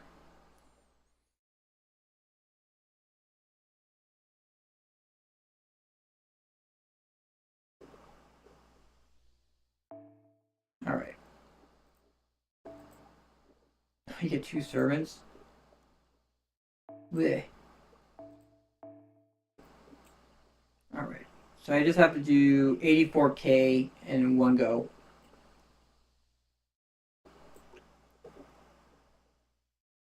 Let's see.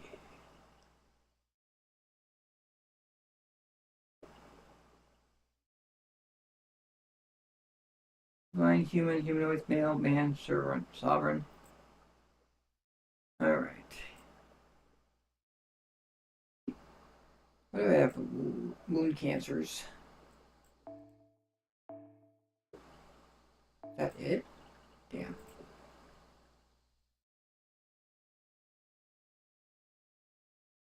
Guess I could have fun with her.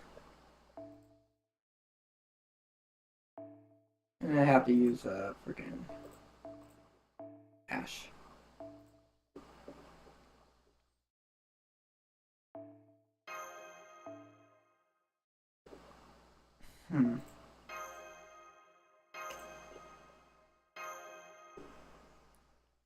Here we go.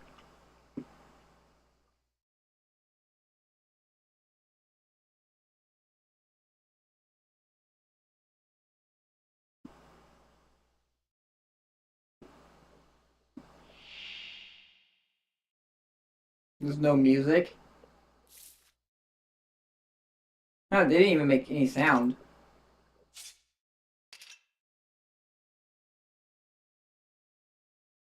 Alright, this is what I want.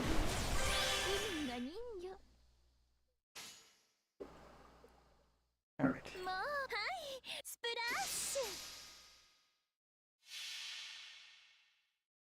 So interesting, like, it's so quiet.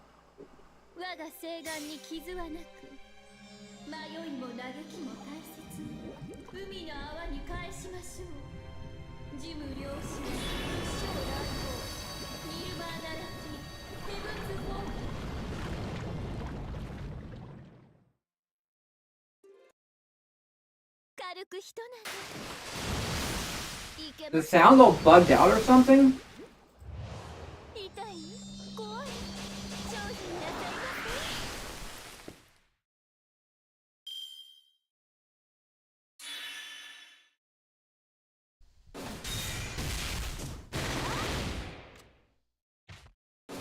It sounds like... I'm about to see after this fight's over.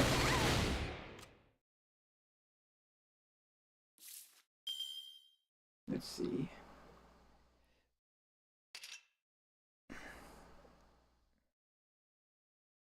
No, we're not gonna do that. I can do this.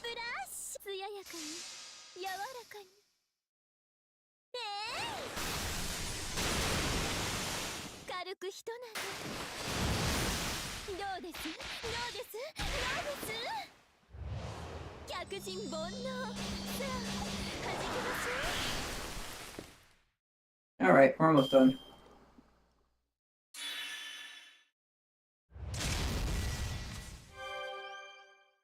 Oh, he healed himself back up to full. Damn it.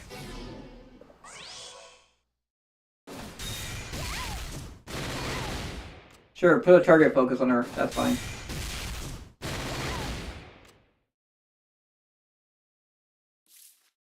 Alright. To all attacks and deaths, apply the state. Taking damage from an apply decreased NP gain from an incoming attacks to the attacker. Do this. Apply the evade to all allies. Do sure hit. Apply 3 enchant states.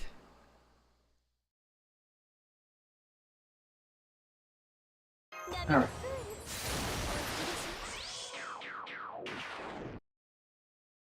Alright, let's do this. Alright, this.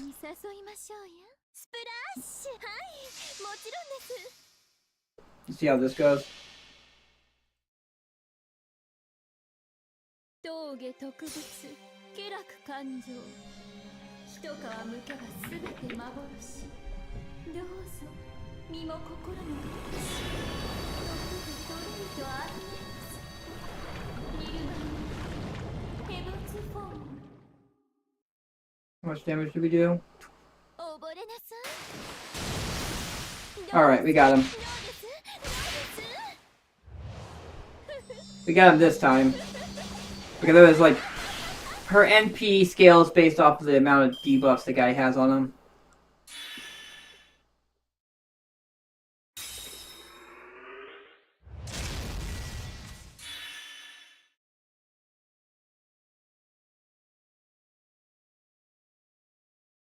So interesting, it's so quiet.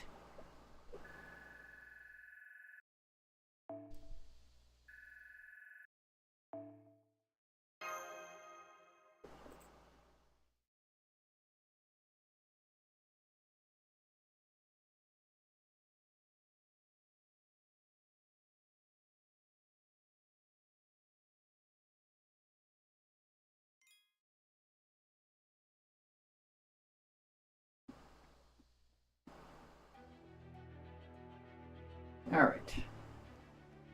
Let's see, what's this next one at? I'm not losing my space. Okay, mini boss encounter.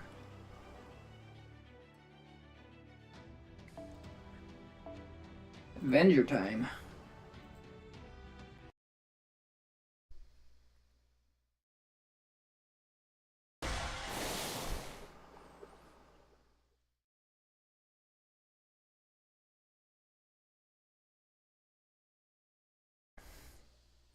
Cully.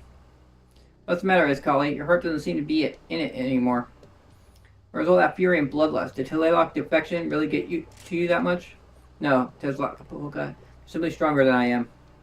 Even with only a few servants at her command, that master's forces are formidable as ever. So you recognize her as a fellow warrior. Fine. I knew this would happen. No human can compete with a servant. Still, that doesn't mean this was a waste of time. It's important to give things an earnest shot.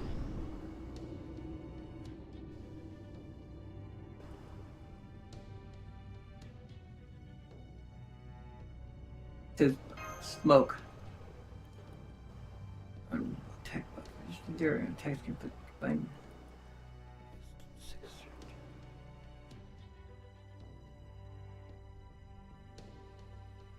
Yeah, your fun is calling. Now it's time to fulfill your duty. Over the last year, we've been restoring Art's parts with Dino Hearts, but they still need a jump start. Light that engine up. It's time to offer your divine body to that coffin and bring an end to Micklin. What's wrong? You just gotta let yourself fall into the hole. Sure sounds easier than fighting to the death to me. I can't do it. I'm not entirely sure why myself, but I don't want to revive Ort. Something tells me that it would be wrong to let that happen. Please reconsider, Catlapoca. I have no problems with destroying proper human history. But surely there's no need to destroy Micklin to destroy this very planet. It's Kali. Almighty Teslapoca, I understand your goal isn't for us to achieve victory. As a god, your domain is destroying and rebuilding the world we live in. So then, once proper human history gone and the awesome of time truly begins, Unless qualified as destruction or rebuilding. You're right. I never expected to get a lecture here, of all places. It's calling. No. Moctezuma. The last Aztec king of proper human history. When you died back then, I couldn't help but wonder if you made the right choice in service, creating a new era. I figured the only way to find out was to give you another chance. I guess I felt sorry for you. I wanted to know what a betrayed soul would choose if given another chance. For the past year, you've done a fantastic job. Even as just a soul, you still pass the trials of Tezcatlipoca with flying colors. If you feel now that you can't go through with this, I have no objections. I've spent a lot of time and energy raising you into a heart fit for a god, but if you don't want to offer it to Ort now, I won't. A human sacrifice doesn't really want to destroy the world, but never bring about the end of the world anyway. Then does that mean... Yep, bye. Kapooey. But why? If you're going to tell God what to do, you better be ready to put your life on the line. Those are the rules.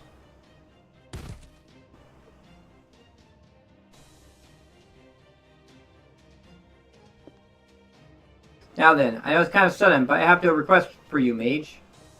As you can see, I'm kind of in a pickle right now, since I can't use the product I was counting on anymore. But then I had a thought. What if I sacrificed the heart of a human who erased 6 Lostbelts instead? We're plenty used to destroying worlds. Your heart's too sweet for my taste, but I'm sure Ort won't mind. I never agreed to be your product. I see. Then I guess I'll just have to win you in battle instead. Okay, enough talk. Since you went easy on Izcali, you should be plenty rested right now. Yeah?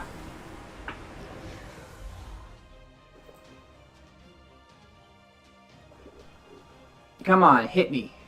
Everything you got. I'll crush you in my jaws.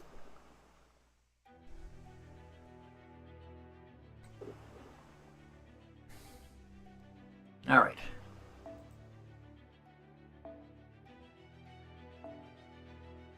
Time to bring out the fun.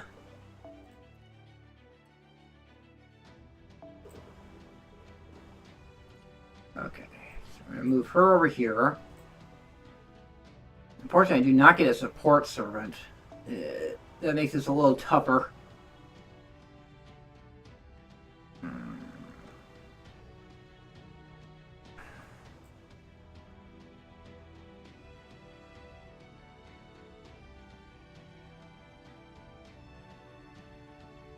Put her in. What else do I have for Avengers?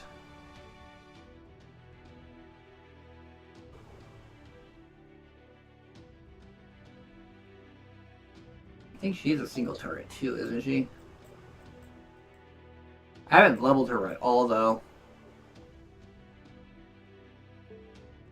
I haven't leveled her skills at all, I mean. So we use that. Or actually, no. Oh, fudge. Ignore invincible.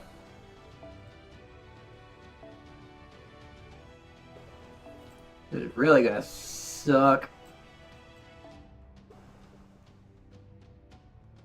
Okay, we'll do that.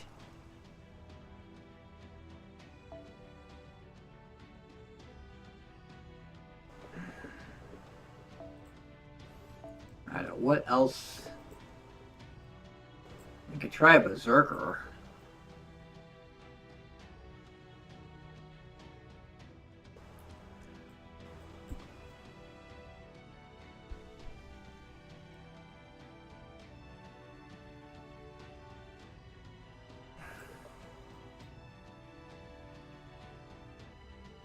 Kind of interesting that I don't. Alright.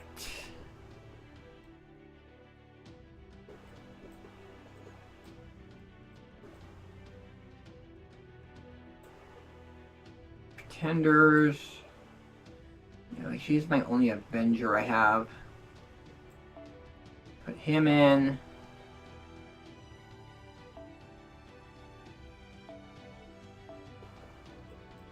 Where's his... There it is. Still too much. Put him in.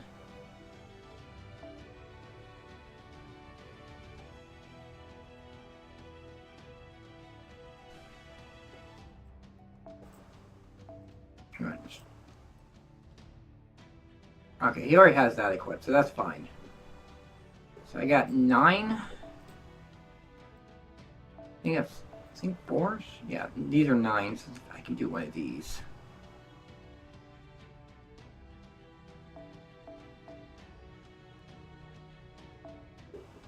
We can do this.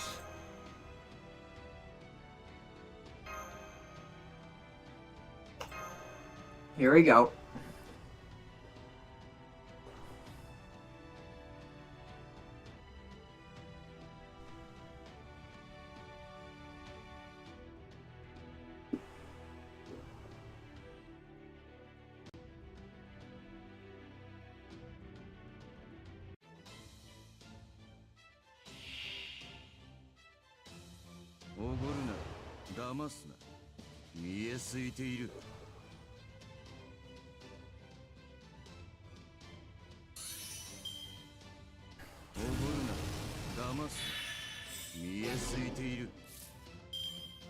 Alright.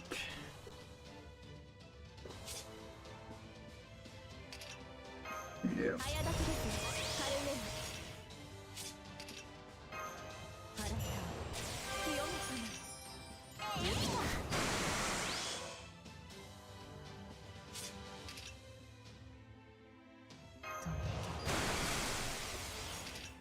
We also do this.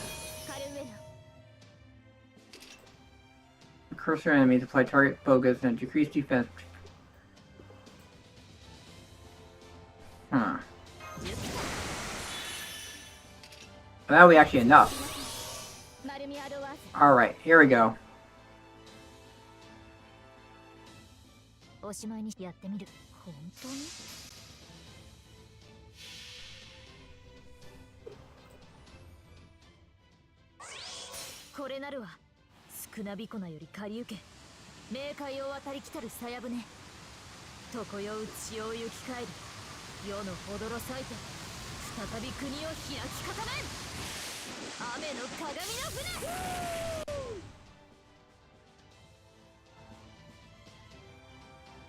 Fortunately, that does not.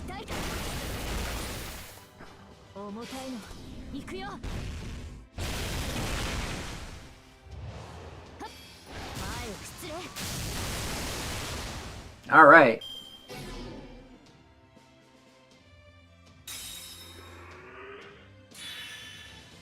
Uh-oh.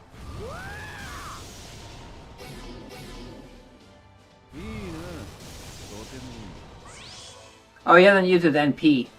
Alright, cool.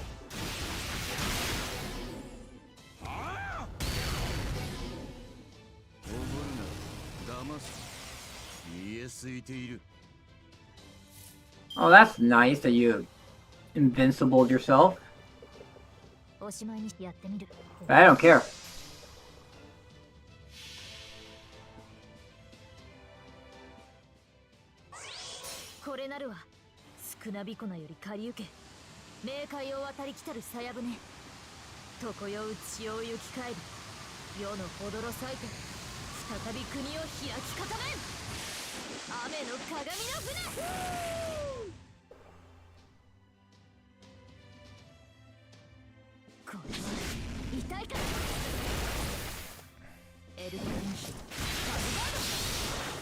Ah, damn, she didn't crit there.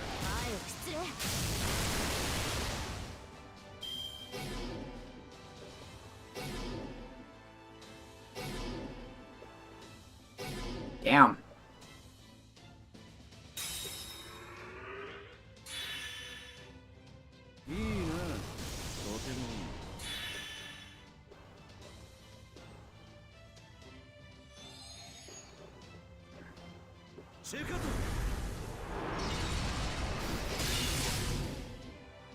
Eh.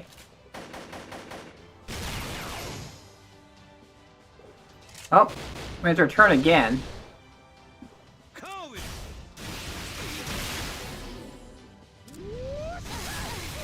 Damn.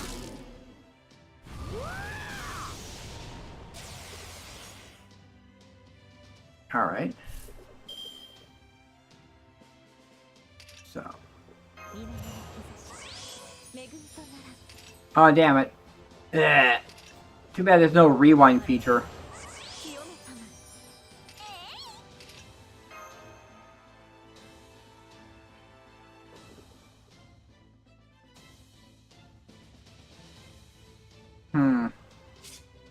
I just really gotta wait until the next turn.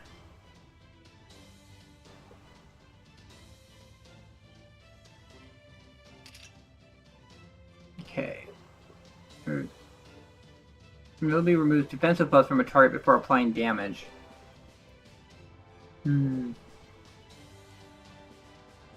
Alright, well.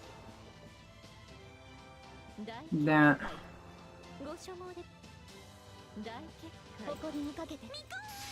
shouldn't be too bad. Hopefully. Famous last words.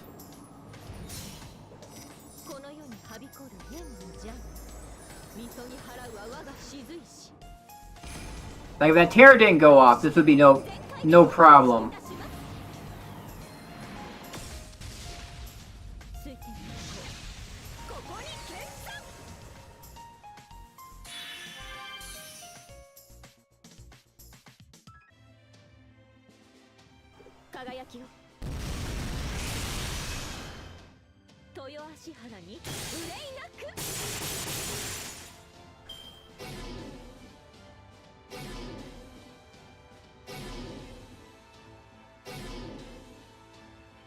Terror. Cool. Alright, she lived.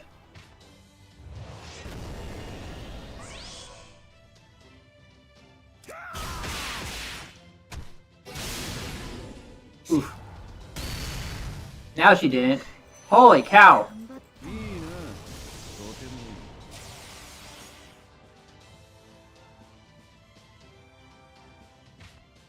Alright.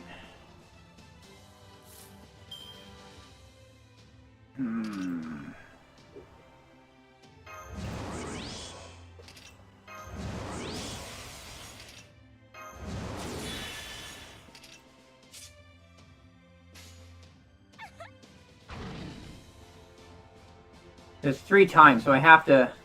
You have ignore invincible.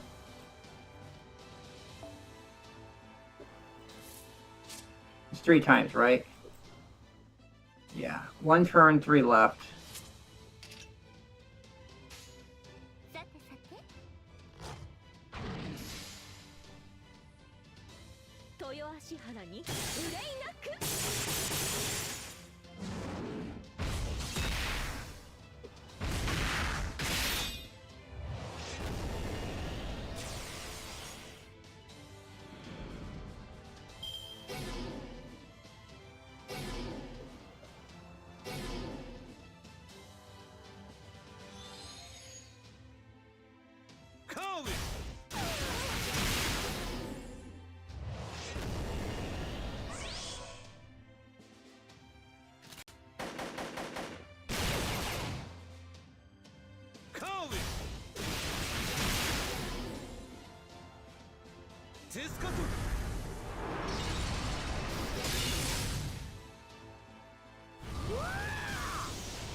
Honestly, don't know. Can't get three freaking.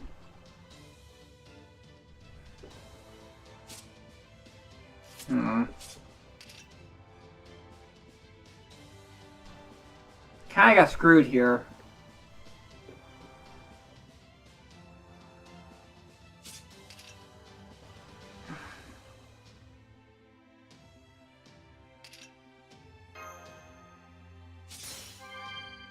Didn't do nothing. Alright. She's probably gonna die.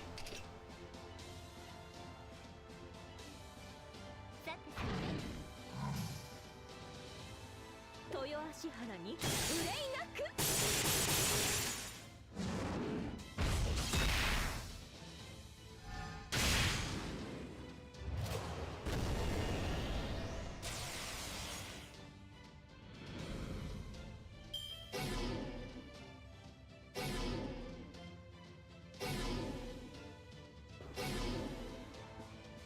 月は疲れました。あるまじき失態です。Oh, here's his real NP. 風が出てきたな。山の心臓、煙る鏡。天と地を所有する者。第一の太陽、ここに死すり。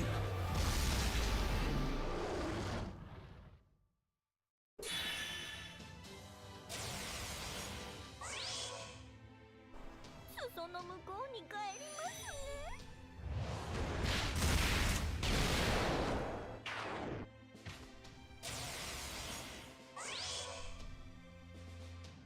ね。Oh, great, he's stunned.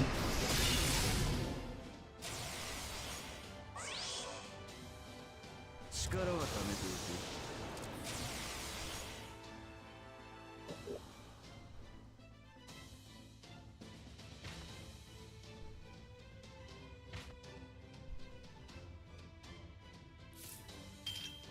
オルトナンス全機能解放。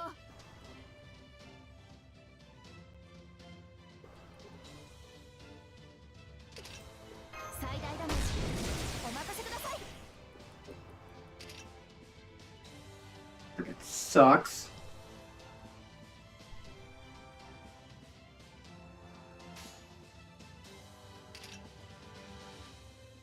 一歩了解。 I'm just gonna have to wait イン until ターセプター。さあ愛を受け取りたまえ。ブーストストライク。テスカト。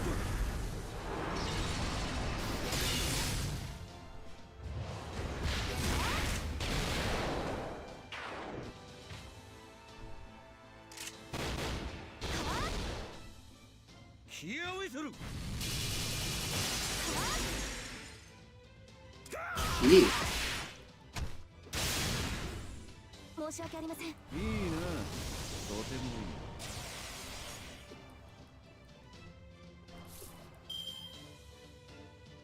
い。There we go.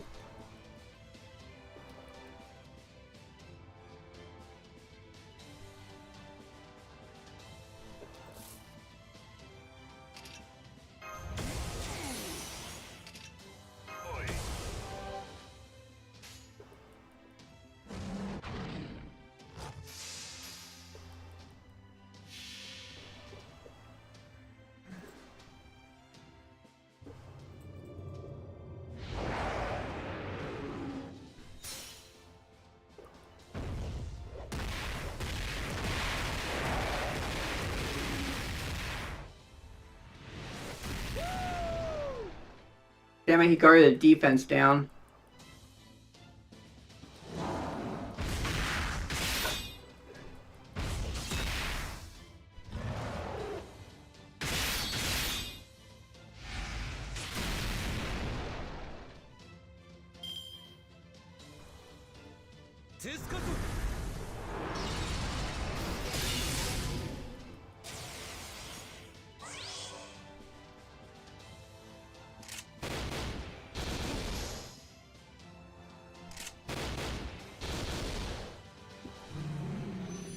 Yep, there goes all his guts.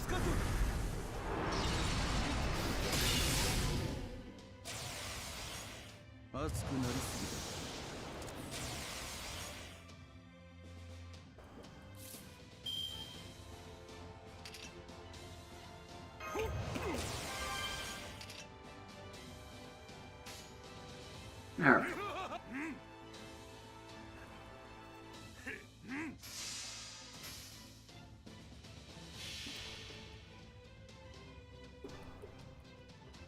I'm gonna have to use another freaking insane quartz here.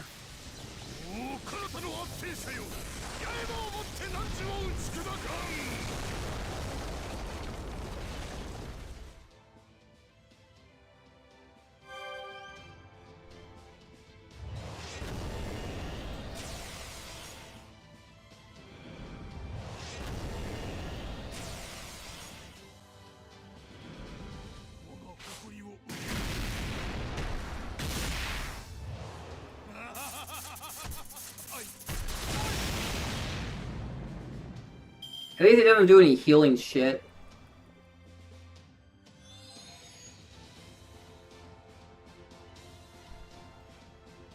But GG, just gonna have to. 風が出てきたな。山の心臓、煙る鏡。天と地を所有する者。第一の太陽、ここに死すり。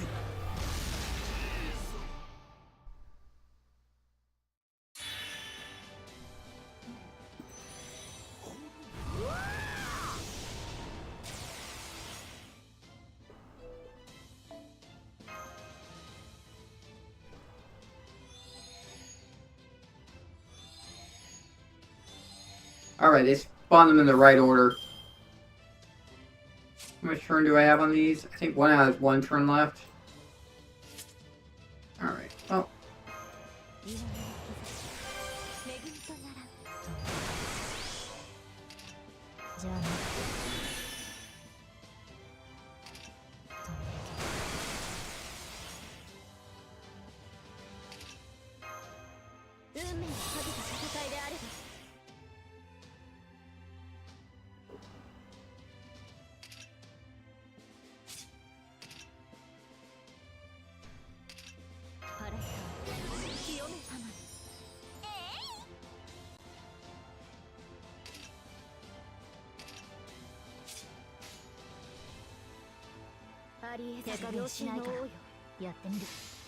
Here we go. Just gotta break. Probably just gonna need to break the bars unless I get unlucky with 時の終わりなれど剣は彼の手に城壁は高く勝ち時は万里を捨て明言なる勝利を刻めラウンドオブアーバロン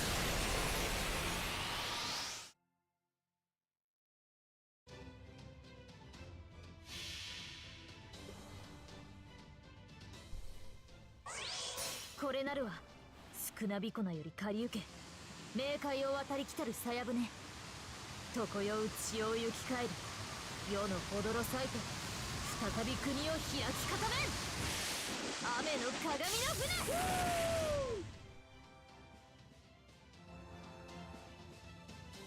魔王の行く先さあさあさあ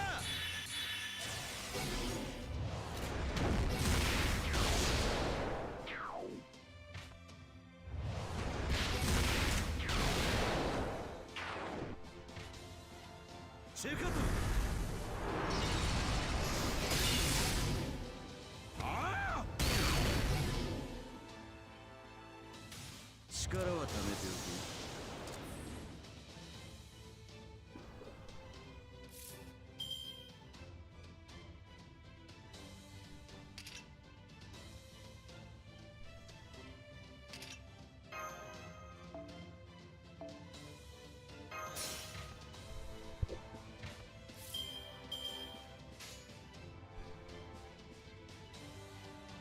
誰であれ戦う心があるのなら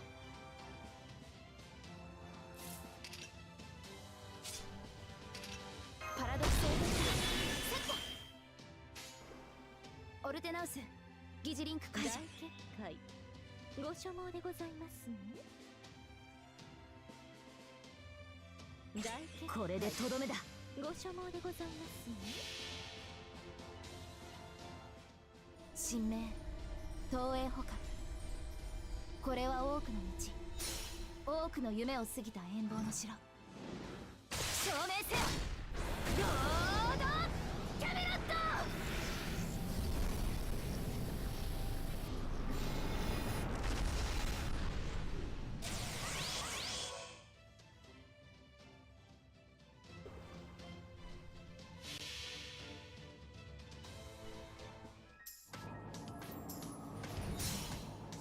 この世にはびこる天の邪意みそぎ払うは我が雫石私全開でご奉仕いたします水天の子ここに決算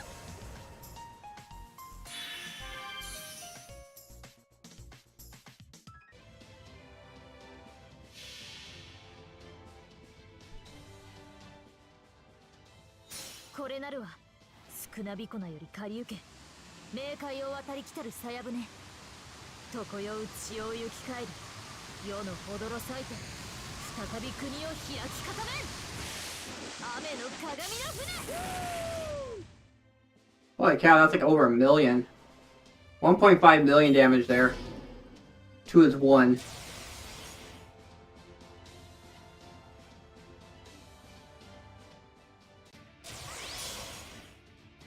改めて自己紹介だ。俺は黒く赤く青く白く今なお生きる死そのもの。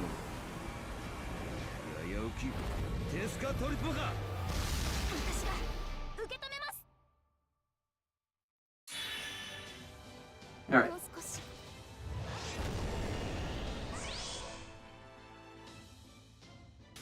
熱くなりすぎだ。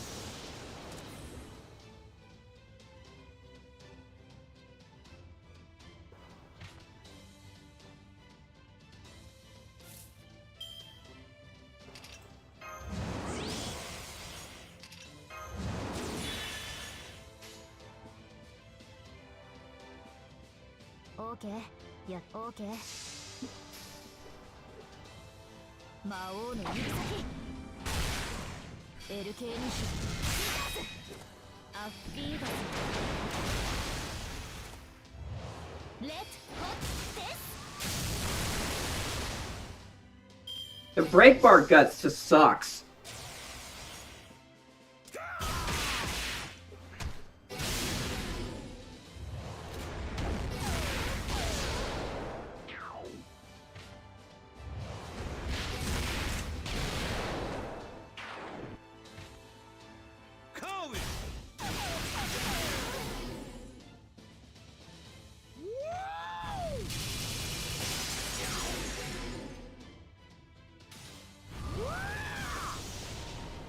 Alright, I just need... Come on, give me a... Great. That is not what I needed.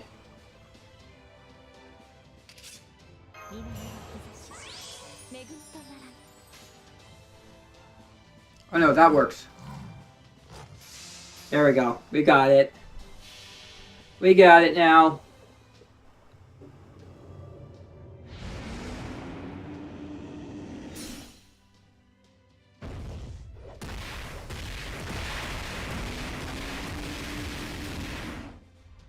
The only saving grace is I had his NP up.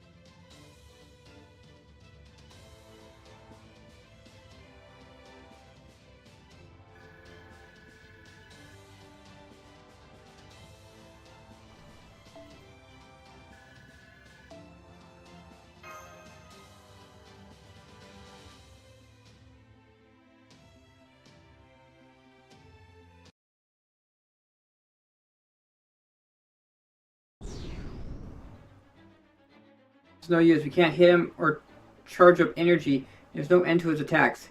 He's not crazy strong or anything, but I just can't see a way to beat him. I'm so sick of everything we try failing. This looking really bad, Infinity. The smoke isn't just blinding us. It's a manifestation of his authority over probability fluctuations. Attacks not hitting him is the least of our worries. At worst, we could beat him, and it wouldn't even count. There's literally no end. We'll never be able to finish this battle unless we can clear up the smoke. But what can we do? Firing the black barrel in here will bring the whole cavern down upon us. We could hit him with the barrel's power on a smaller area. Can't hold the enemy's reinforcements back. The way things are going...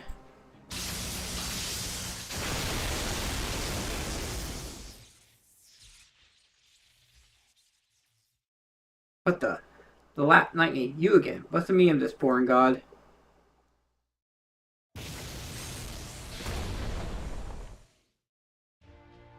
My hands must have slipped. Sway as I am, getting in here. But hey, what are you going to do when it's so hot? It's a bird. It's a plane. It's the president. No, it's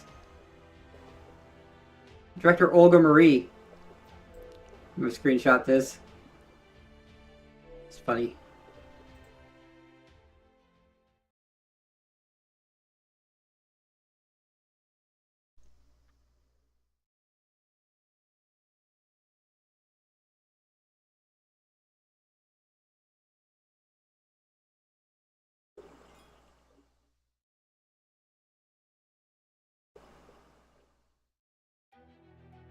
Alright. 1903.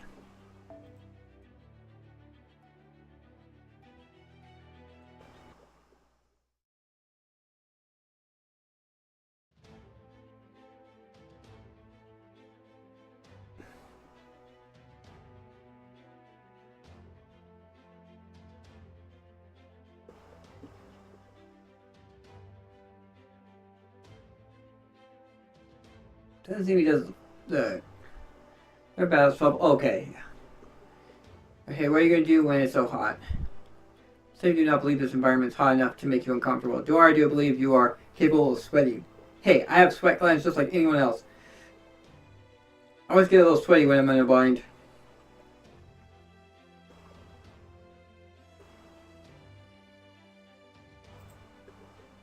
Senpai, Da Vinci, that lightning strike came from Olga Marie. Yeah, that's Earth's president for you. She must have been watching things play out and just couldn't take it sitting down anymore. I can see Father Katamine up near the ceiling wall too. As I would expect from a staunch pacifist, he's completely outside the combat range. What's Kukum doing? You're her greatest enemy. Shouldn't you two be off somewhere fighting each other? Anyway, stay out of this, beast. Can't you tell I'm testing these people to see if they're true warriors? Besides, I thought you were done pretending to be human. Didn't you already ditch Chaldea? I was on a little jaunt and happened by. Certainly didn't expect to see you here. Seems you hideous earthlings just can't get enough of killing each other. And for the record, that was just my way of saying hello. I wasn't trying to save anyone, or anything like that. Huh?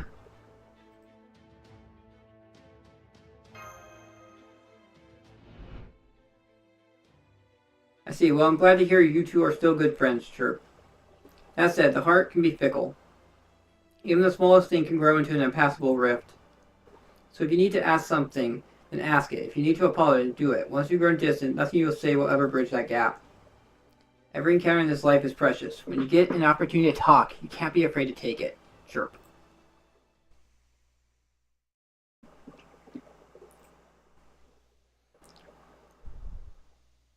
And you, well, again, Yoga Marie, I'm sorry we didn't tell you. It's fine. Water on the bridge. Well, lava under my cloak, in this case. That's why I'm blushing, you know, because it's so hot in here. More importantly, do you know why I helped you? Of course I do. We're friends, that's why. Then let's go, Master of Chaldea. You two servants. You're probably not going to make any difference, but that's just fine. Just give it all you got anyway. Right, Master of Chaldea, glad to fight by your side. Here we go.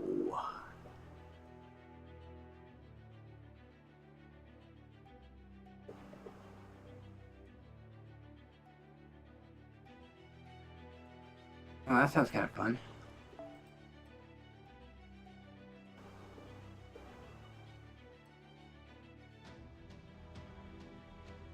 Alright. So I gotta use...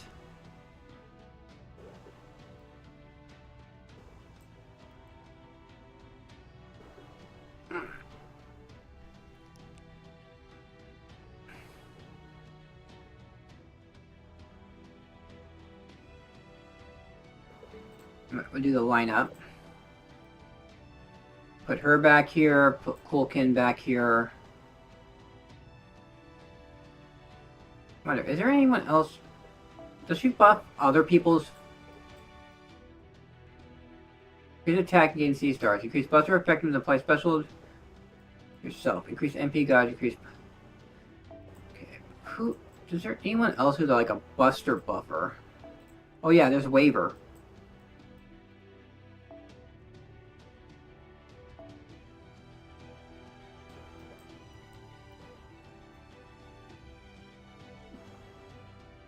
No, it's Merlin who I'm thinking about.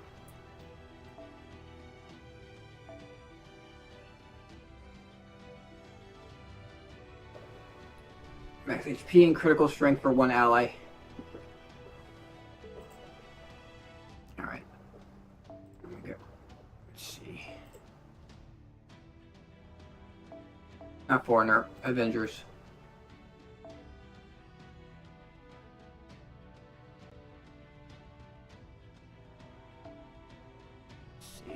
Put him into. And that way, I can put in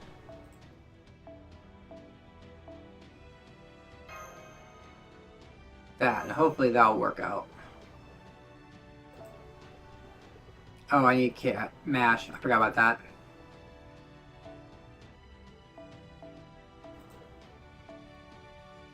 There we go.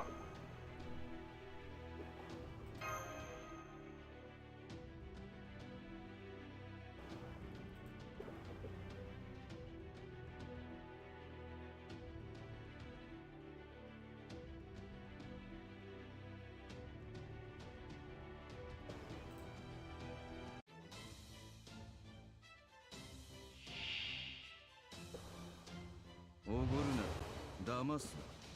見えすいている。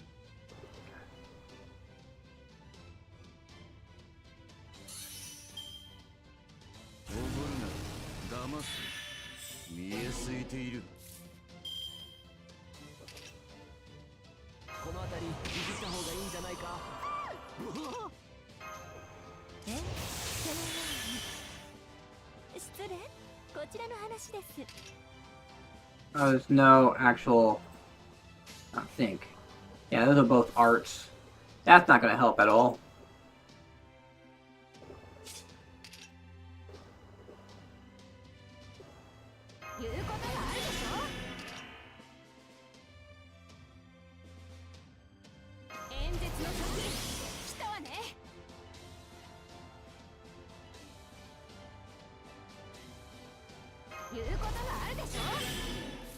Oh, there we go.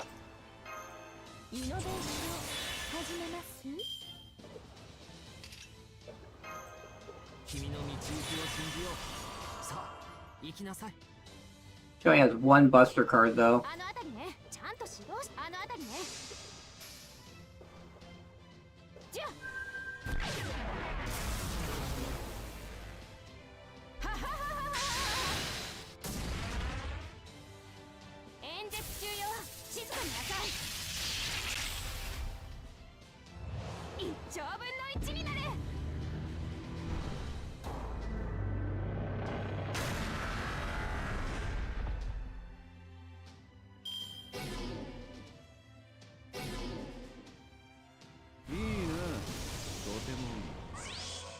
He stunned everyone else but Olga.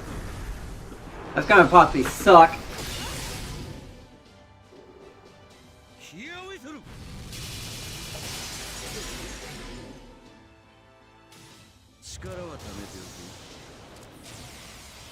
He was invincible again. That's what I said. Frickin' nonsense.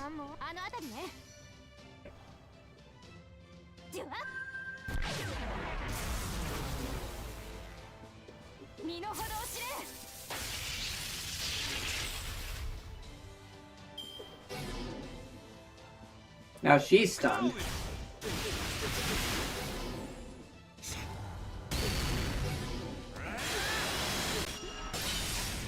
Holy cow! He just hated Koi and Skya.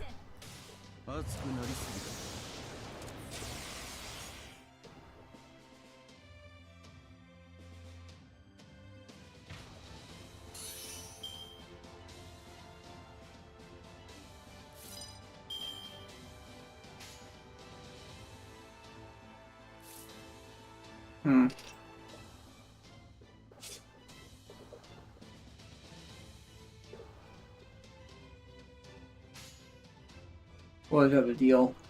いいと思う。目障りなんだろ。それ欲しいならあげるよ。あまた Now he's stunned again. Jesus. シュペトテックカーウェイ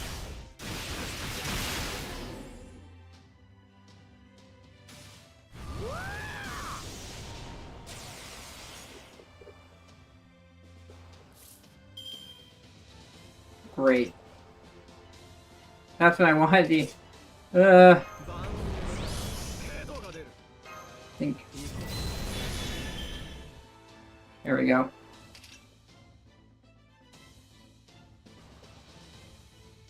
この星を滑るものである。 Cool. どこま There. あなたにちゃんと指導して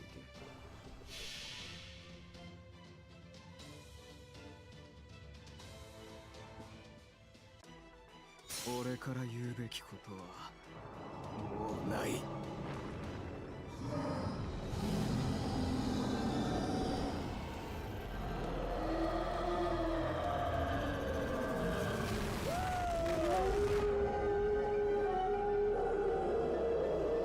すべては夏の夜の夢だ。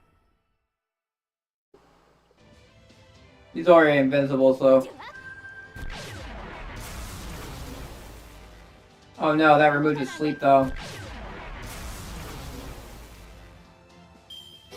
Should have ended with that. God damn it. That's me being an idiot. ええ語るええ語る弱りええ語るティトラカワ滅亡の時だ次の世界へ行け Yeah. なるテペヨロトルなかなかいいとも。思考能力ほんと役立たってごめん。 Yeah, that was... I'm gonna have to restart this.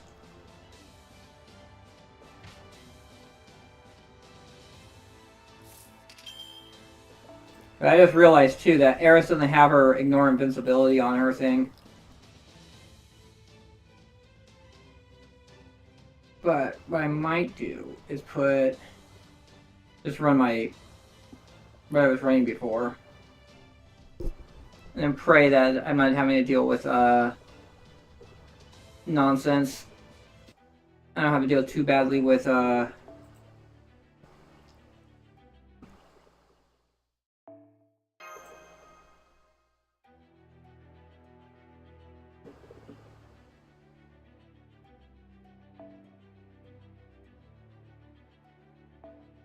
So, I need... You're invincible on her.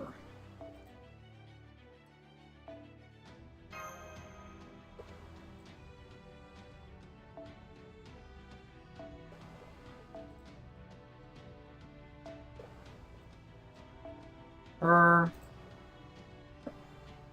Who else?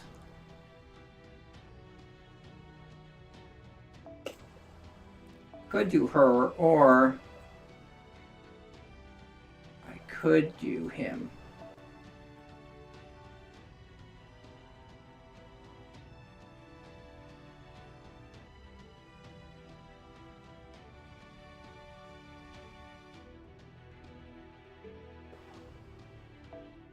Yeah, let's do him. He actually has an NP buff.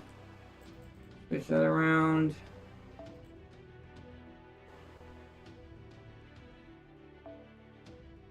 Not that.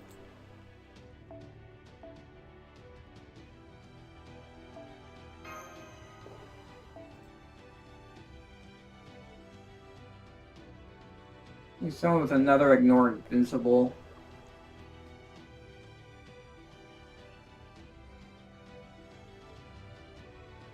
There's another good Avenger. Gee.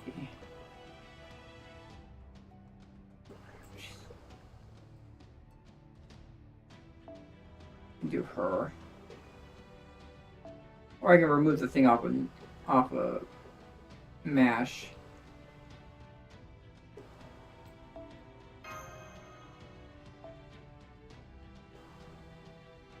And then I go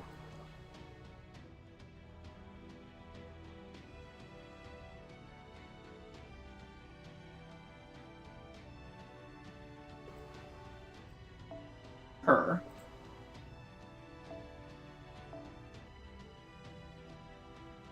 I don't think she gets an ignore invincible from her buffs.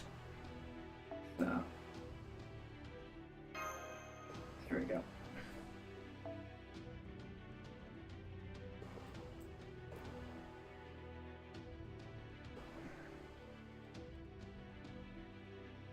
Yeah. I can throw something on him.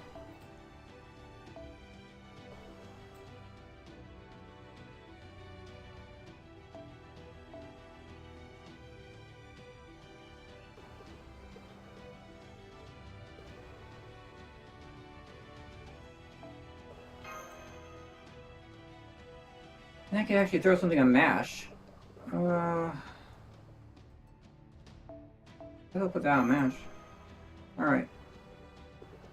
Let's see how this goes.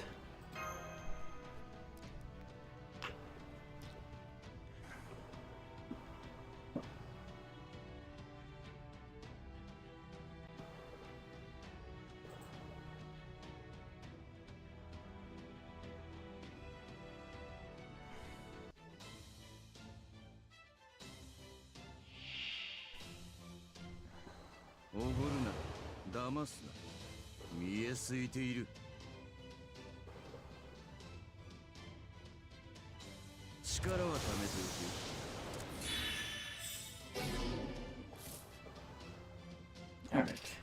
行きます。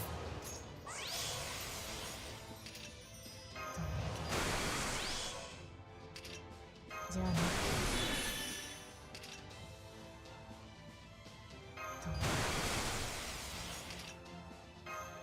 運命をかけた戦いであれば。早炊きです。カルウェナ。早炊きです。カルウェナ。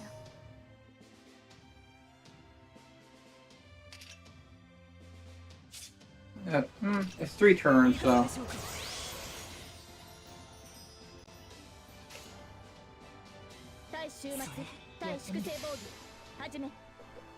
Here we go.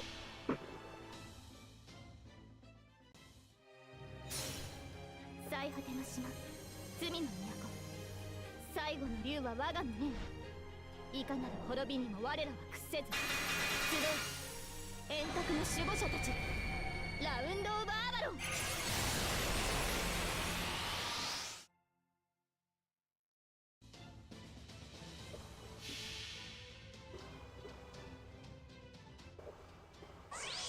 これなるは少なびこなより借り受け、冥界を渡り来たる鞘舟。常世打ちを行き帰る世のほどろ咲いて、再び国を開き固めん。雨の鏡の船。There we go. Got to the first bar. Easy enough.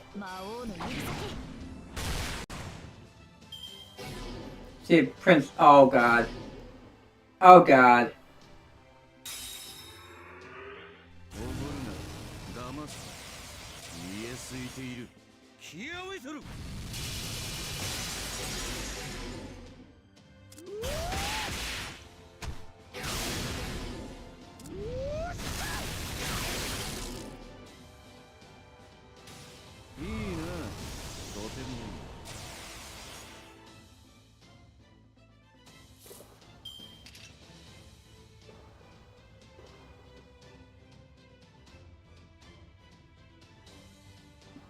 Blech. Well, Prince of Lang is pretty much done.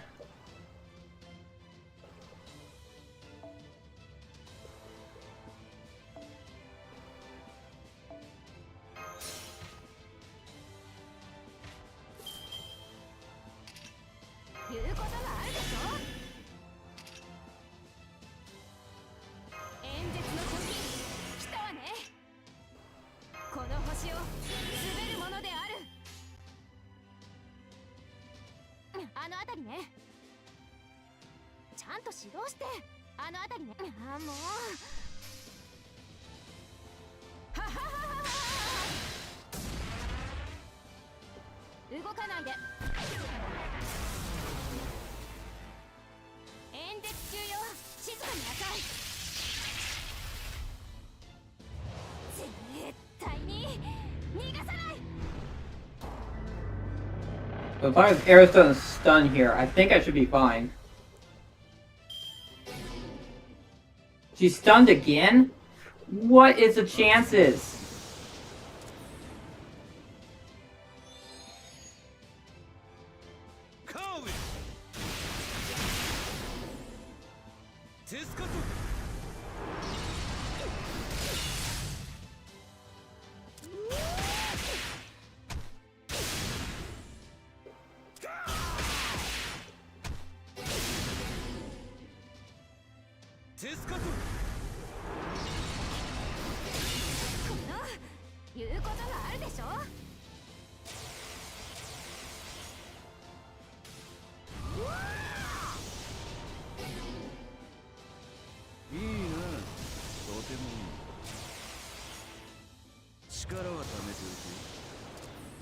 If you're gonna get RNG like this is a freaking pain in the freaking ass. あのちゃんと指導して。あの辺りね。動かないで。動かないで。演説中よ。静かになさい。ウルトラバースト。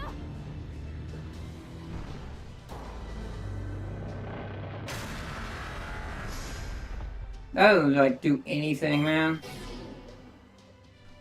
3 stun. What the? What is this RNG, man? I am being utterly ruined by this RNG.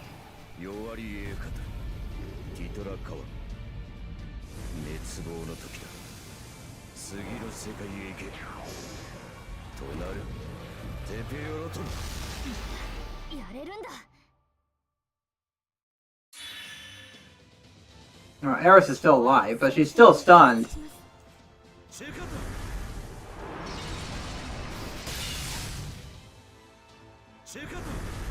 But now Eris is gonna die.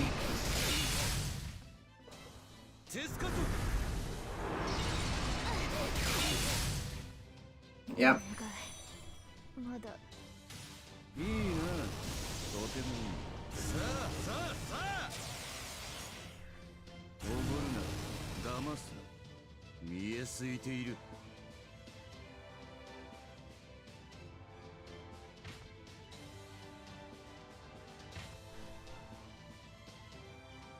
Three turns in a row of Eris just getting stunned. What the?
All right.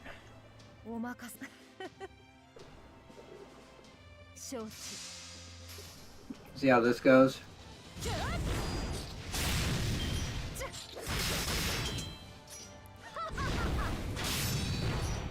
All right, that did pretty well.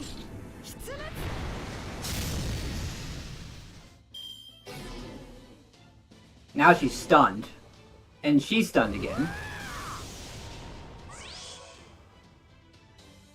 力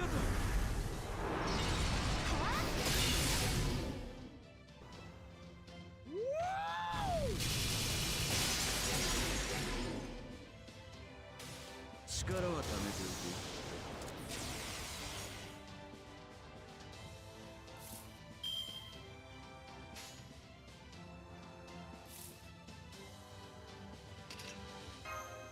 おく。どう？よしよし。 Alright, well, 我が封印、こう行きましょう。はっ。 that's not going to do anything because his NP doesn't actually do any damage. I just gotta hope that she doesn't get stunned again. 我が顔をそれほど望むか。ならば見せよう。呪われし顔を儚く散るまで歌い続けるために。 There we go. とう。せい。好奇心は猫を殺す。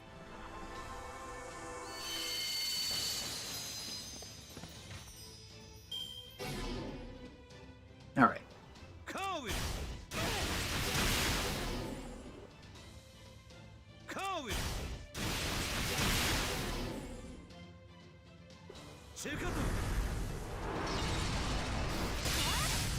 Well, there goes Mash. あと少し。熱くなりす Let's see. Oh my gosh, that... What? Alright, well, whatever. At least he didn't summon... It would have been worse if he actually summoned... 承知。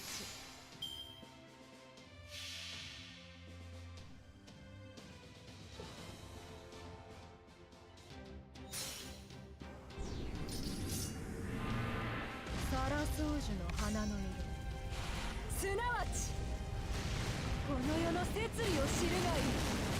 諸行無常、調査必須。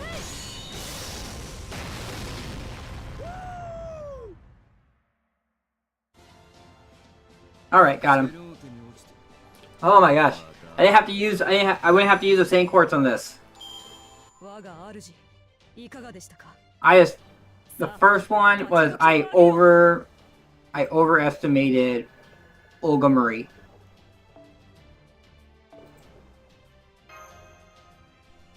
She's totally useless in this fight. You gave her that buff that gives like 80% more damage with her Buster and whatnot, but it's just not worth it. We did it.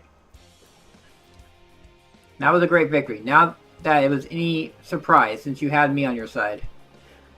Now there's no way for Ort to be revived. Is that true? It is, young miss. This is why I told you that helping them would only be to your detriment. Now the 6 months you spent carefully biding your time here in South America were all for nothing.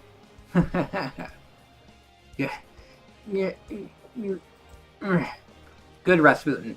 This is fine. More than fine. In fact, it was my plan all along. At any rate, there's no way to reboot Ort now. Neither Kali nor Tez Catlapoca can be used as a sacrifice anymore. Mesoamerica's sacrificial rituals call for a still beating heart. Their plan to use a divine heart to jumpstart it is... Yep, Ort can't be woken up with either a reluctant soul or a damaged heart. If you tried, we wouldn't be able to give it an order. Just gnaw on Earth for a while and leave. I'm not about to sacrifice for nothing.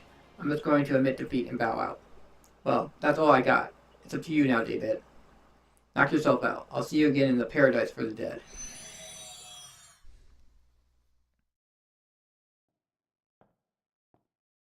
He's supposed to be him. Are they really?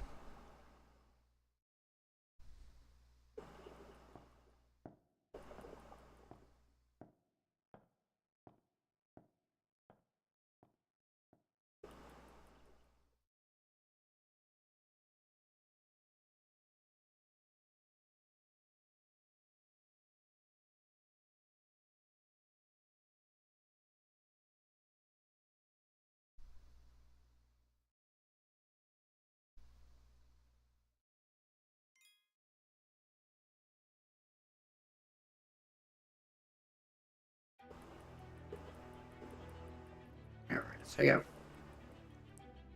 Okay, what is after this one? Is there another fight after this one?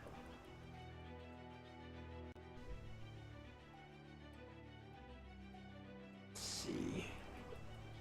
1904. Alright, the part after. Okay, we'll do this final one. We'll do this section, and then we'll call it good. And I'll end my stream there. Rainbow Apple Meta.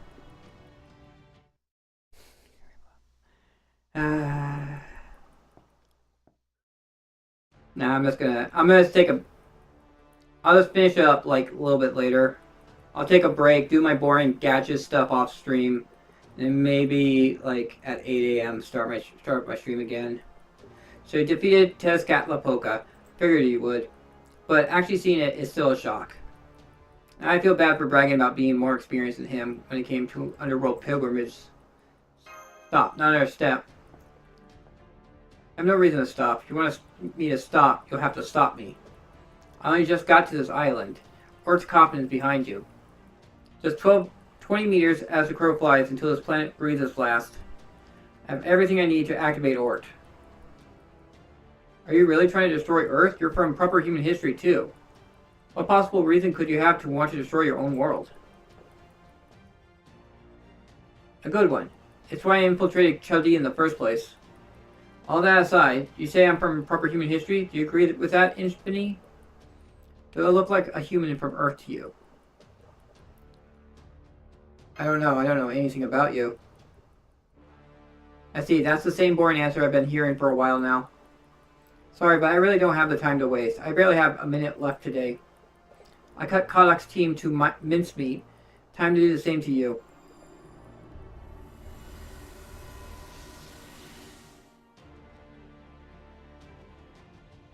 Oh, those servants? But I thought he couldn't summon heroic spirits.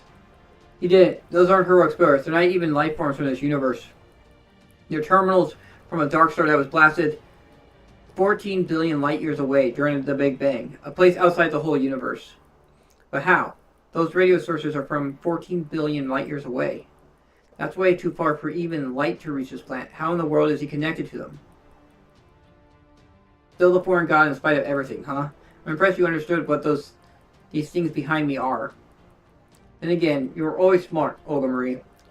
You only paled in comparison to your predecessor because he was absurdly talented. But an incompetent could never run Chaldea.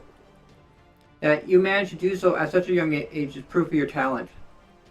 But you are unable and unwilling to trust your own abilities, which led to discord with those around you. On top of that, you had Lev Lainur manipulating you. He made you dependent on him and pushed you to put up walls to keep everyone else out. By that point, Goshia's trickery and the demon god Pillar's plan was completely airtight. But what was arguably even more miraculous is the emotions Lev Lainur directed at you. If it hadn't been for those, we would have had no way of turning things around. Back then, when when Goshia, the king of demon gods, incinerated humanity, he also created humanity's greatest line of defense. You talk as if you know me too. Huh. Well, who cares? It doesn't matter. Let's do this, Infinity Mash. If we let him get any further, it's over for us. Come on. It's the last battle. Don't hold anything back. Right. We may not know who or what David really is, but we still can't let him revive Ort. We'll neutralize him here and now. Hang on. Didn't say someone's...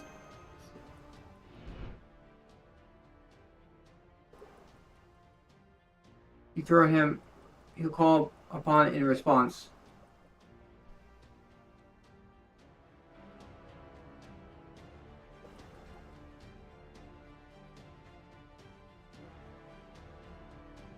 Because of the... Alright. Oh, I have to use her. God damn it.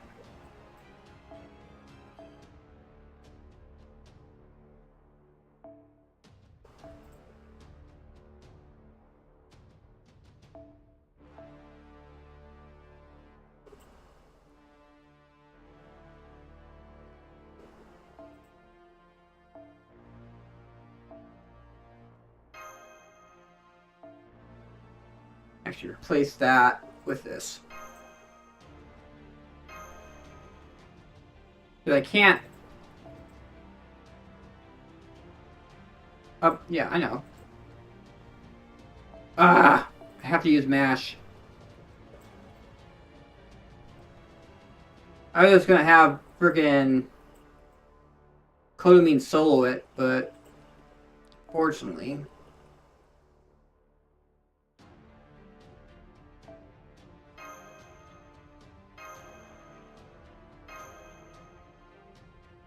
I gotta deal with this. Single wave of 6, up to 6 break. All 3 have, doesn't have any servants.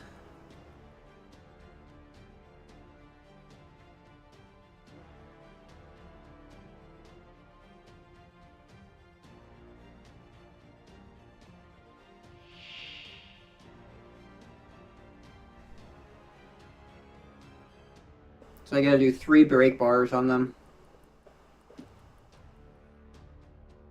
悪いがパドックは間に合わない。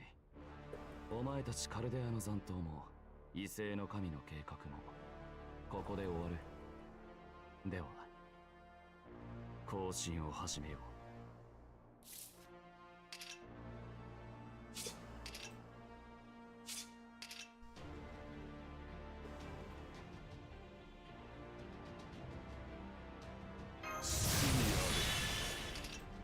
月が見えている。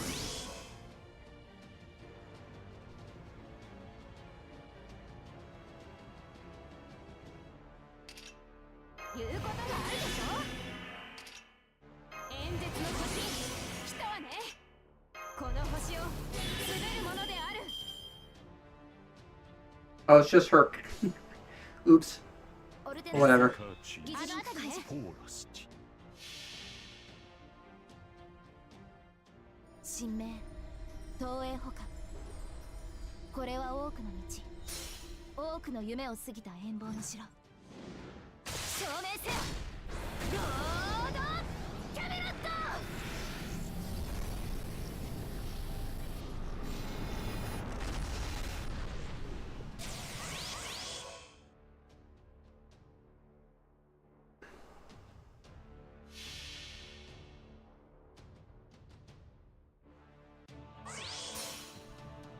運命は天より来た。夜の影、獣のうなり、死の毒の犬どもよ。今こそ声高く笑うがいい。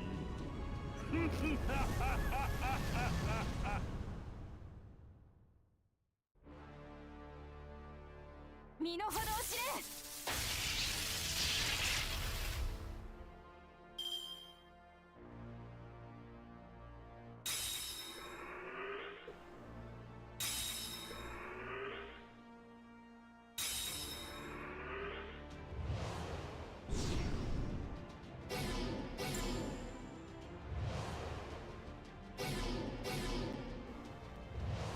Damn. There goes all my buffs.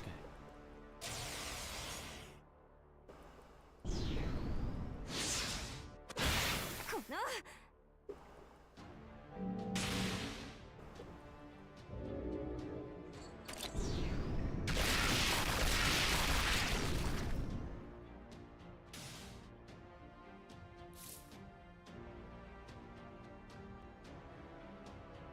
Only one father key to.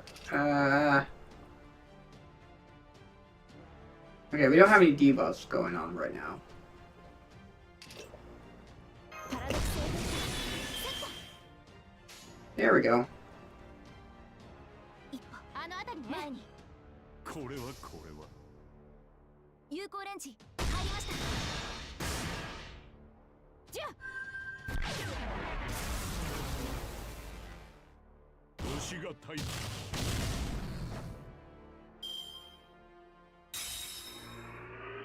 Alright, second break bar, beyond outer space. 10億光年。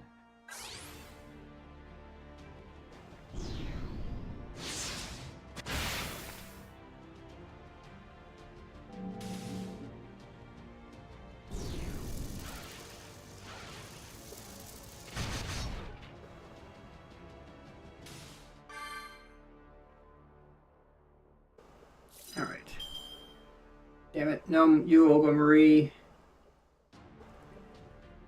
Could possibly take that thing out and then smack. これは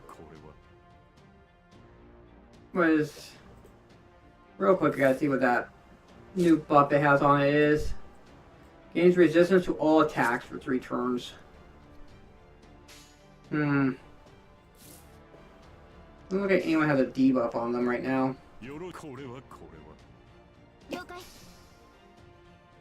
この程度はやらせてもらおう。 Hit a rocket launcher?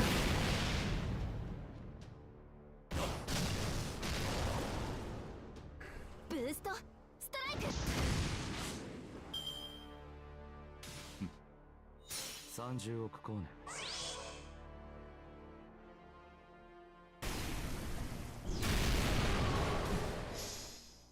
Cool.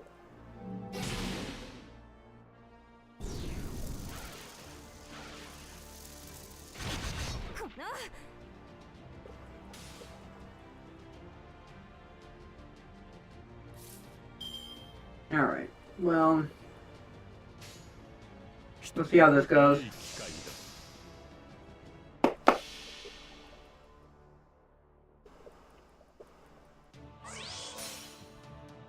苦痛、苦悩、死を食う蛇生きる糧、くべる薪に集いた悪心はここにあり、ザジガーニエ、アンリマユ。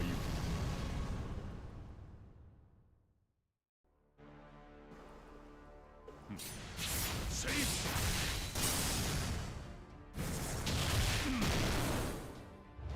審判の時だ。 Yeah, that resistance is pretty sucky.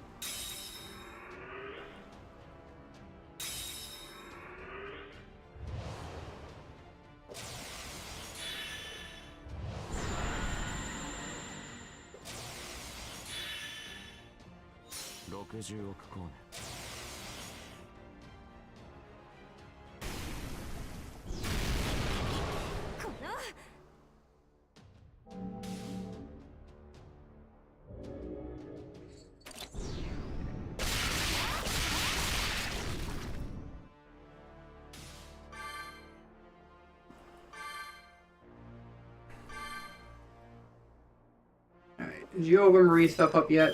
Yes, it is. You go. 言うことがあるでし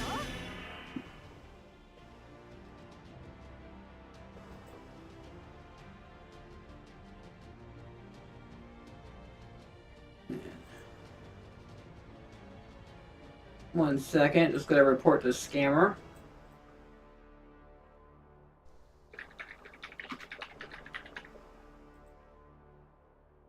Alright.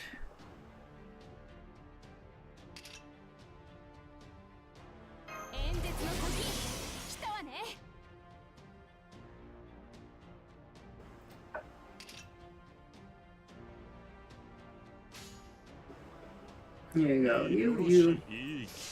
See how that goes.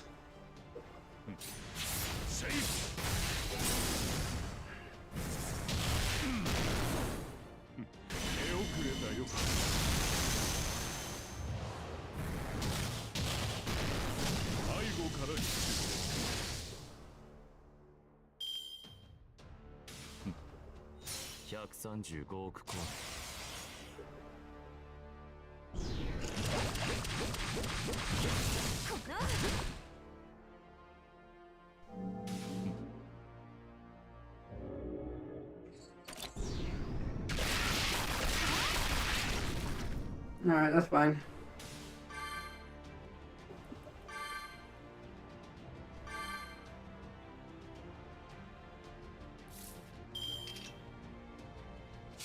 Yeah, we gotta kill her.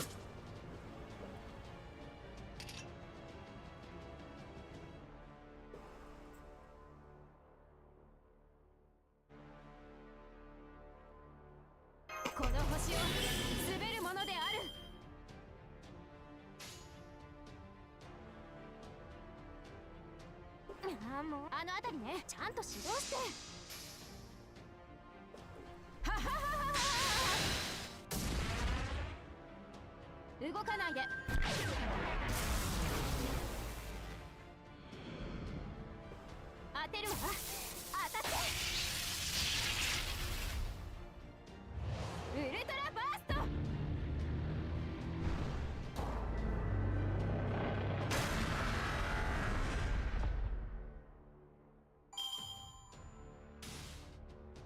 バースト。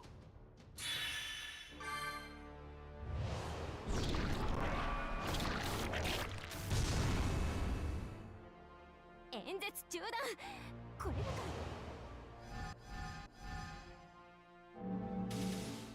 らもう少し。あと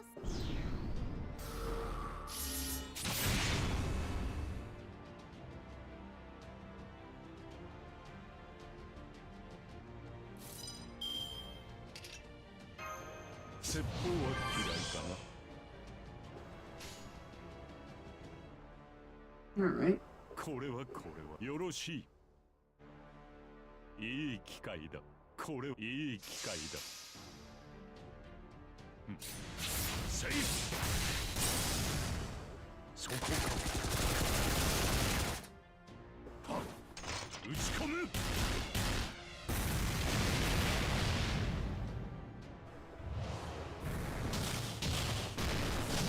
く来て。 Almost.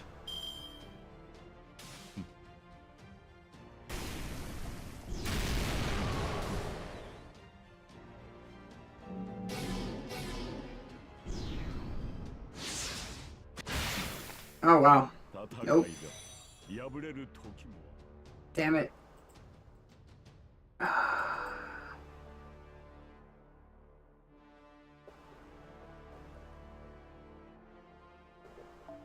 Yeah, whatever. Rip. I'm gonna do this, but I don't really want to redo this.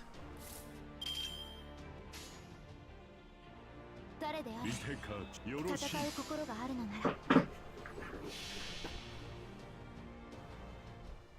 神明東映捕獲。これは多くの道、多くの夢を過ぎた遠望の城。 He's a feline man. キャメロット。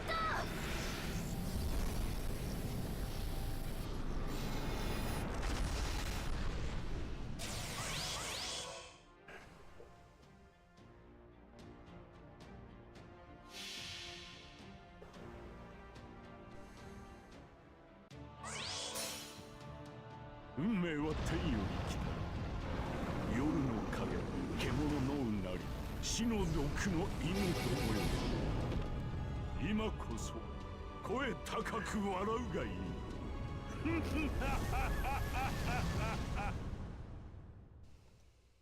Here we go. 打ち込む。 There we go. Done.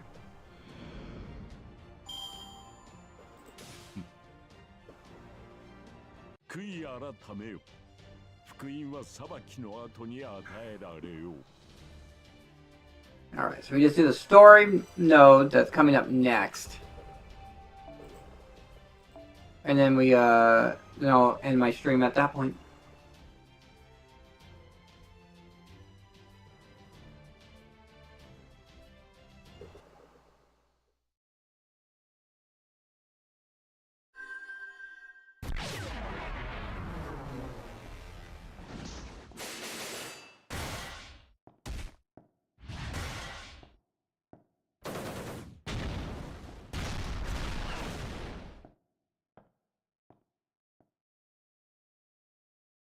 As battles are fought around me, I take slow, deliberate steps through the gaps, or perhaps should I say rifts in time and space.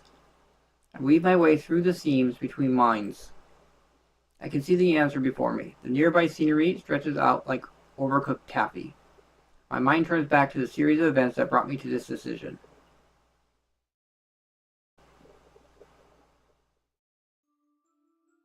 The father wasn't a mage. He was just another researcher devoted to projects related to Semitic people. Actually calling him just another researcher doesn't do him justice. He excelled in every regard: imagination, focus, tenacity, and above all, his knack for finding miracles. The result of his research even rivaled those of mages from prestigious families who had spent hundreds of years cultivating their magical circuits. One day, after an extended period of fieldwork, the father found what seemed like an ordinary wooden ring. But on closer inspection, it was revealed to be an angel relic that was impossible to see through. You didn't need to be a mage to understand that it didn't belong on this planet. You could just feel it in your bones. The father was given his own laboratory, and from that day on, he became the angelic relic's supervisor.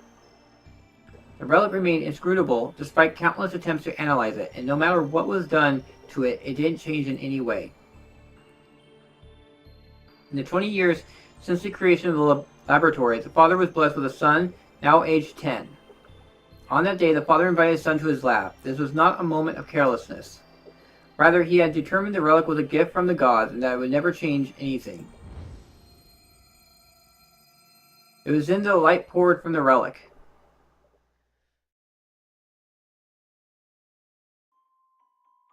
Two-tenths of a second later, a moment which seemed to stretch for eternity, the father was gone from this world.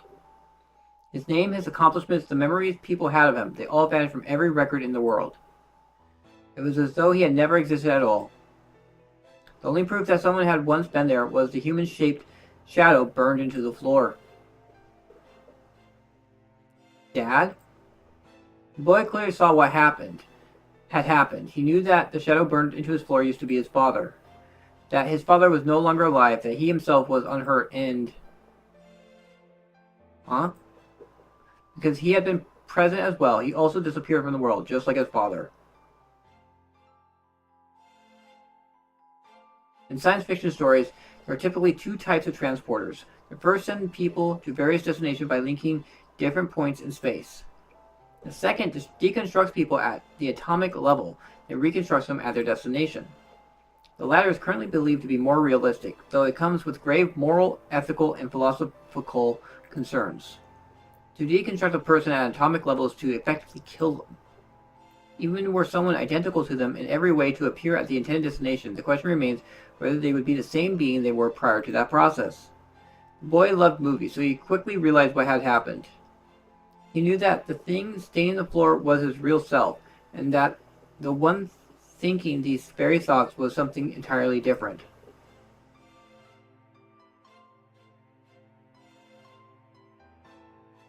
Notably, no matter what was attempted, no one was able to remove those stains from the lab's floor. According to the Dean, the stains were still alive even now, and would remain so forever, even beyond the heat death of the universe. From that day on, no one ever set foot in that lab again. After a thorough inspection, the matter composing the boy's body was determined to be identical to before the incident. He retained his memories and personality and seemed completely unchanged from the boy he used to be in every regard. Even so, the boy knew better. He knew something about him was different. Nothing he did made him feel like he truly existed in this world. Spending time with other people did nothing to reassure him that he was among members of the same species. He's not an Earthling anymore. That was what the mages of Brishsan, the Department of Folklore, thought. The boy saw no reason to disagree. The boy no longer saw things from a human perspective, nor did he feel close to other people. All that was left behind with the stain on the floor. Even so, the boy still saw himself as part of humankind. After all, even if he didn't feel that way in his heart, his genetic makeup was still unmistakably human. So though he could no longer see himself as a human, he reasoned that would be fine as long as he followed humankind's rule, their prime order. So then, what is humankind? How did the boy define it? Though that question has plagued countless people over humankind's existence, the boy's own answer came from his father. People may be all different races and colors and make all kinds of mistakes, but deep down they're all the same. Humans intrinsically want to do good. Nobody has to teach them that. They instinctively seek it out, the same way insects are drawn to light. And so the boy went on to spend 8 years in Brishsan. That was when he learned he had been afflicted with a peculiar ailment. The boy's memory, his means of recording information, was different than prior to the incident. He could now only store 5 minutes worth of information in a given 24-hour period. This meant that for him, an entire day now consists of no more than 5 minutes of events. At first he didn't notice this because his new ailment had no effect on his daily life whatsoever. The boy had now seen firsthand that information people need to remember over a course of a day could be condensed into a span of 5 minutes with nothing of value lost. For him, where each day was now compressed into 5 minutes, normal people who possessed all 24 hours seemed to be living in a much gentler state of time, with much of it wasted. This is who the boy was now. David, living each day one tiny bit at a time. This was the creation of an empty Semite relic that had been passed down to him. Before he left Brissan, David determined the condition necessary to activate the angelic relic. An entire day must go by in which nobody within a 20-kilometer radius dies. That was the true identity of the ring, filled with malice for civilization, the ring that erased the boy and his father from Earth.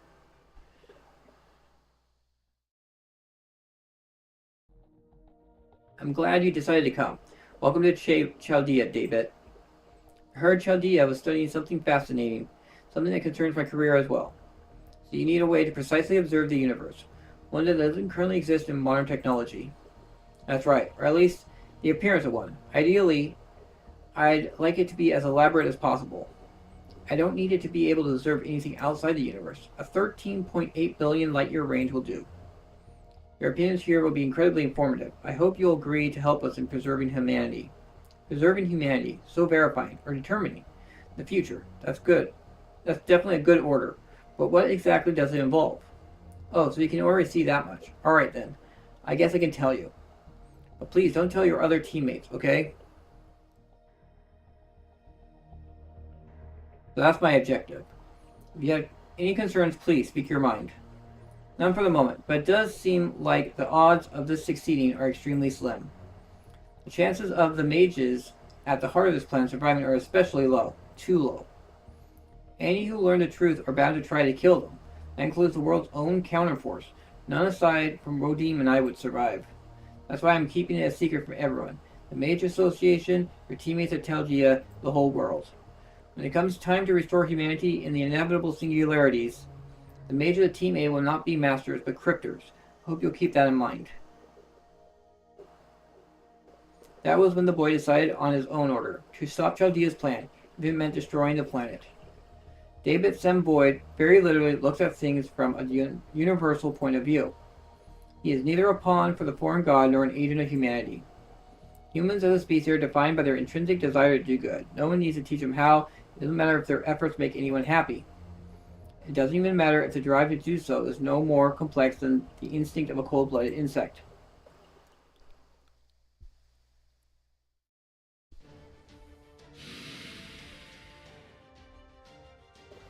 There, finally. That's the last one. Where's David?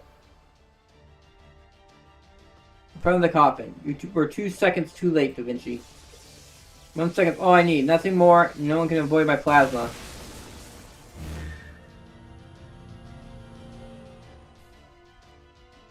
What?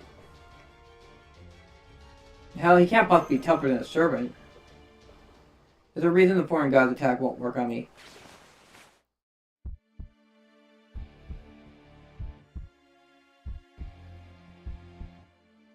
As you can see, I have her heart.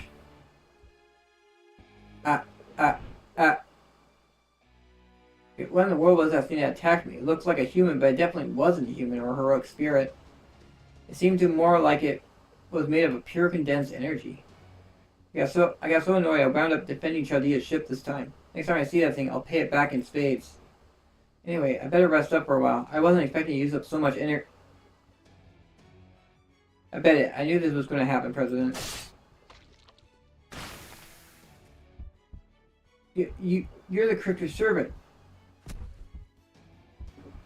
Sorry about that ambush, but I'm taking this back with me. See, my partner insists he needs to transplant your heart into his own body. Even I don't want to touch this thing, but once he makes up his mind, there's no stopping him. Still, it'd be a real pain if you try to get it back, so I think I'll just kill you now and be done with it.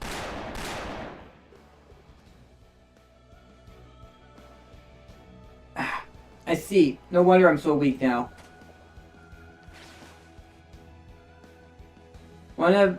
Tez Lapoca's best trick is pulling out living hearts.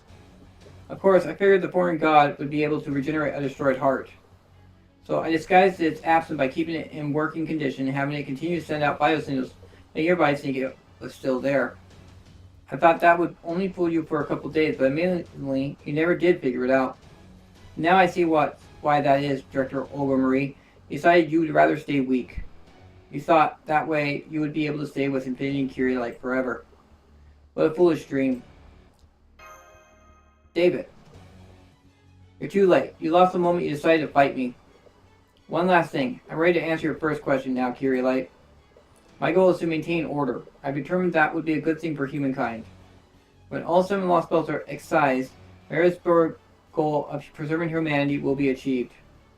Once that happens, Earth's humankind will be despised across the surrounding 3.8 billion light years as the worst, lowest form of intelligent life in all the universe. So I'm going to destroy Earth before that happens. That's the only way to stop Chaldea. Or rather, the only way to destroy the thing behind all this. Chaldeas, the foreign planet. David, did you just say Chaldeas? But Chaldeas is just a miniature model of the Earth. It's not a foreign planet. The two may look identical, but the original Earth is right here. So Chaldeas must be a different planet. The foreign god was born inside it, and the plot to bleach Earth clean was hatched in Chaldea. Those of us on Team A were pawns gathered solely for the Animus Sphere Grand Order. What are you talking about? Chaldea was already destroyed. No, Anastasia didn't destroy it. She protected it. Why do you think she was chosen for the attack on Chaldea? It was to make sure Chaldeas would be safely preserved in ice. Renowned genius that she was, there was a chance Da Vinci would realize the truth during the attack. If she had, she still wouldn't have been able to destroy Chaldeas. But she could have caused it to malfunction, which would have delayed the plan. At the time, it was still possible to ray shift to Chaldeas itself. But Chaldeas thought of that, which is why it left itself to be encased in ice and pretended to stop functioning. And it worked. You gave up on Chaldeas and escaped Antarctica and the Shadow Border. You decided to flee the location of the true culprit. Of course, you were right to make that choice. If you had stayed at Chaldea base, you would have all been killed. So far, every action you've taken has been correct. At least in terms of the test questions Marisbury prepared. Then you're saying Chaldea is to blame for all this. That the evil which must be defeated is us? No, you actually did save humankind when you took back its future from the incineration of humanity. That much you can and should be proud of. Chaldea may have caused all this, but that doesn't make you culpable. As far as human justice up to the year 2019 is concerned, you were the best possible crew anyone could have hoped for.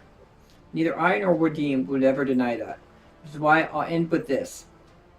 If you still want to stop what I've set in motion, and you manage to stop or head to Antarctica, that is where your journey will end, where you'll finally part ways with your Grand Order. Okay, that's about everything I have to say. This has all stemmed from a pact I made with Kirshtaria. You never spoke of it, but we both knew we were thinking the same thing. That if either of us wound up being the last cryptor to try to defeat Chaldea, then we should tell all this to the people of Chaldea who stood against us. He just jumped off so casually.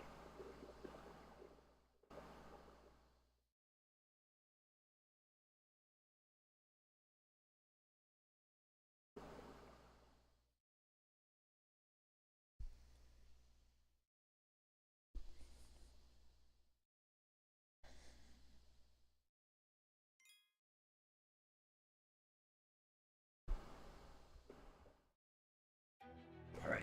So, just do the story part. And we'll end it there. I'm gonna try and keep my viewer numbers up there. Because it's just gonna get later and less viewers. So we couldn't even stop them. Even worse. Chaldeas is a foreign planet. Guys, we can think about what that all means later. Right now, let's set what David told us aside. We need to get out of here. Come on. Rock-chan's still waiting for us up above. I see none of this has surprised you, Da Vinci. No, I'm as shocked as any of you, but I did get where he was coming from. Now stand up, Mash. You too, Infinity. Ort is on its way here. It doesn't matter what Chaldeus is right now, or who Marisbury really was. What matters now is a battle to keep the whole planet safe. You can't do that if you're standing around in a daze. Remember what David said.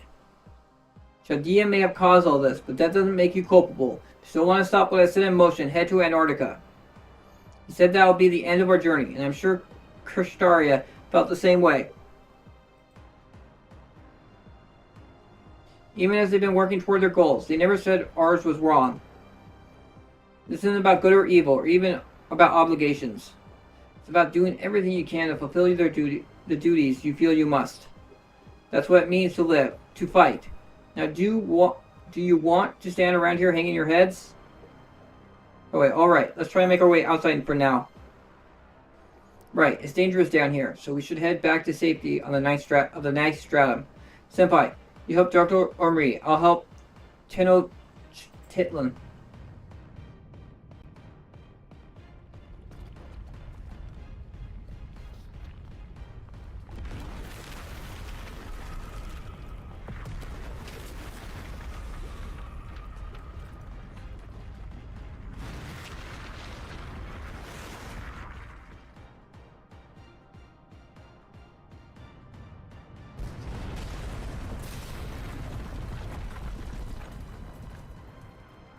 Come on, we gotta run. Damn it, I can't regenerate my heart in time. Yeah!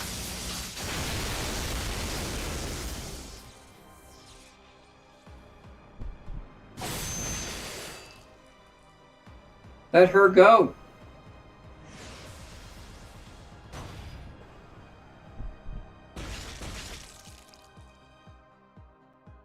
Crap, now that it has her heart, Ort recognizes her as its own part. If we don't do something, it's going to absorb her. She was warning us to stay back. It's detecting an enormous amount of radiation. That branch is emitting a massive amount of cosmic rays. Just getting close would give you a fatal dosage. So not even a servant can get near it, let alone a living creature. And what can we possibly watch on? A branch is nothing. I eat branches for breakfast.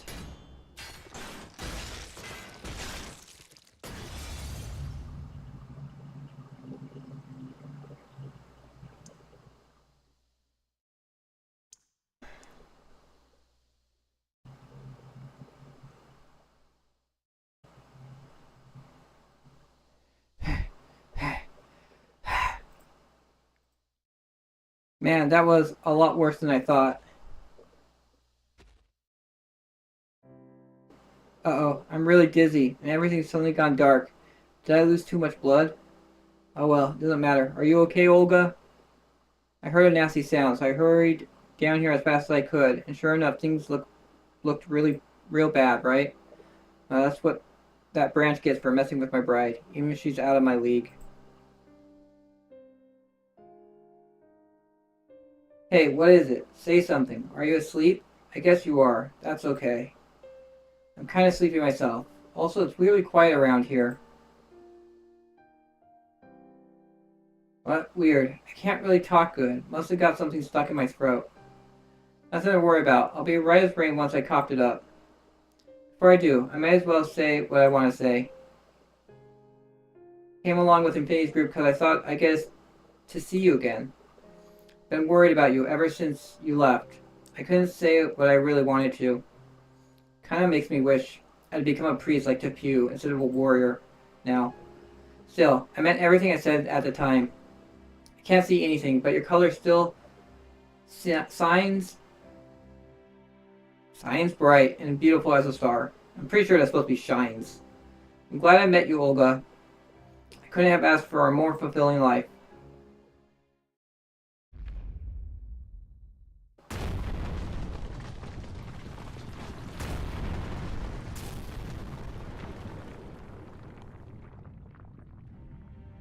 I can't believe it. I know Earthlings are evil. For years, decades, they dissected me. I kept screaming, I'm a person, I'm on your side, over and over, but nobody ever listened. So why? Why would anyone be so kind to me?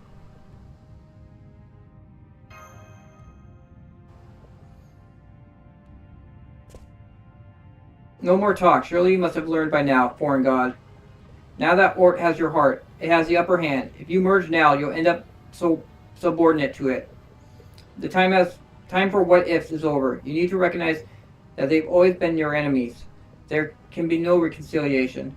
I urge you to withdraw from this Lostbelt at once. It's time to go back to your home in Antarctica. That's not... Stop it. Don't come near me. Not with that frail human body of yours. You're right, Rasputin. It's not just my heart. That damn Ort made off with 30% of my body. I need time to regenerate. I'm not about to spend it here watching the Earthlings breathe their last. I'm heading back up to the surface. Come with me.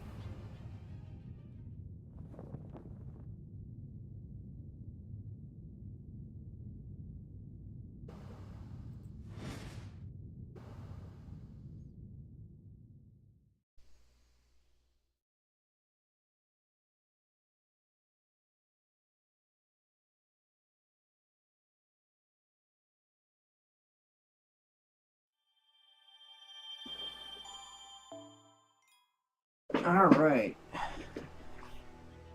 So we're out of AP now, so I'm gonna call my stream good here. I got a bunch of other stuff, daily stuff to do. I don't know if anyone really wants to watch that. And I want to try and keep my viewer numbers up so I can hit that affiliate. So thank you very much for everyone watching. I think I'm gonna be streaming again at 8 a.m. so about in roughly 5 hours. So for a little bit, I don't know exactly what I'm gonna do at that time. Probably not gachas. Probably like some Nautica probably. If you're interested in that, you can stop by then. But I expect most of you to be asleep. Be paid for blood. Yeah, got a little emotional with Wakshan because he was a good guy. He was a good guy. Deserved better. Unfortunately, this is what he got. Anyway, so thank you everyone very much for stopping by, keeping me company as I got through this. I'll see you next time you're able to stop by. You have a great rest of your night.